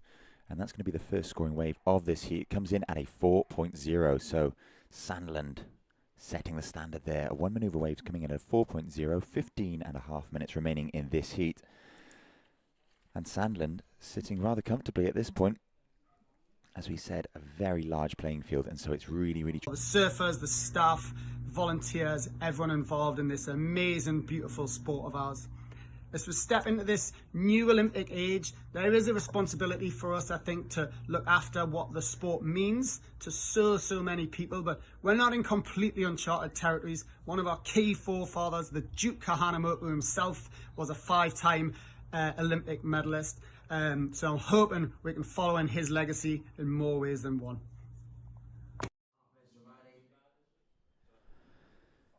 And we're back. Now Lauren Sandland rode a right-hander. It's not going to be as big a score as her first one, her 4-point ride. It was one glancing off the top, and then the wave closed out. So Emily Williams, meanwhile, I think is also looking to pressure reset. She's got a 0.67, so Sandland and Williams right there together on the Dante Alegre bank. And a lot of work to do for both surfers with 5 minutes remaining. That's a great in shot. This heat. That shot we're seeing there of Emily Williams and Lauren Sandland, And both on the inside. And look at the mountains of whitewater beyond them. Sums it all up, doesn't it? Sets marching in continuously, unrelentingly. As we see Lauren Sandland paddling sideways there, laterally up the beach, as you mentioned, Tommy. That's the way you've got to paddle in order to get over that bar of sand that we've termed the Dante Alegre bank. She knows what she's doing, Sandland. I think she's either from Crantock or a little bit further down the Cornish coast, so would have surfed here a lot. And yeah, you can see does a bit of work going sideways first. And we can see now, this, ladies and gentlemen, is the Cribber. And that is Newquay's big wave spot. And that wave out there, there were a couple of surfers out there just now. That is about 4 times overhead. And that is one of the great spectacles in European surfing when it turns on. And this is sort of, you know, it's along the way towards working really there. So, and you can see another one rolling through to the side, the Cribber, and then on the inside, that's Little Fistral. So it's just interesting to see. This was a wave which, it's mad to think about the first time that wave was ever surfed, the Cribber out there, Rob. So actually, Sandland does actually top her first ride there. She gets a 4.17 for that. So I was going to be surprised to see it go in that way, but the judges have obviously decided that that one very stylish turn that Sandland did was worthy of 4.17. So the Cribber out there, 1965, first ridden. And it was first ridden on a very warm summer's day in board shorts. And Rodney Sumpter, Bob Head and Jack Lydgate paddled out to it. And they paddled out on their knees on 9-foot surfboards. So the first time this was ever surfed, it would have been with a giant surfboard. And look, there's one coming through. Ladies and gentlemen, that's the Cribber. Look at that thing. And that is bigger than it looks. There's no humans to put perspective on that. There were a couple of surfers out there earlier, and they were absolutely dwarfed by those mountains of whitewater. And meanwhile, yeah, just to update when those waves get to shore, the situation in this heat is that our heat leader Lauren Sandland and currently sitting in second of Wales, Emily Williams, both stuck on the inside, Tom. That set we saw coming through then just unleashing on that Dante Alegre bank, making life very, very difficult for our competitors. We saw Annie Hurd of Scotland surfing in white, really struggling earlier, making moves to the south to try and get beyond those waves, but the unrelenting nature of this swell. Sandland's going to reset as well. Meant that she couldn't get back outside. So with just over 2.5 minutes remaining, Tom, I think that will probably be the end of the action in this heat. Well, Williams is still trying at the moment. I mean, the thing is that Annie Hurd is also at the moment not out back. So Annie Hurd needs a 4.01, and the judges, I think, are not going to give anybody a 4.01 for a wave which is ridden on the inside. So I think it's a tall order to expect that anything would come in different. We can see that surface from the next heat here. Lawrence Sandland making her way in. So she's done a pretty good job there, really. I think she'll be generally quite happy with her work. And the Cribber offloads, meanwhile, out back.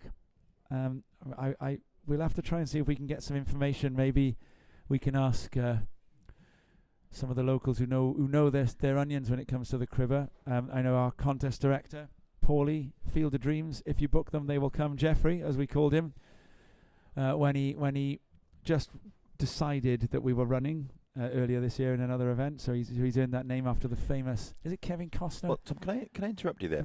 Please do. I think everybody needs a break. Ahead of the contest this morning, I visited each of the Home Nations Federation's websites, and I noticed on the English Surfing Federation's website they have that exact quote, and I wonder if they picked it up from us. What, they're calling him Paulie Field of Dreams? Well, if you book them, they will come, Jeffrey. The first thing you see on the Surfing England website is, if you build it, they will come. Well, Paulie does build things, see? He is also a builder. I watched him constructing the contest site this morning. He's got a van full of carpentry tools. In fact, I think he did have a bit of a setback. I think somebody was insolent enough to half-inch them about a year ago as well. But I know he's replenished his tool station now, and has been So he is a man of many talents, and we've got a really big set coming through on the Cribber there. But we started talking about Paulie because I was thinking we might try and fetch some word from him as to what size we think that is out on the Cribber right now. This heat is going to be winding down in about 20 seconds' time. Williams and Sandland are both on the beach, and we're going to be seeing a wave that I'm reliably told is in the 10-foot range. Pour through on the Cribber out there. That is Mother Nature. That is the ocean doing its thing.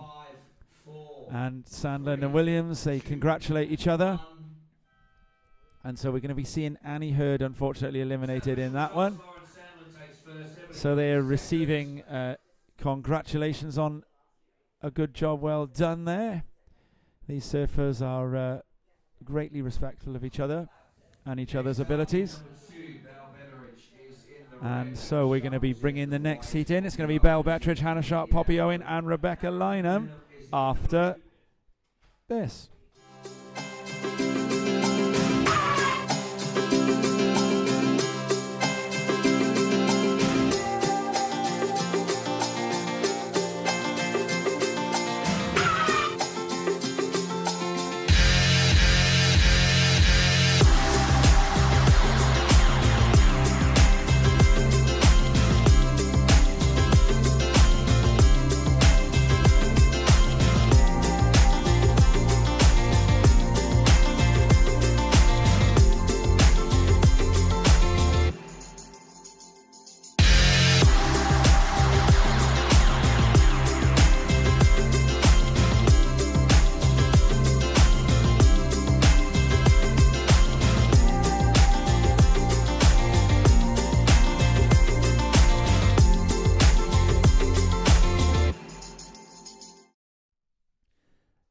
And welcome back.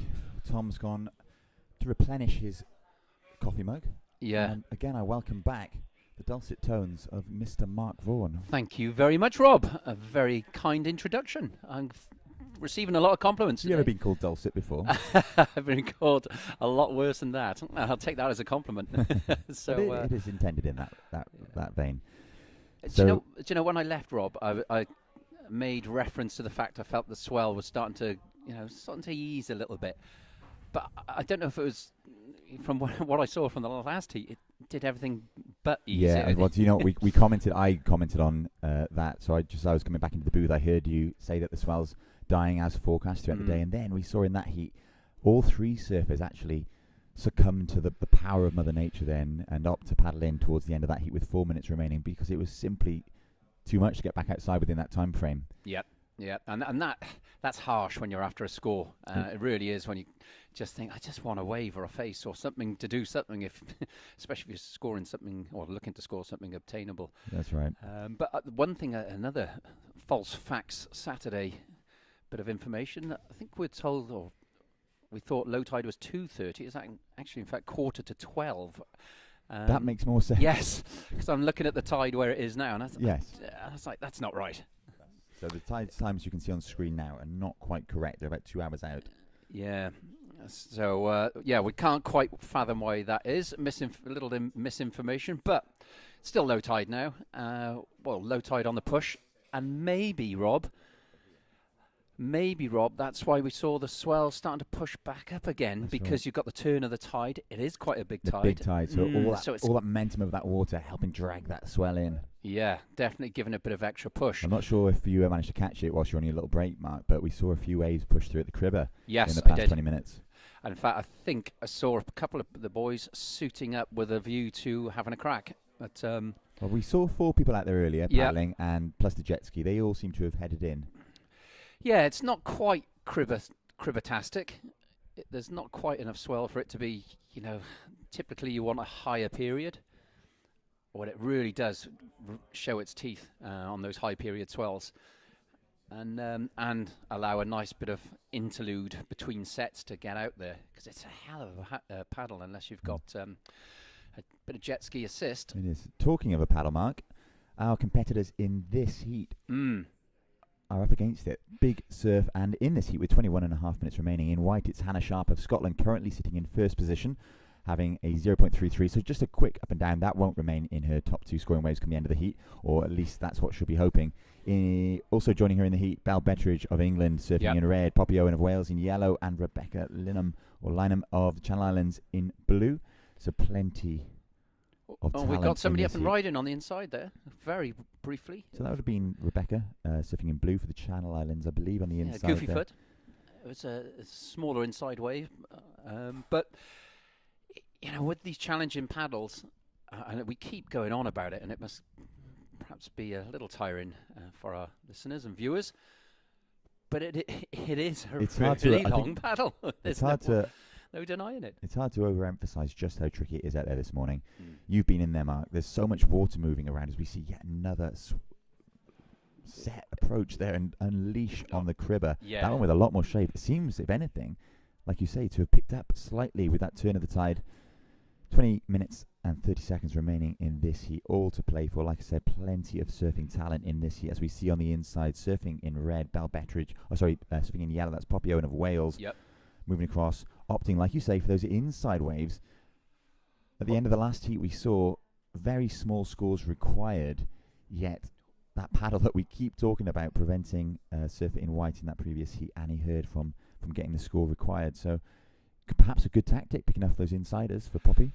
Competitive sport is about progressing through your heats, progressing through to the next round, whatever it takes. And the girls are utilising the inside to score waves to get themselves at least in a position to give themselves a chance, because as we saw with even some of the men's heats there earlier, even single or 1.5 waves ridden, and it happened. So with the very first heat, our Scottish surfer snapped his leash, and that was it, game over. They had one ride.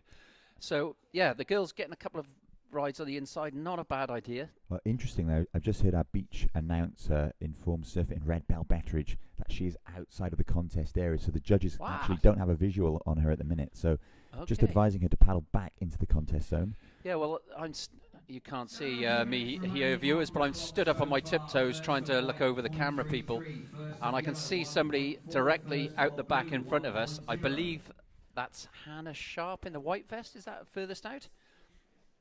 That's I'm right. having a look. So the fact that that surfer is directly in front of us would suggest they are in the contest area. And I'm just looking south here, and there's a surfer on the backhand, and it does look, I say it's a long way from where we're sat here. I don't think there's anybody in the contest. No. You see our surfer in red, I believe, running up the beach again, perhaps to reset, heading south to try and get back out in that kind of rip that's heading out to sea a bit further down there. The incredibly challenging conditions, energy sapping. You're going to have to make sure you're fueled up this morning, this afternoon, to get out there. Lots of energy being expended by our competitors. 18 minutes remaining in this heat. At the minute, Poppy Owen surfing in yellow for Wales in the lead, having taken that inside wave, coming in at just a 1.4, but it's enough to put her in first at the minute. And with the clock ticking down and the set's continuing to pump in.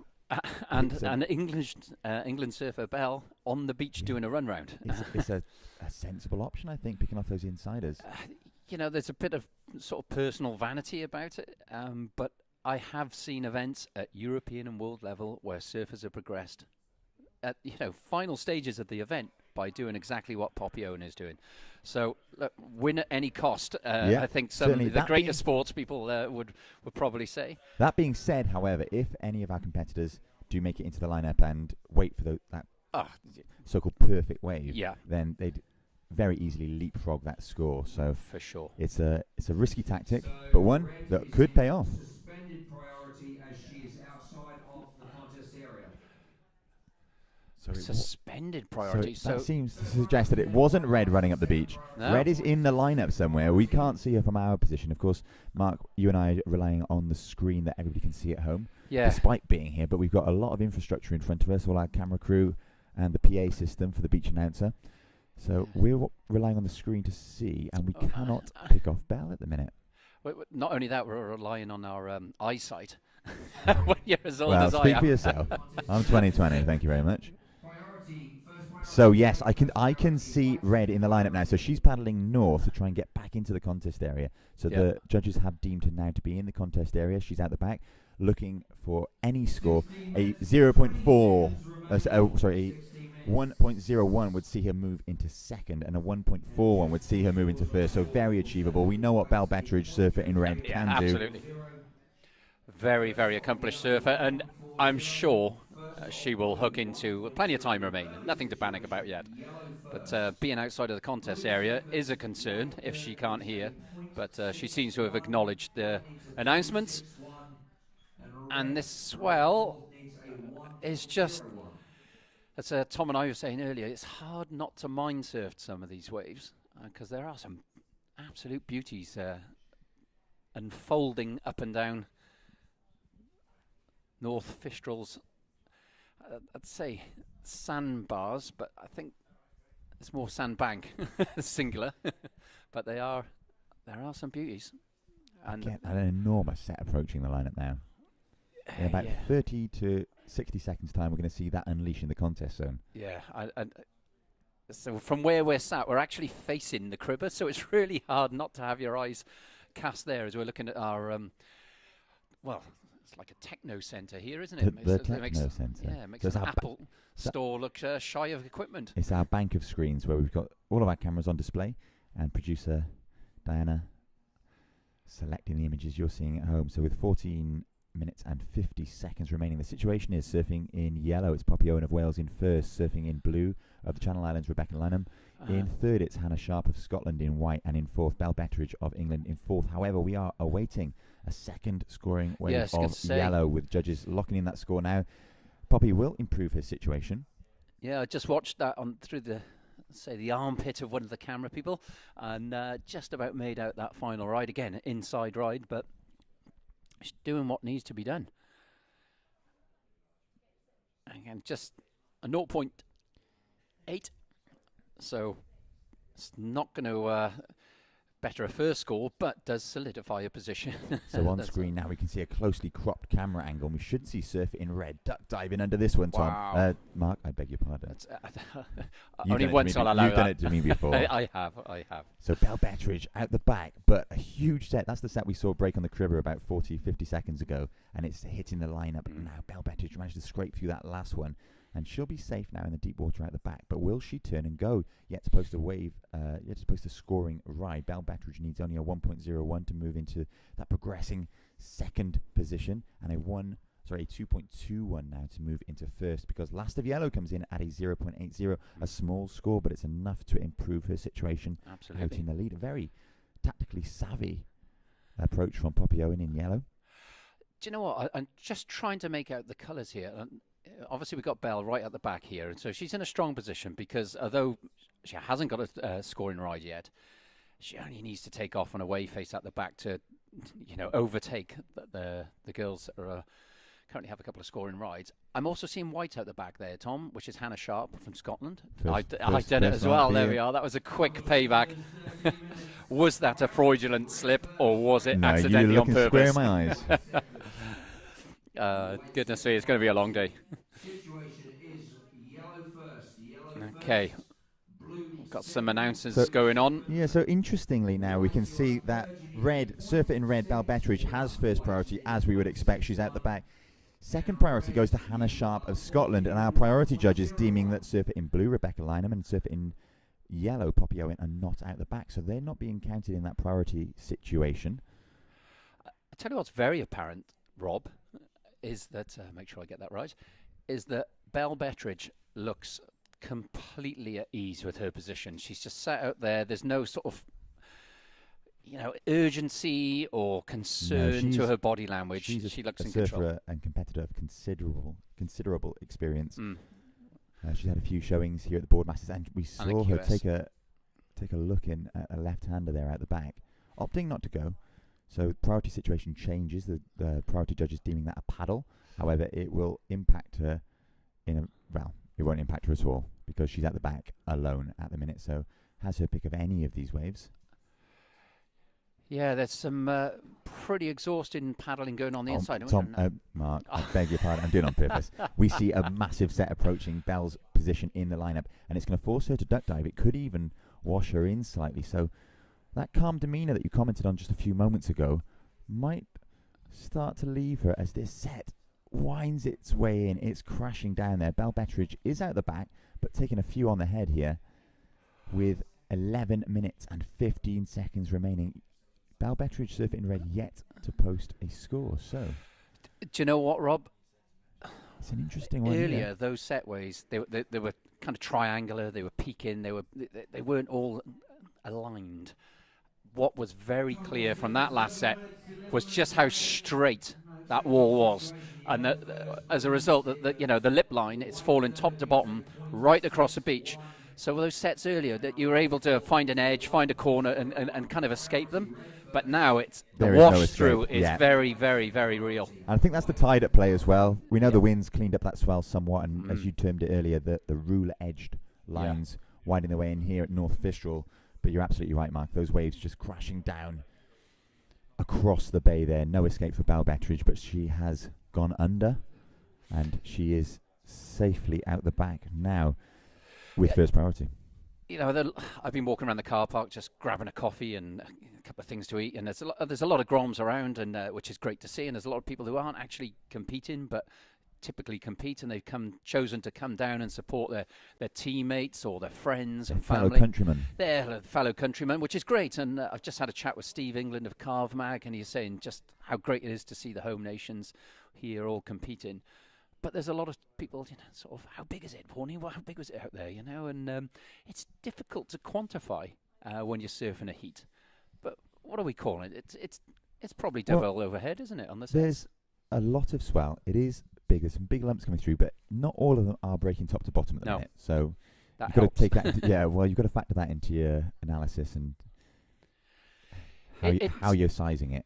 Yeah, I think, again, we were talking earlier about, is it a day that if you pulled up at the beach, you'd think, yeah, I'm out there? Definitely. Yeah, exactly. It is. It's pumping, and it's getting better and better and better. And we are going to see more of that lip line, top to bottom, bigger, more open faces, and more opportunity for tube rides. Have we seen it? Have you seen any tube rides yet? I've seen a few people eyeing them up. Yeah. I think it was one of it was Craig McLaughlin earlier, and we saw Anders Ravenscroft, I think, having a little look on those right-handers, but ultimately deciding to pull through the back. So no completed tube rides. We did also see Stanley Norton Red, Belle Betteridge with first priority, the only surfer out the back at the moment, still yet to post a score. However, she is well aware that one score will probably suffice. Rob, I've taken back to my feet to see this lovely line of corduroy horizon that I can see, and Belle is on the edge here. We did just see a little wave ridden there by surfer in yellow, Poppy Owen. She's current heat leader, looking to replace a 0.80. The judges dropping in that score there. Wasn't much difference from that lower scoring wave for Poppy. We'll see what the judges made of it. now just coming in at a 0.23. So no situation change at the conclusion of that wave of yellow. I think the story in this heat will be whether Belle Betteridge, surfer in red, manages to lock into a set wave. She's certainly in the right area. She's on that. You talked earlier, Mark, about the corners of these waves as they're approaching this sandbar or this sandbank. They're few and far between in this heat at the minute. Like quite a straight swell crashing down in unison across the bay, but Belle Betteridge really, really needs to jump into action now with just 6 minutes and 40 seconds remaining. Well, she's staying calm. I mean, I say I'm on my tiptoes to try and look around the crew here to see what's coming through.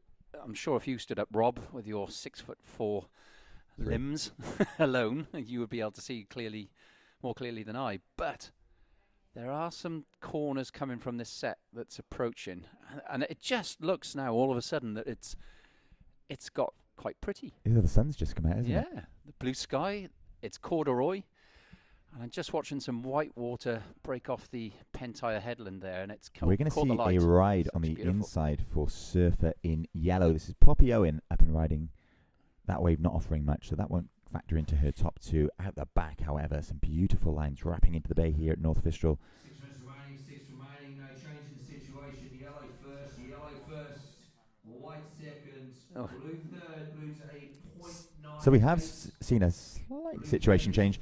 Poppy Owen, surfer in yellow, has just improved her situation by 0.07. A 0.87 coming in for surfer in yellow, Poppy Owen.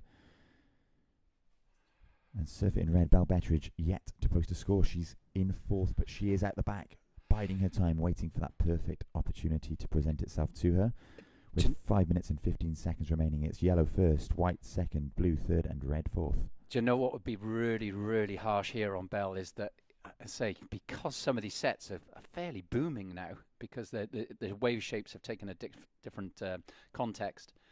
And so just watching a set there unload, is that if she was to wear one on the head, she would be washed right the way in, and all that time that she sat at the back would be in vain. I'm sure that won't happen because she's very experienced, and she seems to be in a good position from where I'm looking here, and she could be on the edge of this right-hand set that's coming in towards us. I think her tactic is admirable. It takes some nerve as we we see Belle Betteridge, surfer in red, up and riding.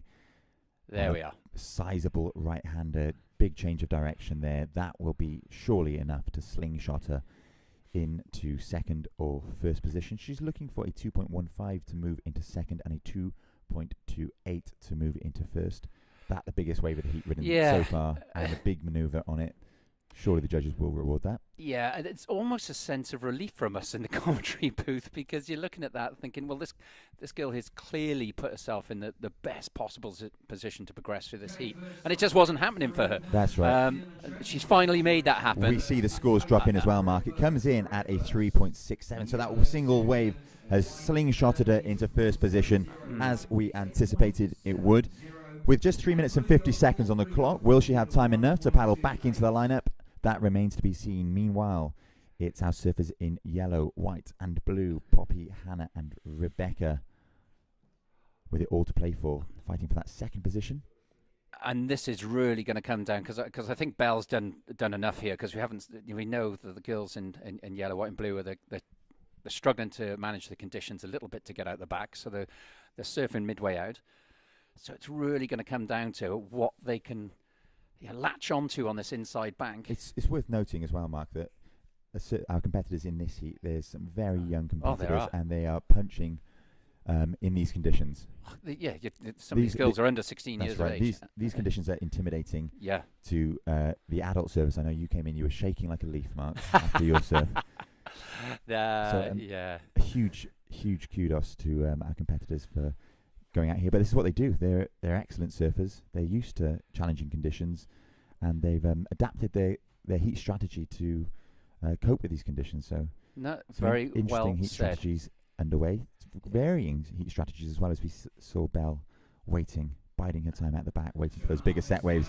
And the other I three felt surfers, the judges could have gone higher on Belle's ride. It's out the back. She's taken a big drop. She's done a nice big carve, and I felt that was deserving of a little bit more. I think probably the reasoning there and the thinking is that we've got a lot of surfing still to do in this women's round one Yeah. here at the GB Cup 2023, and we're expecting some big performances in the coming heat. So the judges have to leave themselves a bit of room. Yeah, I suppose they can't, suddenly change their criteria on a heat by heat basis. But no, we have 2 minutes remaining, Rob. This next wave for Rebecca just comes shy of what she needs to progress. It really is sort of nail-biting stuff for our Welsh, Scottish and Channel Island surfers. And the team managers, no doubt, will be chewing their fingernails. That's right. Do you know what, Mark?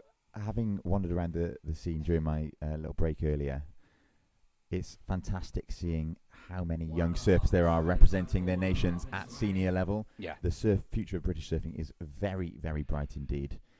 Oodles of talent. Yeah, it's really important, I think, that the junior surfers are, taking those steps into open level surfing. It exposes them to the next level up at a very young age, and they'll sink or swim. And even as you say, there's some exceptionally strong conditions on show here today. But the girls aren't backing down. They're making the most of it. And we've got another rider here in white. That's Hannah Sharp. And this will make a difference with 1 minute to go. Whether she gets the 0.7 that's required to go into second. And that ride is darn close. What will the judges do? So it looks like it has dropped. And it was just a 0.20, that one. I believe. Right. Or is there another one to come? Have I missed? Am I watching No, a replay? Sorry. I think that is it. So with 26 seconds remaining Apologies. in this heat, the situation is that surfer in red, Belle Betteridge, is in first, yellow, Poppy O in second, white, Hannah Sharp in third, and blue, Rebecca Lynham in fourth. Took my eye off the ball there for a moment, Rob. Thank you very much for. Well, you built the anticipation. Liz. Yeah. I thought that was a current ride. But 3, 2. We do see a wave ridden in the dying moments of that heat by white. So there'll be one more score to drop, I believe, for surfer in white, Hannah Sharp. Like you said, she's there looking was. for a 0.7. We'll see whether she gets it or not. yeah, I felt there was another ride in there. Oh, there's one after you commentated. Yeah, I saw that one. I don't think that one's going to make a difference. But I'm failing to see the little swirling wheels underneath the surfer to suggest there's another score So coming there- through, and it's been locked in. That's it. Official results of the previous heat. Surfing in red, taking the heat win was Belle Betteridge of England. Progressing through in second. Surfing in yellow was Poppy Owen. In white was Hannah Sharp. And in fourth, blue, Rebecca Lynham. Coming up in this heat, we've got in red of England, Georgia May Hicks. In white of Scotland, Olivia McKay. In yellow of Wales, Josie Hawke. And in blue of the Channel Islands, Amelia Gould. And Mark, I'm going to take this opportunity to hand over to the very capable hands and voice of Tom Anderson. Thank you, Mark. See you shortly. Enjoy the stretch of those not insignificant limbs. Thanks, Rob.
Welcome back to the GB Cup 2023. Tom Anderson here in the booth and Mark Vaughan. Surf's getting better. Welcome back, Tom. Sun is making a very welcome appearance. It is looking dreamy out there. And as I was saying to our viewers and listeners, it's very hard for us not to have our eyes cast towards the cribber, which keeps showing its well, it's doing some absolute bombs. There's a couple of waves out there barreling, like proper barrels, double overhead plus. And we're trying to identify our riders in this heat. And we've got, another stacked heat. We've got some really, really good surfers in this heat, Mark. And Georgie May Hicks in this heat has been competing actually in the WSL Asia area or region. And she's picked up a couple of results out there actually, and was one of the standout surfers in the Mystic Junior Girls earlier this year. Got through a heat or two of the QS as well.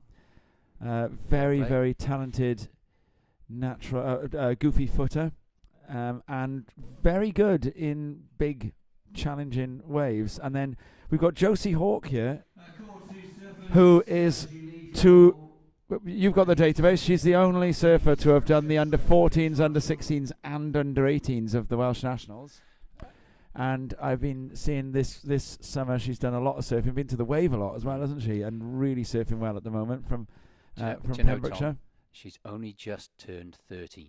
That's incredible. And Rob mentioned in the previous heat how some of these competitors are very young and they're competing at senior level. Yeah. And Josie is probably the youngest competitor surfing it's this gotta weekend. And she'll have a job as long as she can get outside. Josie's not got any qualms about paddling into something very solid.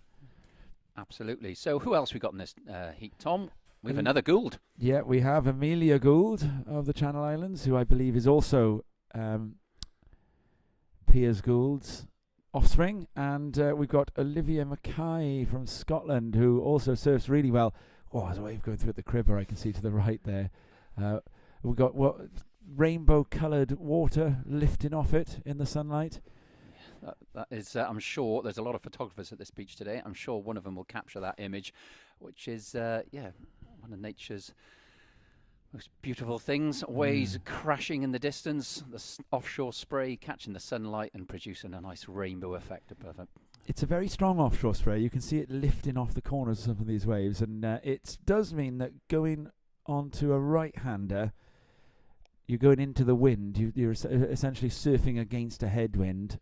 Belle Bettridge got it done in the last knock-ins in that heat, didn't she, Vaughnie? Oh, it was one of those. It was almost a relief that she caught a wave, because you knew she was in the right position. She held a nerve, but as time was counting down with how long did she leave it? I think there was about 6 minutes left to go. Oh right, okay. It wasn't seconds. Then. Yeah, it wasn't seconds, but it minutes was rather than seconds. Yeah, it may have been a little less than that, but it was starting to get to the point you're like, oh my God, is this really going to happen?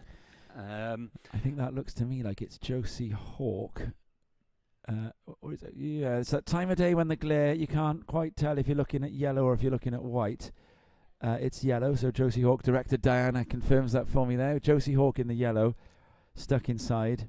And then I think that we've also got stuck inside there is in the blue, that's Amelia Gould from the Channel Islands. So our younger surfer's currently stuck inside. Well, Georgie May Hicks is also a youngster, and I would guess that's Georgie May Hicks with an in and out there. That would be my guess, because that was a front side. A very solid, powerful style, just an in and out. It looked to me as though it was the blue vest from Amelia where I Gould. stood, but that I've been proved wrong before by the glare. It's a tough time of day.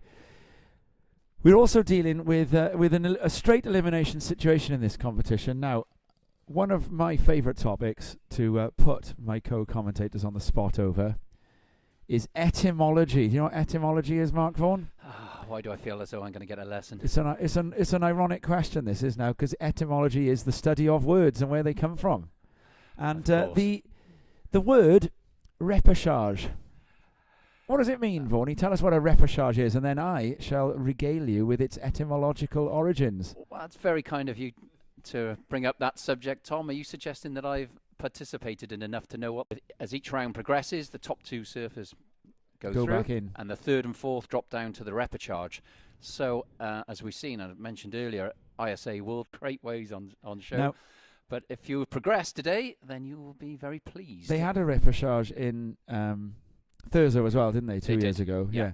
Right. Okay. The etymological origins of repechage. I'm guessing it's from something to do with military times and Ooh, second well, I tell you what, now, second charge at the I'm front gonna- from the I'm gonna the rear or I'm gonna something. test you on your French here. bonjour, monsieur. Oh, not bad. Right. It is to do with the word péché. P-E-C-H-E-E. P-A-C-H.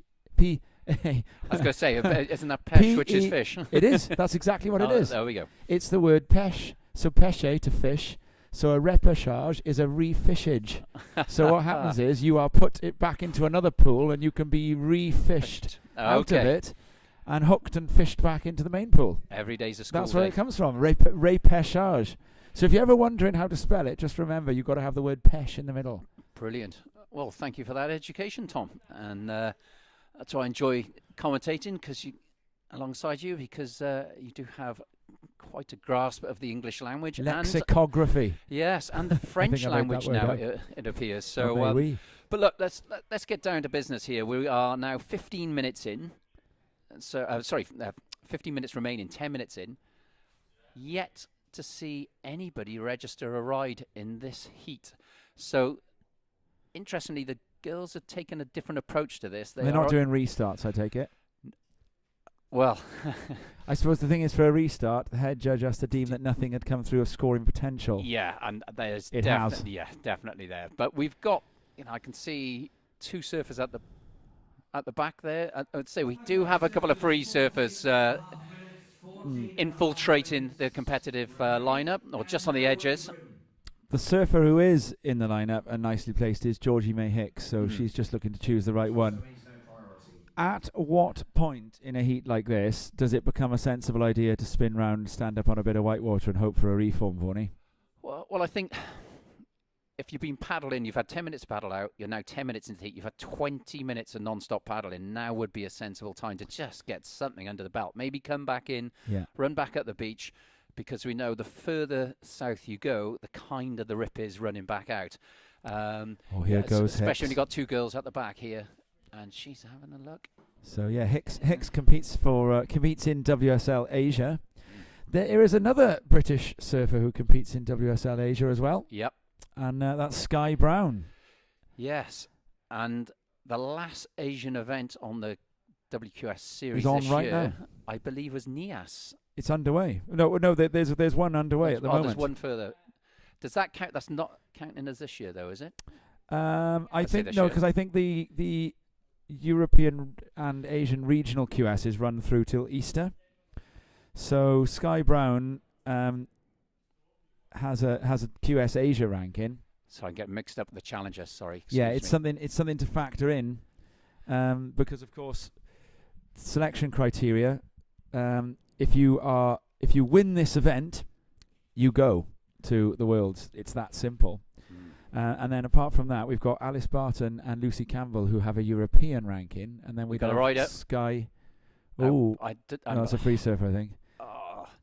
Oh, this is getting So confusing it's a now. free surfer on a mid-length. Yeah, and I'm hoping the there's a huge. Anton, our announcer, will do something about There's that. a 'Cause huge wave coming through the cribber. Meanwhile, yeah, well, this issue with free surfers now is that's not on, because they're clearly into the so we've got competition Sky area. Brown and Georgie May Hicks are in WSL Asia, so they have an Asian ranking, and then Alice Barton and Lucy Campbell and Ellie Turner have all got On the European rankings. Yeah.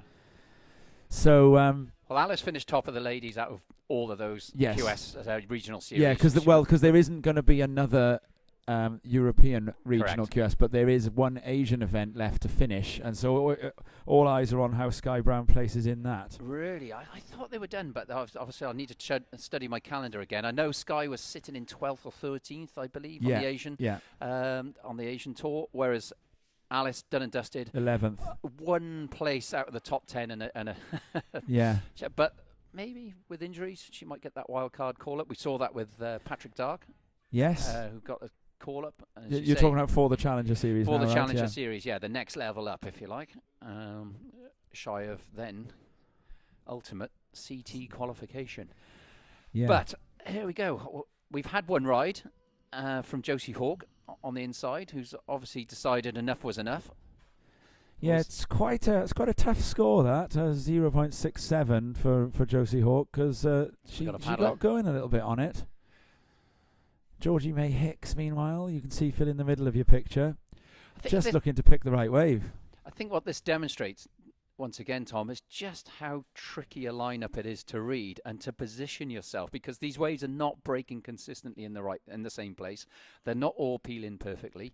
You're trying to establish or just find a wave with an edge to it that will allow you, a hit or two, and it's a lot more top to bottom and ruler edge lines, so there's even more power in it now than earlier. There's no kind of escaping. And I'm just watching a set there. It really was top to bottom, that. So if you're wearing a couple of those on the head out the back, they are going to wash you in. Whereas perhaps earlier there might have been maybe a fraction more size, but there were escape routes, if you know Yes. what I mean. There's no escape routes now. Oh, we've got riding in here now. Pronin, this is the surfer in white, Olivia Mackay. So she might look to pop to her feet here because there's a nice reform going on, She and she has. does, and she's got a section, gets into the whitewater, so that's a score. I mean, she's going to go up into second place, and who knows when you might end up needing that score. So look at the work she does here. Rides on through, and there's a nice reform here running through. So the tide has turned and started coming back in. Well, Tom, what we saw in the previous heat was that Belle Bettridge was out the back and managed to get into a set and do a nice hook. And the other three surfers in that heat were doing very similar to what we saw from Olivia there and Josie. So they actually, Poppy essentially progressed from taking that approach. Olivia now, she just fell short of what Josie Hawke achieved. And while our other two surfers sit at the back. And of course, they need to take waves. So down now, 15 minutes of this heat, almost 16 minutes has passed. And let's say it's slightly, our picture slightly confused by a couple of free surfers just south of the contest area as we're glancing around bodies and cameras and people on the beach and the glare and the offshore spray and the 5, 6, 7 screens that we have in front of us displaying the Yeah. action. So there's a lot for us to keep our eye on. So Josie Hawke is trying again, and here is Josie Hawke. Oh, well, no, this you're coming in there, Olivia Mackay. So she's going to do the runaround, I think, by the looks of looks like things. she's calling it quits. Josie Hawke is there on the inside, That's and so we've got now Amelia Gould. I'm not quite sure where Amelia Gould is. Amelia Gould is also on the inside. I'm reassured or assured by director Diana. So Georgie May Hicks is the one surfer who's out back with the chance to pick a wave up on that kind of upper scale, I suppose we could call it right now. Georgie May Hicks, a real charger, very stylish surfer, very powerful surfer, goofy footer, and was a real standout here in the QS contest in the summer. There's an absolutely whomping right-hander coming through the lineup. that just was that was pretty picture Yeah, perfect, it's wasn't just it? to the north of where Georgie May Hicks is, Yeah. and we're going to see a possible paddle. Georgie May Hicks is just out of place for it. That wave is running its course through to the inside, so it's kind of burnt itself to the snuff at the point where Georgie May Hicks might have had a chance to look for it. And she's got a little bit stuck between the rights and the lefts. Now, riding left from where Georgie May Hicks is sitting into the trough between the two banks is not always that good a wave to choose, is it? That is a difficult left-hander at Fistral Beach to ride because it kind of bowls away from you. Well, look, we've got some experienced competitors sitting out there, and they're confident in what they're doing. They've got their approach. They've seen what's happened in the previous heats. Interestingly, Olivia Mackay has come. She has come in, yeah. She's calling it a day now for whatever reason. She's only got one ride.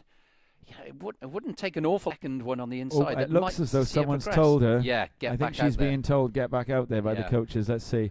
And now we have, yet again, very almost an action replay of the previous heat where we've got two accomplished surfers out the back waiting for a setways, and they just can't seem to get in place. And I think we saw a paddle there from Georgie May Hicks. Hicks. She's right on the edge of being in the perfect place. Georgie May Hicks is very, very accomplished in highly challenging surf. She's a real charger. Well, so if the right one comes, Georgie May Hicks will. If a bomb comes, she'll drop a payload. Yeah, and I would hasten to add, Tom, that I would imagine, whilst I have not had the pleasure of seeing Amelia Gould surf, knowing her heritage, Yeah. the Channel Island surfers are renowned for their That's Amelia Gould there. Just then skills we saw in her on the bigger picture. barreling waves. Yeah, the by Channel there. Island- That's where she is at the moment. Amelia Gould. She's just on the inside south end of the Dante Alegre bank. She's got a bit Okay. of work to do from there. But at what point does she decide to spin round? She needs a 0.58. We may well see one of the Channel Island team. There they are on the beach. Well, they'll be barking instructions from there. Well, I they can might, tell you that. you'd be half tempted to send someone in, get your jeans wet up to the knees, wouldn't you, to tell her to turn round and go for the 0.58? Yeah, I still think you'll be a long way from her, but let's see. We've got 5 minutes left. There is no significant score by any surfers that presents a challenge if you can get into the right one, and it's just where you're positioned. And unfortunately for Amelia, she's found herself washed through by that set by the looks, and is now in that kind of how do you refer to it? That zone? The Dante Alegre bank, who've been Dante calling Alegre it. bank. It's got it's got the wrought iron gates over it. Abandon hope all who enter here. Yeah, well, it certainly has Difficult today. paddle.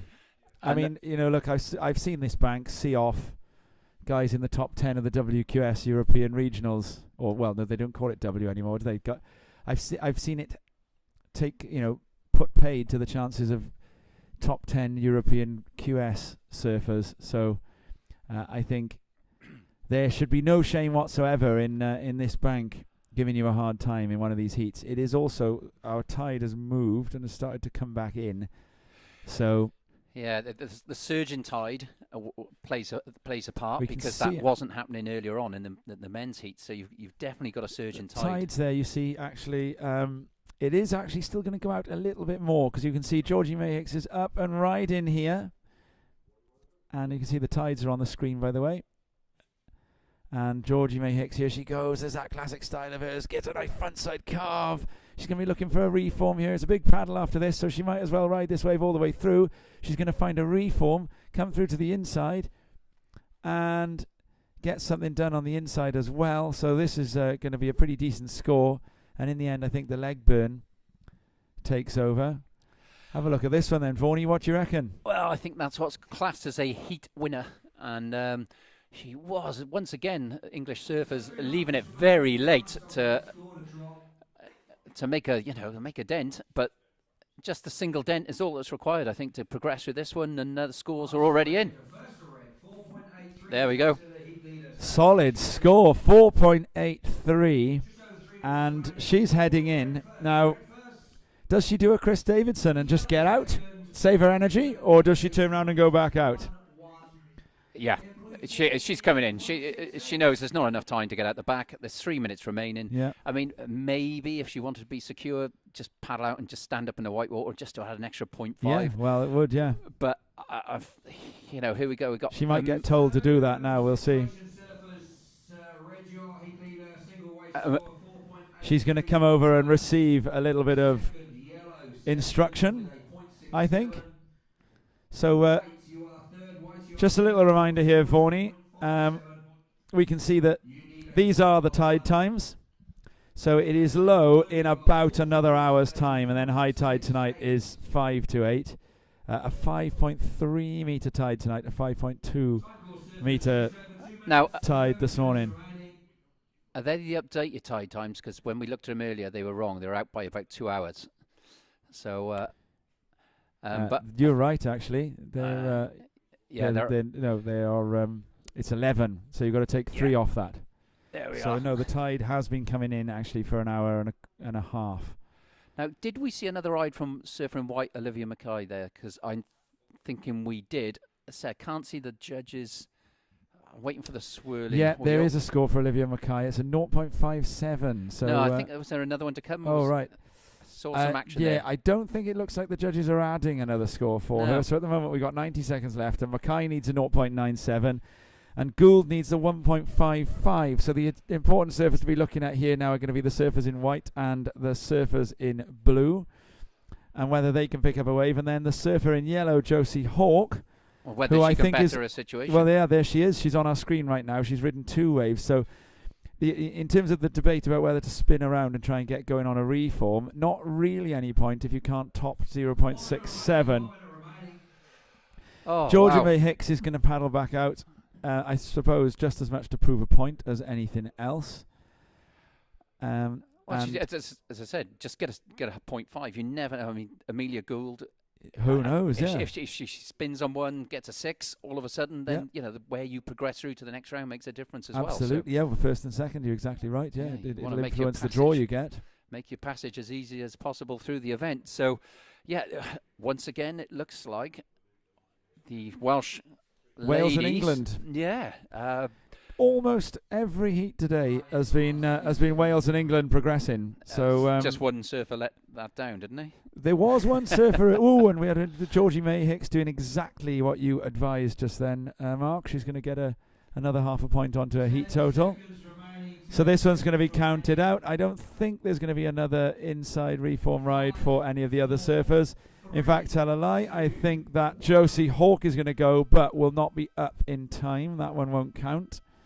Oh, well. So it's going to finish Hicks, Hawke, Mackay, and Gould. Well, to the Gould family, I know that would have been watching. That was a very, very tough paddle, and Well done for trying. yeah, absolutely. And I can't quite tell from our screen again. Sorry to our viewers and listeners whether she is actually sat at the back there, but hard lines, tough day at the beach, but I'm sure she'll be back to fight another day. You never learn anything when you win. But here we go. We're gonna have an important message, and we'll be back with you for the next heat. Ellie Turner, Lola Mitchell, Joe Dennison, and Katie Smith after this.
Well, viewers, do you want the bad news or do you want the good news?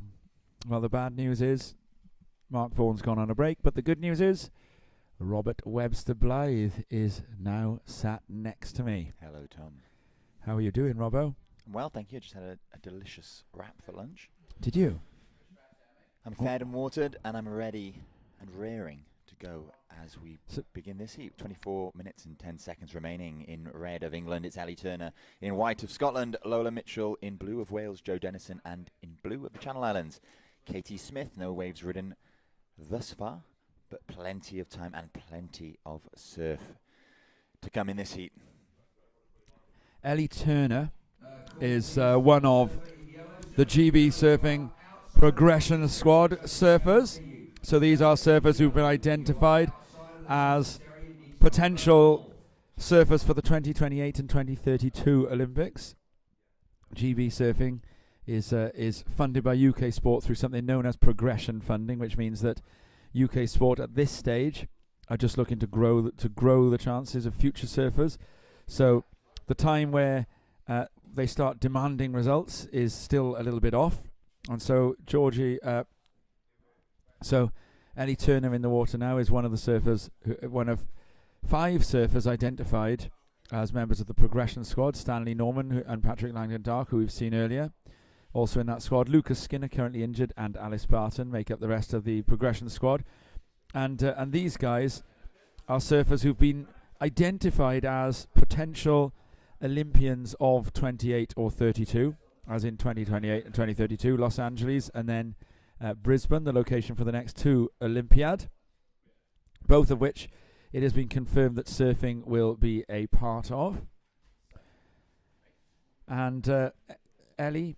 She's been competing on the QS, the European QS, a little bit as well. And then we've got Joe Dennison, the Welsh surfer. And Joe is one of the winningest Welsh surfers of all time and a former WQS surfer. And it's nice to see Joe back in the jersey, isn't it, Rob? Absolutely. A fantastic surfer with a wealth of experience that she can not only employ to her advantage in this contest, but that she can pass on to these younger surfers. These younger surfers, as you mentioned, Tom, that have been identified for that GB Surfing young progression squad for ahead of the 2028 and 2032 Olympics. So Joe surfing in yellow in this heat. No waves ridden yet, but we'll be looking forward to seeing her. Looking forward to seeing her getting a wave or two under her belt. In these conditions, she can and should indeed be lethal.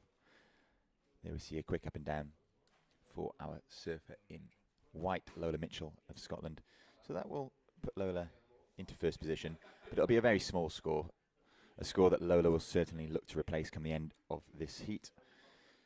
Again, another stacked heat. So much talent on display here, and of course that's the way it should be, because this is the GB Cup 2023. We've got the creme de la creme of our home nation's surfing pool showing their wares, battling it out for the honours, of course, but also that all-important place in the squad that will head towards the ISA World Surf Games later in the year. And as Mark, I think, mentioned earlier, it's one of the routes into Olympic qualification. Surfing, of course, making its appearance in Tokyo a few years ago, and will again be showcased in Paris 2024. That will be held in Tahiti, the surfing leg of the Paris Olympics. But it's GB Surfing casting their eyes further down the line to 2028 and 2032. Supported by UK Sport, it's a look into the future and testament, I suppose, to the foresight 0.10. Lola will definitely be looking to replace both of those waves come the end of this heat, because she'll be easily chased down at the moment by surfers in red, yellow and blue. Turner, Dennison, Smith respectively, with 19.5 minutes remaining in this heat. Waves continuing to pound in here at North Fistral. And Newquay, a sunny October Saturday in Newquay. Loads of swell on offer, marching in from the North Atlantic. We've seen the wind swing considerably throughout the day. With the dropping tide, it began to blow cross, even slightly offshore, as we see a paddle for this wave. And you can see whipping over the back of those waves, so much spray, showing the direction of the wind, blowing from the land out to sea, but in a kind of cross-shore direction. Lots of south in this wind. And we've seen it veer from south to southeast and back to south again. Loads of swell, like I say, still marching into the bay here at North Fistral. And the Cribber, the infamous Cornish big wave spot, feathering to the north end of the beach. We talked about that earlier. We even had a few camera angles on it when available earlier, and a beautiful A-frame teepees out in front.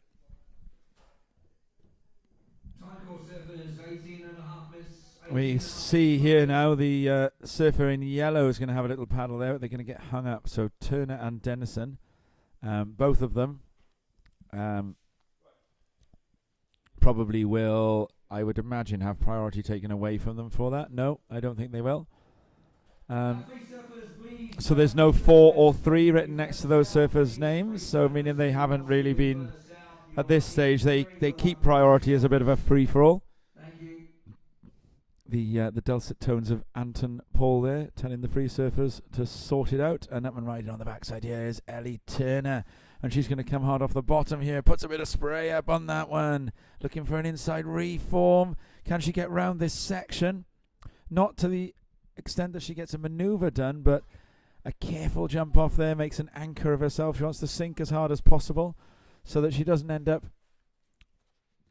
coming too far inside that Dante Alegre bank and needing to paddle back out. Look at what she's got to try to paddle through.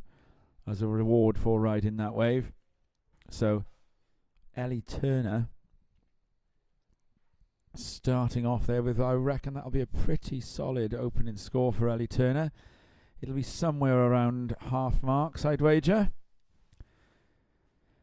Judges in the women's categories so far have held back from going right up into those kind of excellent ranges.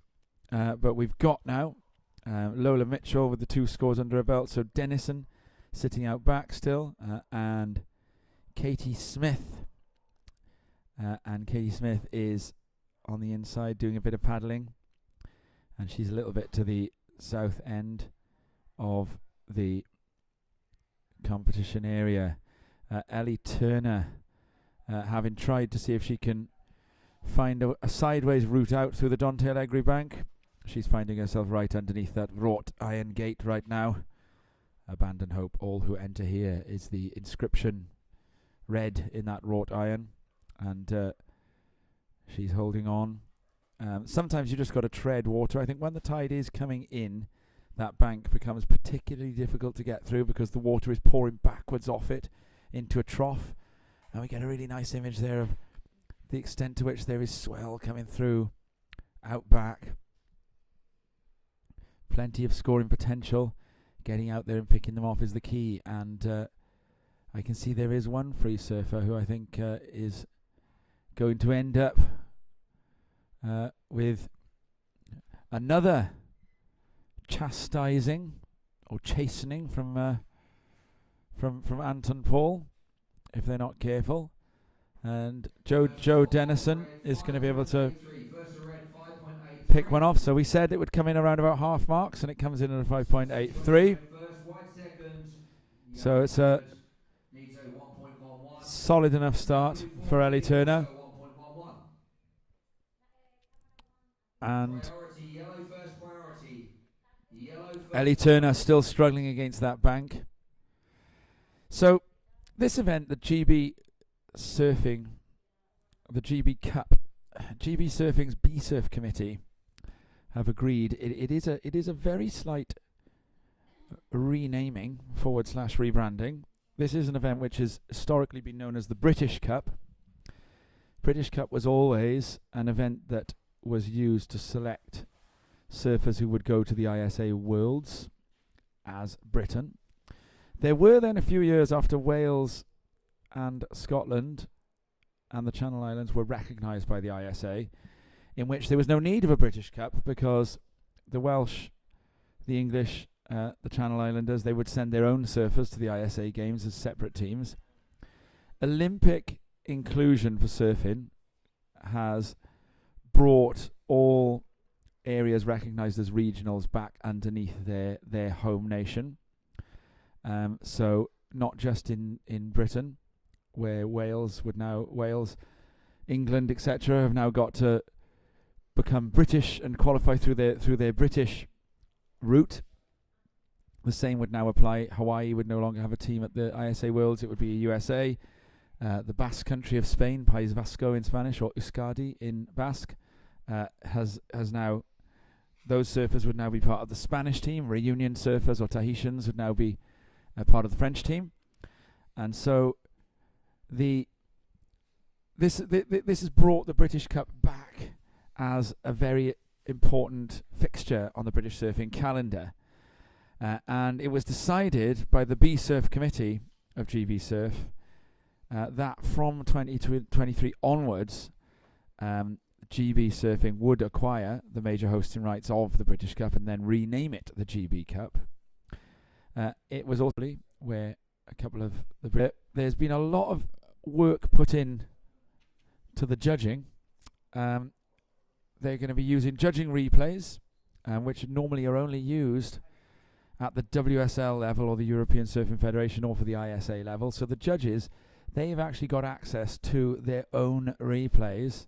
We're not seeing those replays. And the judging roster has been increased by 40%.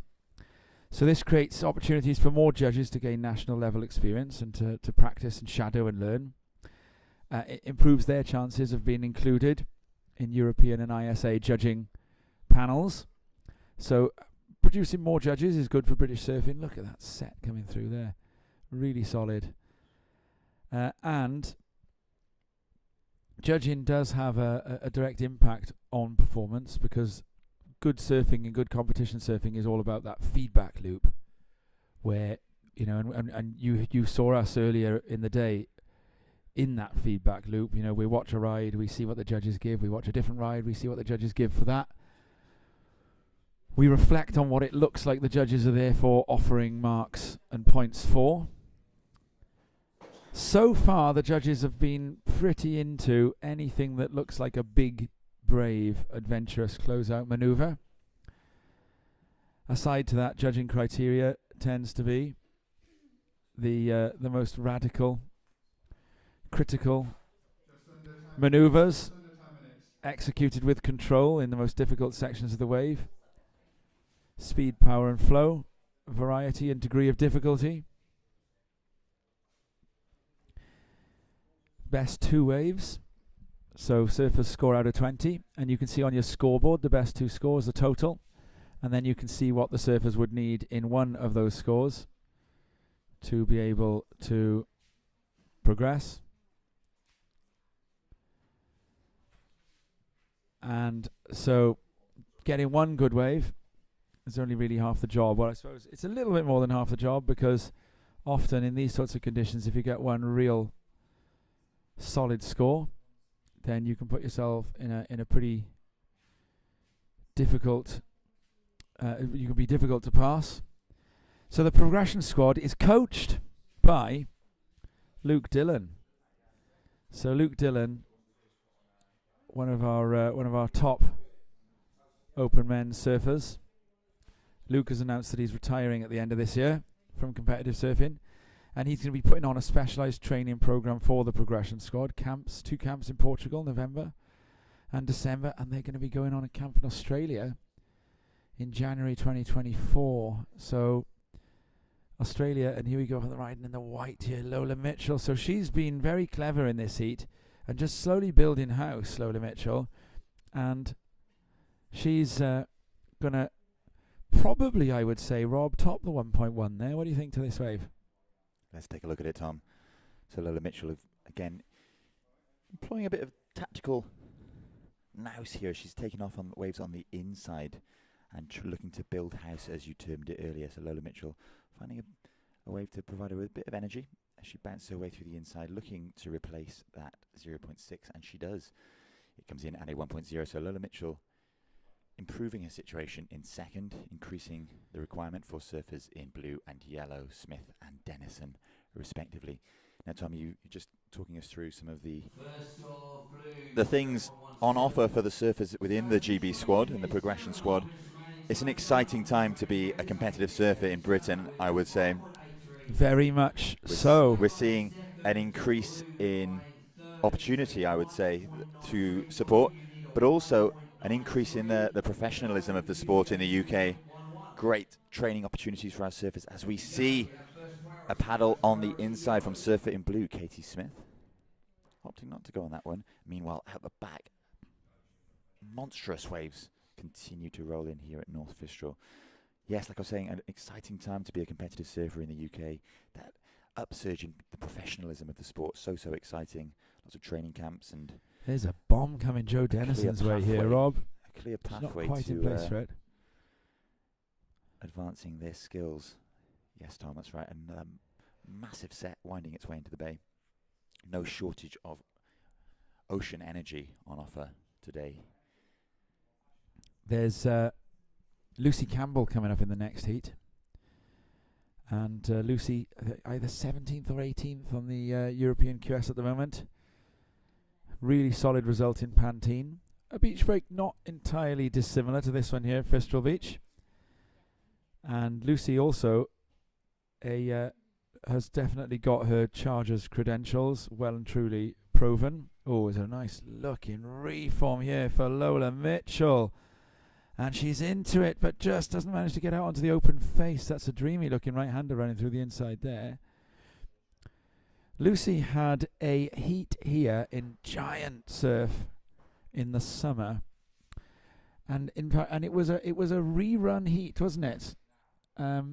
Leticia Canales Bilbao That's right. from It was Spain. in the WQS event here, the Yeah, Board they had to Masters. surf against each other twice. Lynch straight away gets on another one of these reforms, but that one just goes the wrong way. So that was Lola Mitchell there in white. Sorry, that's what I meant, yes. Lynch, of course, coming up in the next heat. Yeah, Indy Lynch from Wales and Callie Cruikshank from Scotland coming up in the next heat. So Lola keeping busy here, the surfer in white Yep. representing Building Scotland. building house. Again, looking to replace that 1.0, so incrementally improving his score, wave on wave on wave. Scores yet to be posted by surfer in yellow, Jo Dennison, but she is a wily competitor of much experience. She'll be biding her time. She's out the back waiting for that perfect wave. We saw a similar situation earlier with Belle Bettridge, who waited at the back for a good 2/3 or 3/4 of the heat before opting to pull the trigger, and when she did, she jumped immediately into first position. If you are just joining us, welcome. This is the GB Cup 2023. I'm Rob Blythe, and joining me in the booth, it's Tom Anderson. There's a bit of paddling going on there in this bank at the moment. So Lola Mitchell, I mean, there's been an opportunity to pick off a couple of fun-looking right-handers during this heat, but the energy that it takes to sustain. One at the back earlier, I think, just because of the unrelenting Yeah, nature of the surf today, that Ellie's was taking a little bit more time to get back out the back. We just saw Ellie Turner on our screen as well. She's still duck diving at the moment. We tried to work it out earlier, Rob. We reckon it's about 200 consecutive duck dives if you're going to stay stuck inside for this whole heat. That's about right. It has been known. Now you and I, Rob, we do a podcast, and our producer, James Dodd, I saw him do that once. Croyd, Jesus Classic. I pointed out the way through the rocks to him. I said, "You go out there at the right-hand side of the beach, and it's deep water." And I said, "But don't jump off the conveyor belt until you're behind the lines of white water." And did he listen to me? No? He didn't. He jumped off he was about 3 to 4 yards short of having made it out back, and decided to try and cut across the bank. And from a dune nearby, we watched him proceed to. Now he would have done more, because here we've got a 12-second period, right? So a minute. Correct me if I'm wrong. 5 12s is 60, right? We're going to see heat leader Ellie Turner Oh, up and riding on the inside here. she's going to add to her score. Hearing the beach announcer call under 2 minutes remaining, so she's looking for a backup wave to complement her 5.83 that she posted earlier in the heat, and that will suffice, she thinks, and perhaps she'll call it a day there, knowing that she has no opportunity to get back out with just 1 minute and 15 seconds on the clock. It's hard to, at 1.23 they've given her for that. It's hard to imagine a scenario whereby she doesn't progress from this heat now, isn't it? Now, the really interesting thing for me here is Jo Dennison. Jo Dennison. She's still out the back, but we've yet to post a scoring ride. So 70 seconds. she has 70 And seconds. so, well, here we go. She comes down to 60 seconds, which is enough time for 5 more waves. If it's a 12-second period, Jo Dennison now gets 5 bites of the cherry. So we'll look at Jo Dennison, and she's there. Yeah, so that day was a smaller wave period, so Dodd would have done more duck dives than 5 per minute. Yeah, it's 5 duck dives a minute. Yeah, so if you've done 20 minutes duck diving, yeah, it's 50 duck dives.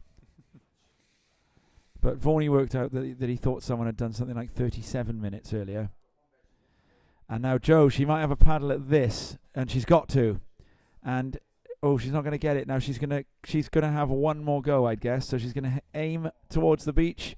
She's going to drop her shoulders, and she is going to paddle as if her participation in this event depends upon it. And it looks as though she is going to get caught out. So that is desperately unlucky for Jo Dennison there, not to be able to get one at the end. Ellie Turner, a job well done by the GB Progression Squad member. And so Turner and Mitchell go through. So far, I am struggling to think of a heat in which the English surfer hasn't progressed today. And I can only think of 2 where the Welsh surfer hasn't progressed. Yeah, I think you're right there, Tom. Interesting heat technique from Lola Mitchell, opting to take it off It on the worked. small waves on the inside. And It it worked, worked. as Mark talked about earlier. Competition surfing, competitive surfing is all about progressing through, and Lola Mitchell did exactly that. As we move in to round 1, heat number 5. In red, it's Lucy Campbell representing England. In the white, it's Callie Cruikshank of Scotland and Indy Lynch of Wales in the yellow, with 24 minutes and 45 seconds to go in this heat. Loads of action to come, and we'll leave you for a minute or so with an advert before I'm rejoined by Mark Vaughan.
Let's see Bomb. if we can have another. To pull that replay together, and Unfortunately, no replay of No that bomb from replay. Lucy Campbell, Oh. but a lovely kind of down the line manoeuvre. She had so much speed to burn. It was the Yeah. only option available to her. And then, before that closeout section quarter, she managed to get out of there. But Lucy Campbell, her score comes in at a 6.5. So the judges rewarding that commitment on one of Oh. the biggest waves we've seen surf today, Mark. yeah, because Lucy's not short. She's quite a tall girl, and that wave was double overhead easily. It was slightly elevated here, so well, more than slightly. We're pretty elevated here, 40 foot up from We see a wave ridden there for Indy Lynch. that. Just a quick in and out for Indy. That was exciting, and she probably she took the right decision to pull out from that closeout. She doesn't need to put everything on the line at this stage. No, and the other thing, again, on those lefts, if you complete that final manoeuvre, especially on a closeout section, you're going to be stuck inside for quite some time. That's a So, run around. Well- sensible decision from Lucy as we see surfer in white. Callie Cruikshank up and riding on the inside. That wave not offering too much as she drifts off the back. Scores to come in for yellow and for white, I believe.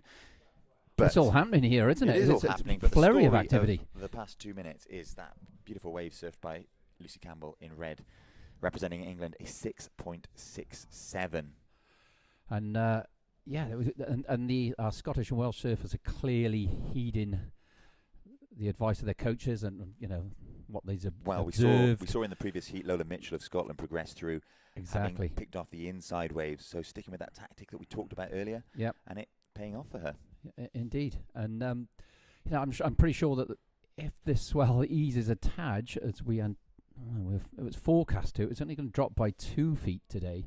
But I think Now you- because you had such a big draw in tide, and Yeah. now with the push, we're not really seeing any difference Well, from this no, you morning. promised me a dying swell, and we're seeing quite the reverse of that at the moment. There we Get are. Jamie Bateman of Surfline on that. Well, when I on the said phone. dying swell, it was dying from 8 to 12 to 6 to 10 on the It's- Surfline well, forecast. There's so- still a lot of energy out there. Yeah, for sure. And last heat, as you say, Joe Dennison, frustrated, left at the back, unable to get a wave in the opening moment. So now we've got a heat on our hands because Lucy Campbell has absolutely solidified first place with her she's opening put some ride. distance between herself and her Yeah. competitors. Absolutely. I mean, there's a long way to go yet, but our surfers in white, and having another look here is Kelly Cruikshank, and she's just fallen off on that one. So, but there's almost going to be 2 heats taking place here by the looks, Rob. We've got the probably our younger competitors looking to the inside to try and get something to happen there, and Lucy is going to use this, I dare say, as a bit of heat practice now. Now she's got that one under the belt. And what a wave to get under the belt as well in the opening moments. That really was an exciting I start. think they can, but not in this heat. Lucy Campbell, quick off the mark with an absolute bomb coming in, as we said, at a 6.67. Lucy will be buoyed by that, her confidence.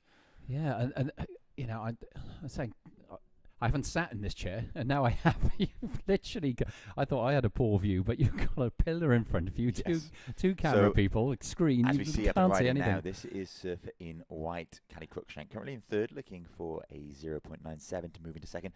And you're right, Mark, you talk about our view from the window. You've currently got a pillar in front of you, kind of inhibiting your view slightly, but we are relying on the screens exactly as you are seeing at home. We are seeing what Mark called the techno zone earlier. We've got about Techno zone. 7 different camera angles on screen, so hard to keep up with, but our producer Diana doing a sterling job. Absolute making wonderful sure job.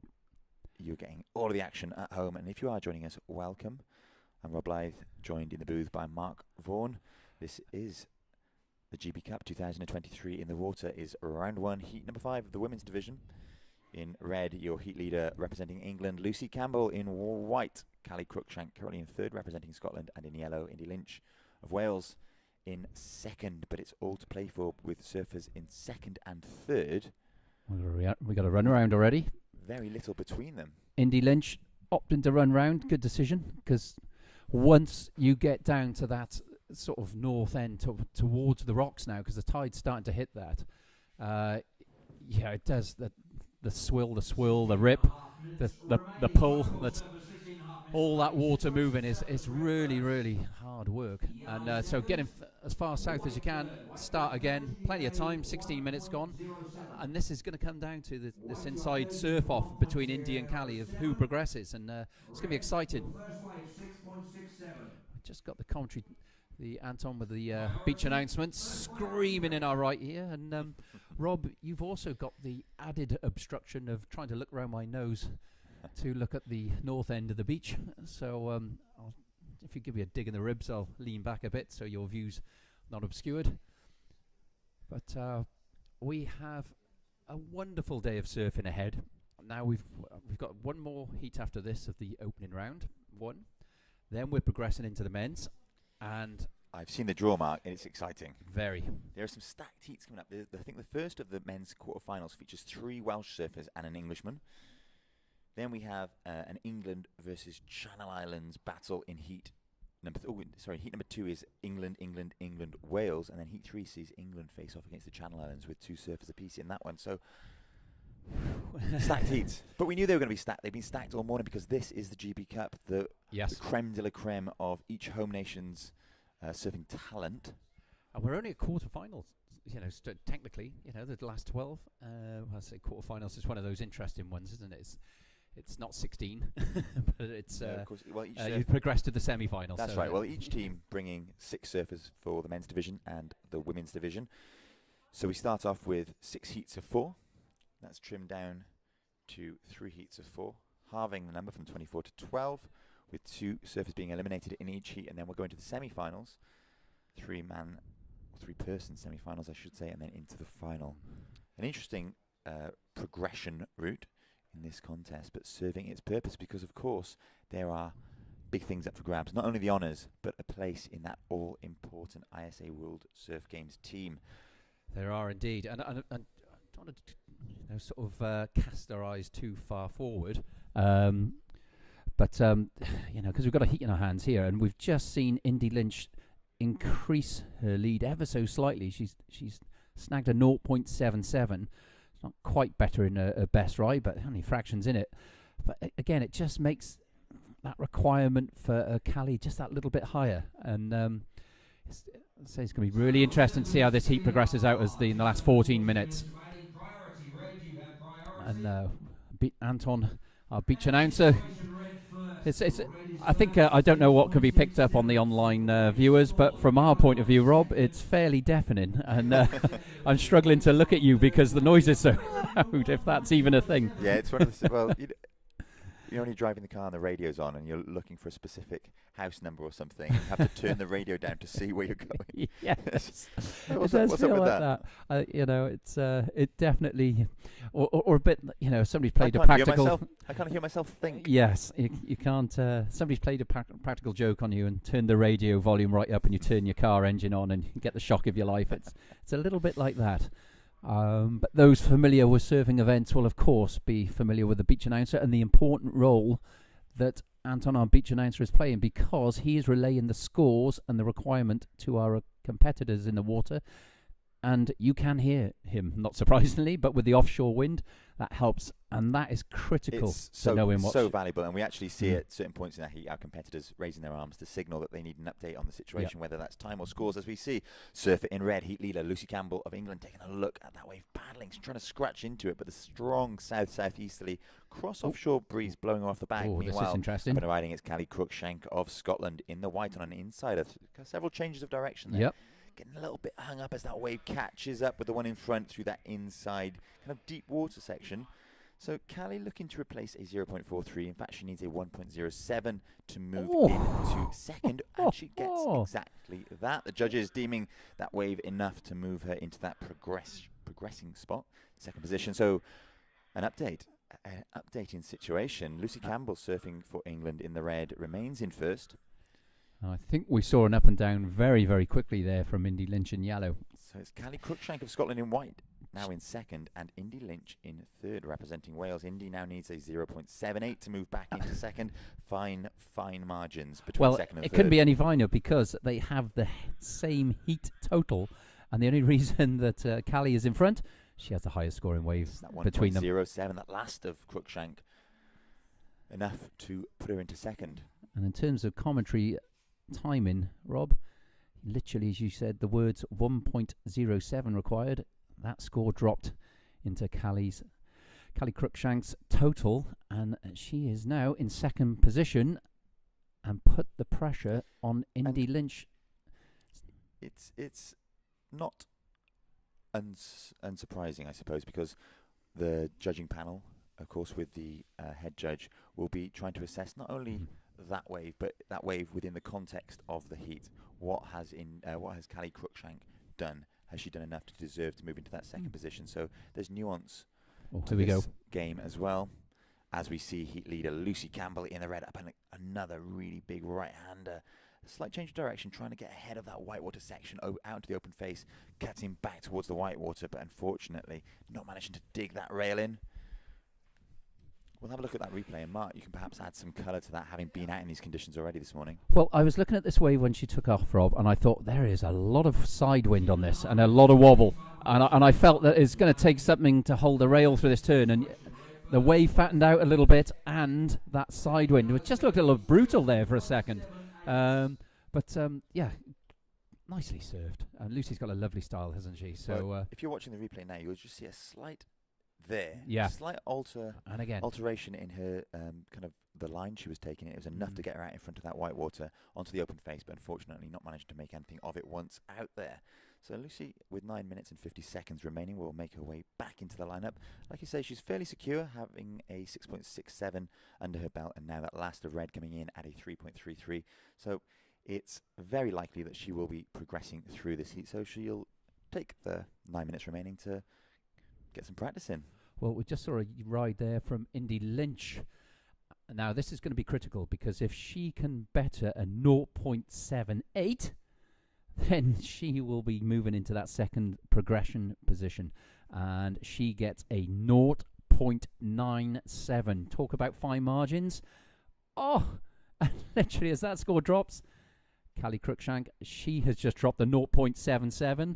And once again, the exchange is handed back from Indy, who momentarily moved into second position, moved back to third within seconds. Go here, and for our viewers at home, I've got a public service announcement, Mark. Here we go. Because at the conclusion of this heat, wow, Lucy Campbell, surfer in red, up and riding on a fantastic looking right-hander, wrapping back into the whitewater after a fantastic opening manoeuvre, loads of speed here, and she ejects. So we're going to watch a replay of that wave.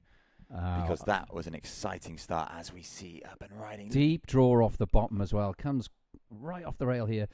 Off the bottom again, a little bit mid-face, comes back to the white water and decides to eject there. She was a little late coming that towards first it. turn was beautiful. And Lovely on-rail Lucy surfing. sitting on a 6.67 and a 3.33. Well, I'm not a judge, and I've been wrong several times today, but she's almost certain to replace that 3.33, and I think that will be the highest scoring wave of the heat so far. Yeah, that first opening left, if you remember, big wave, big hook off the top. I think she's probably just nudged past that, maybe 6.8, possibly, 2 hooks. We'll wait and see. There's so much style on display there, wasn't there? Fantastic surfing from Lucy Campbell in red, representing England. Exciting stuff. Whilst we wait for that score to come in, I'll continue with my public service Yes, announcement. please do. Because at the conclusion of this heat, viewers on BBC One, we're going to be moving to BBC Two, as they say. In fact, no, this stream will be closing and we'll be moving to a new stream. So please do make sure you swap over. We are changing some of the behind-the-scenes gubbins because a few viewers at home are finding a few glitches, and so on the new stream we should have eliminated those. So at the conclusion of this heat, please do jump on to the new stream. You'll find that under the same link and on our YouTube channel. So we're up in the ante. We're improving the feed, and viewers should enjoy a much more That's it. finely tuned We're responding to viewing feedback. We're responding to the experience. conditions, much like our competitors are doing. Yep. And our viewers at home will be able to enjoy a much better viewing experience, like you say, Mark. So at the conclusion of this heat, make sure you jump onto the other link. Okay, and we'll be sharing that out, I assume, via the... Will we be able That's to share right. that out via And the well, screen in advance, or would be It will be available on the GB Surfing website. GB Surfing website? But if you're watching on YouTube, you can just click up onto the channel that you are currently watching, and it should just appear. Well, Callie Cruikshank just had another ride there, Rob, while you're doing your bit for the public service announcements, and I think she may have bettered her situation again here, because... Well, there we go. I'm wrong. There we go. 0.53. I did catch the end of that, and I thought I'd missed something before. We have, however... Oh, here's surfer in yellow, Indy Lynch, up and riding that wave. Not going to go into a top two, but we do have a score coming in for last of red, Lucy Campbell, a 5.67. So it didn't better that first wave, as you suggested it might not, because of the size and critical nature of the turn Lucy completed on that first. But it was a big wave, wasn't it, that first one? that's right. But it replacing her 3.33. So Lucy improving her situation. And with 6 minutes remaining, time enough to go again. I think what we enjoyed about that ride as surfers was the style and finesse in which it was completed. That wrap was lovely, the hard off the bottom, and you can get a very very tuned into that level of surfing, no matter who's doing it, isn't it? It's just very, very attractive on the eye. So fair play to Lucy. She's in a very strong, commanding position in this heat with 5 minutes remaining, and she may well feel her work is done to take a bit of a rest, possibly. Well, preserve that energy. Yeah, because there's a she'll be surfing again today. A lot more paddling to come. The battle for second place and progression continues. So what does Indy Lynch need here now, Rob, to go through with 5 minutes remaining? Indy is looking for a 0.88. Very, very achievable, as we well know for Indy. She's currently sitting on a 0.80 and a 0.97. Both Indy and Callie of Wales and Scotland respectively choosing to pick off the waves on the inside. And I think what happens now, Tom, I've done it again. Oh, that's 2 now. I do apologise. I think what happens here, Rob, with the tide coming in, is there's that tactic of riding the whitewater. That playing field is just taken a bit further out because it's a bit more stretched as there's a shallower bank, and therefore the distance between the shore and getting to an outside wave is further.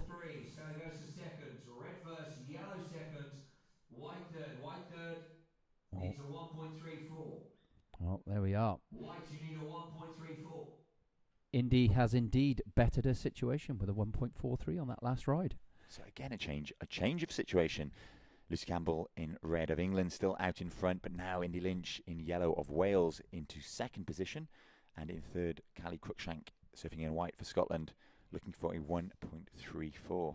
Now, what would you do, Rob, if you were Lucy? You sat out there, you've got a commanding lead, there's a few minutes left, the surf's pumping, there's loads of cameras on the beach, and you're thinking, shall I rest or shall I just enjoy the pumping surf for one more wave? I think I'd probably try and get another wave. However, if I saw a set feathering and I knew it was going to be a lot of effort, you might well turn around knowing that you've got a lot of surfing still left to do today. Yes, I think There is, as surfers though, we know it's so tempting, isn't it, just to spin around and go for another. we're surfers first and perhaps competitors second. We just sort of quick up and down there from Cali, and I don't think that's going to make a difference. But I guess that's what separates the very top, where they make those decisions to know, hey, don't waste your energy. There's What more you to do? come. I think I'd come in because I'm an older man and I need to preserve my energy. But it's been so long since I progressed through a heat, I'm not actually sure what I would do anymore. But you've done plenty of heats in your time. You know the drill. But you're a lot younger than I, so maybe when you start to sport grey in that beard of yours, Rob, you'll change your tact as well. But it is difficult when the surf's pumping, isn't it, to drag yourself away. Well, I'm on break for the next heat, and I'm just wondering, do you reckon I could get in and out? Do you know what? I was going to suggest to you, if it wasn't on breaking any house rules, that maybe we could muster the roster, or adjust the roster, so we could all have a little dip, and tempting. maybe a little turn or two, or certainly a bit of paddle time. I mean, bear in mind these people have only got 25 minutes to serve a heat. Yeah, and there's So not you've- many waves being ridden, so Well, it depends who you are. So, 2 minutes remaining while we debate whether we've time to squeeze in a surf. 2 minutes remaining and a few seconds.